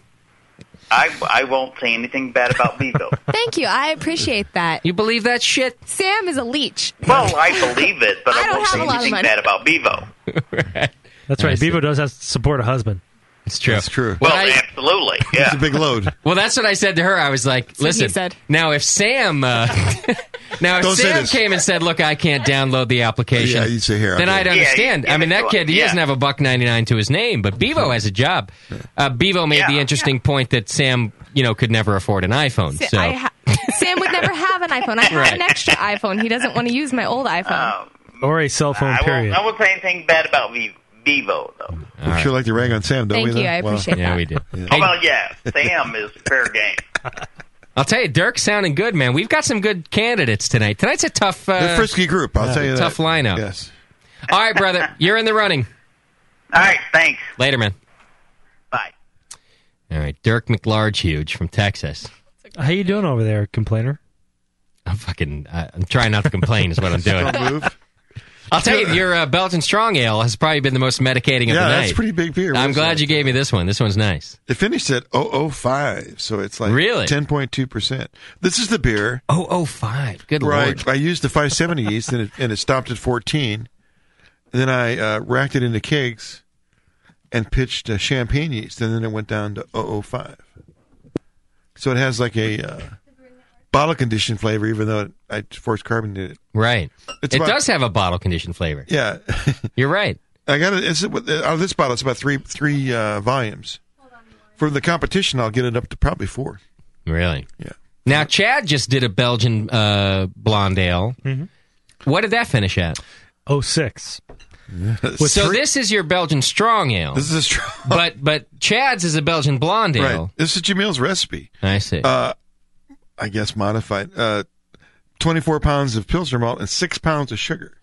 And like Palmer said, you don't want to put all that into the boil. So Right. I made, You split it. three, what kind 3 of pounds sugar? went in the boil. The other 3, I just did it like in a saucepan, boiled it up, and put it into a sanitized container where I put it in about a third a day when the fermentation started to slow up a little bit. Oh, you didn't even put it all in at once. No, did you? no. Feed the fermenter. I fed the fermenter with it, yeah. And what kind of sugar? Beet sugar, just like the What do you cheapest stuff you can get at the store. Oh, not CNH. That's cane store sugar. brand. That's cane sugar. Okay. Yeah. Beet sugar. Yeah, Belgian so like style. a clear candy sugar, Basically, essentially. yeah. Right. And yours, your Belgian blonde, you added sugar to that 3 too? pounds, yeah. 2 Really? pounds in the kettle, 1 pound in That the beer was fermenter. really good. I like the Belgian flavor in that beer. Yeah, essentially at high Krausen. Pretty Well, much added another pound. did Man, you like really boil it in a smooth. saucepan or something? Or did I did. Yeah. You know, everyone says it's pretty stable or just ready to go out of the package, but I don't know. For some back in my mind, I just went, you know what? Throw it in a saucepan for a couple minutes and then cool it down, throw it in. Man, tastes good. It really does. That beer's great. Yeah, It was good. Nice. I'm happy. All right, I have Mrs. Blowmax on the phone. We've heard from Blowmax before, but this is Mrs. Blowmax calling in for Drunk of the Week. Hi, Mrs. Blowmax. Hi. How you doing? I'm so drunk. I already threw up like 3 times. Oh, you should have done that on the Should phone. have saved one for the air, yeah. I wish I did, but I've already thrown up like 3 times, dude. probably talked I've you had into it. like over 20 beers. She has throw-up I'm so voice. drunk. Do you know that voice where you're like, It's you like get real, gurgly. it's like you get real nasally. Oh, that like acid in after your you've throat, thrown yeah. up, you do get throw-up voice. You have it. So, Yeah. what? I've thrown up 3 times already, and it's not very good. Oh man, what were you drinking? I 26. drank some commercial Duvel, a bunch of Fat Tire, and some homebrew Duvel. Oh man, you sound great. Thanks. Do you have to? Do you have to work in the morning? Yeah, technically I do. Yeah, that ain't gonna happen, is it? It's a school night. No, it's not going to happen. What do you do? What's your job? My job is a housekeeper. Okay. Yeah, you ain't cleaning shit tomorrow. Oh no. Except maybe your No, mom. I'm not. Yeah, you might be cleaning the rim of your toilet. Yeah, probably. More than likely. And the phone. What inspired this session tonight? Did you just feel like tying one on, or what? Oh, my boyfriend / Blowmax is off tonight, so I get time with him. I hear him in the background. He's fired up about you He's being having a drunk. great You guys time. are gonna have fun tonight.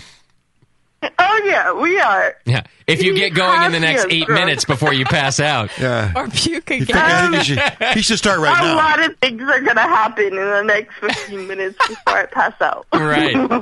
Good. Yeah. Go brush your teeth a lot. That's my advice. Oh, certainly. Use the garden hose. I certainly will. Wow. Flomax is going to have the best 13 and a half minutes of his life right now. That's what's going to happen. Yeah, he is.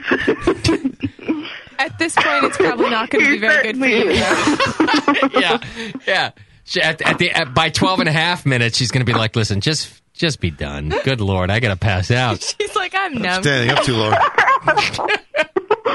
Oh, yeah. Yeah, you can't tell that Bevo's been in this position before, Yeah, how can does she you? know this? I don't know. Yeah. Oh, yeah, he's going to have fun. All right, Mrs. Blowmax, you are now officially in the running for Drunk of the Week. And a round of applause, by the way, because you brought it strong. Yeah, you showed up. Thank you for calling. Thank you. All right. Thank you. Bye. Good luck. I just said goodbye. No. Thank you. Goodbye. No. Blowmax, huh? Man. Mrs. Blowmax. I think he's about to get some Blowmax tonight. Yeah. Clean the pipes. Man. I don't think there's any question anymore, is there? Well, let's see. No. I mean, at first, the three, I'll tell you what, guys. BC, Maui, Bayou, and Dirk, you guys were right there. You were making our job tough. Yeah, it was going to be tough. But listen, Mrs. Blowmax calls come in. What are you going to do? Does she brew? Did she say she brews with him? It didn't matter. I know. Yeah, we didn't even ask. She's off the hook. Sorry, I feel like this is maybe one of the best Drunk of the Week calls we've gotten. We ought to take another one, I guess, right? Yeah. See, maybe we're on a roll. I mean, it's going well. Yeah. All right. Hey, it's Brewpunk. Brewpunk, what's happening, brother? What's happening? Hey, want to know what's going on with BN5? Oh, I'm glad you asked it. Do you have an update? Usually I hate it when you guys ask this, but this is a good time. Make an exception. Well, actually, because we're all sorted out now. We've done everything but put tickets on sale. Good question, my friend. So here's the deal. Like I said all along, it is going to be out in Minnesota on the Wednesday before NHC. And it is now going to be at the new Northern Brewer location out there at NHC. They have a 6,000 square foot building for us to use that will be empty and ready to party in. We will provide shuttle service from the hotel to the location, which is not very far anyway. We should get a disco ball. We'll get a disco ball. We'll bring it. You can bet your ass we'll have a disco Play ball. hockey in this thing. Import it. There will be Go ahead. No, I hope there's a shuttle. I was just listening tonight. Yeah. You know what we need? A shuttle with what? a bathroom on it.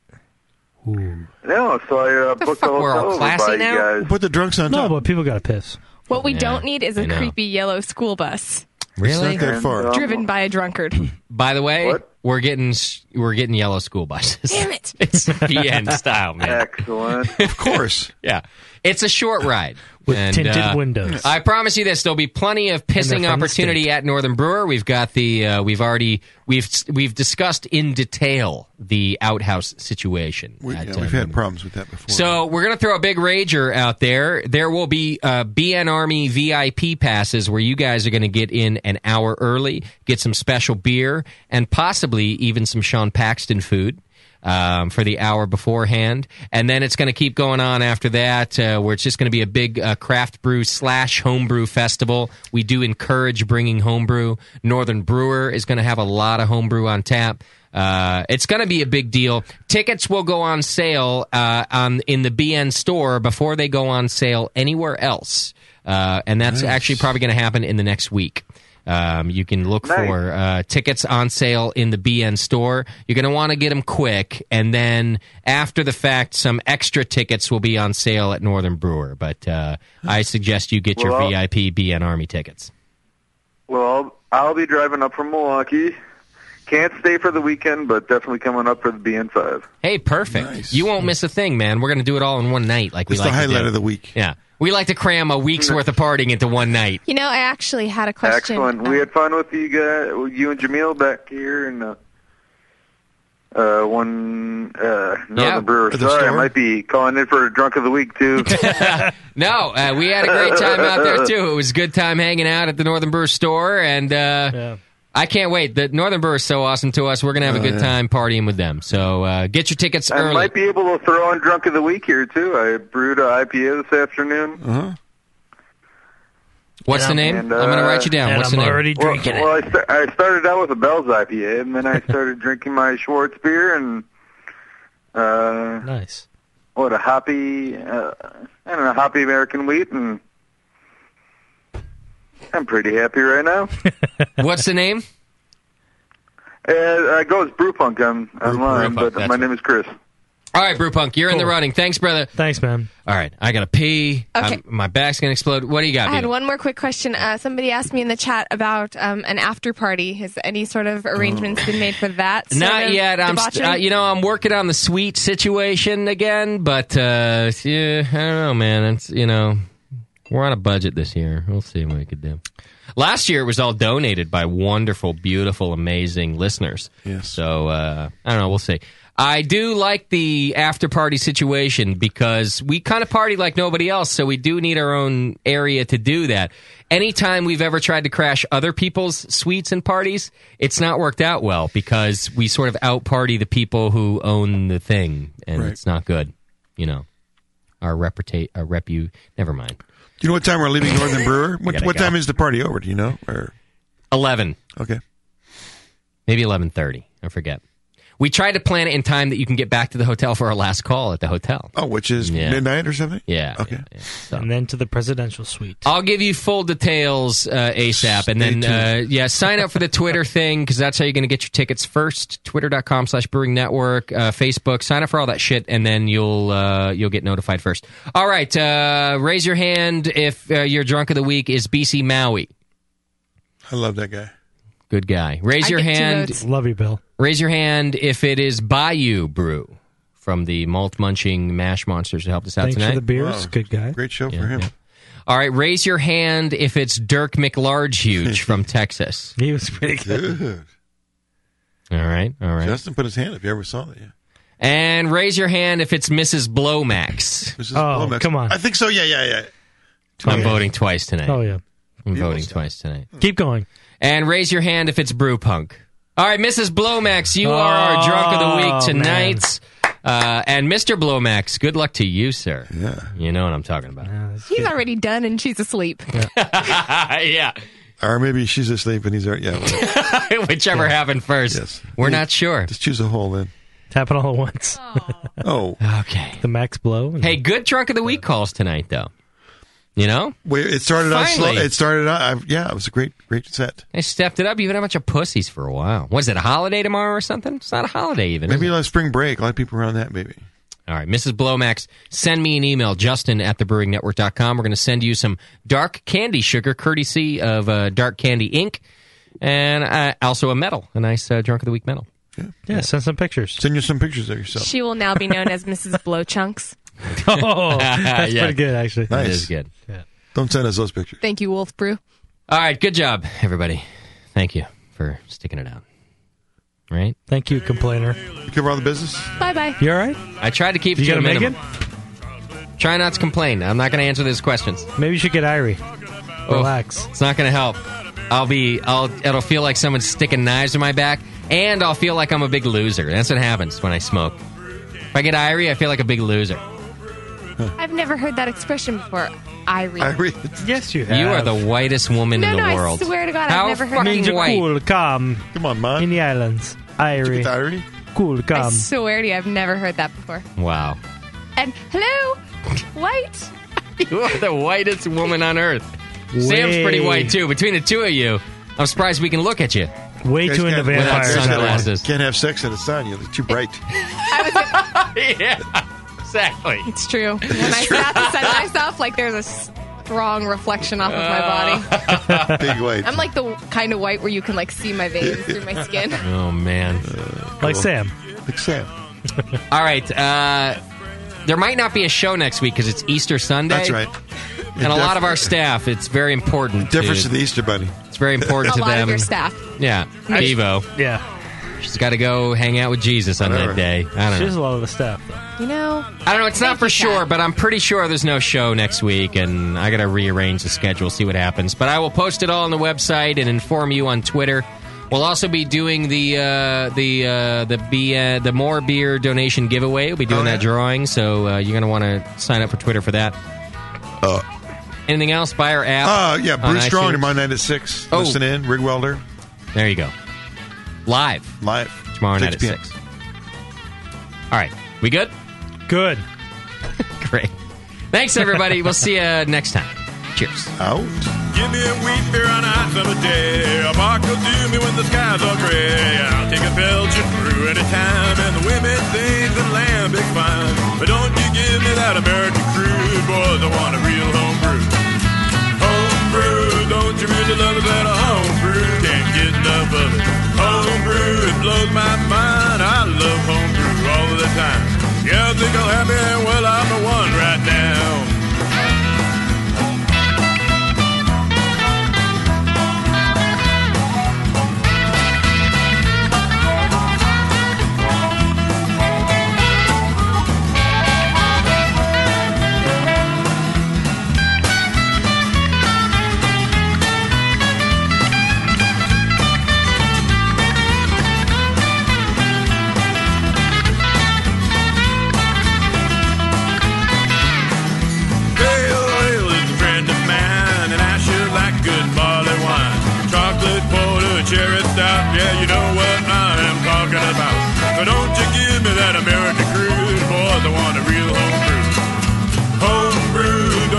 really love that homebrew. Can't get enough of it. Homebrew, it blows my mind. I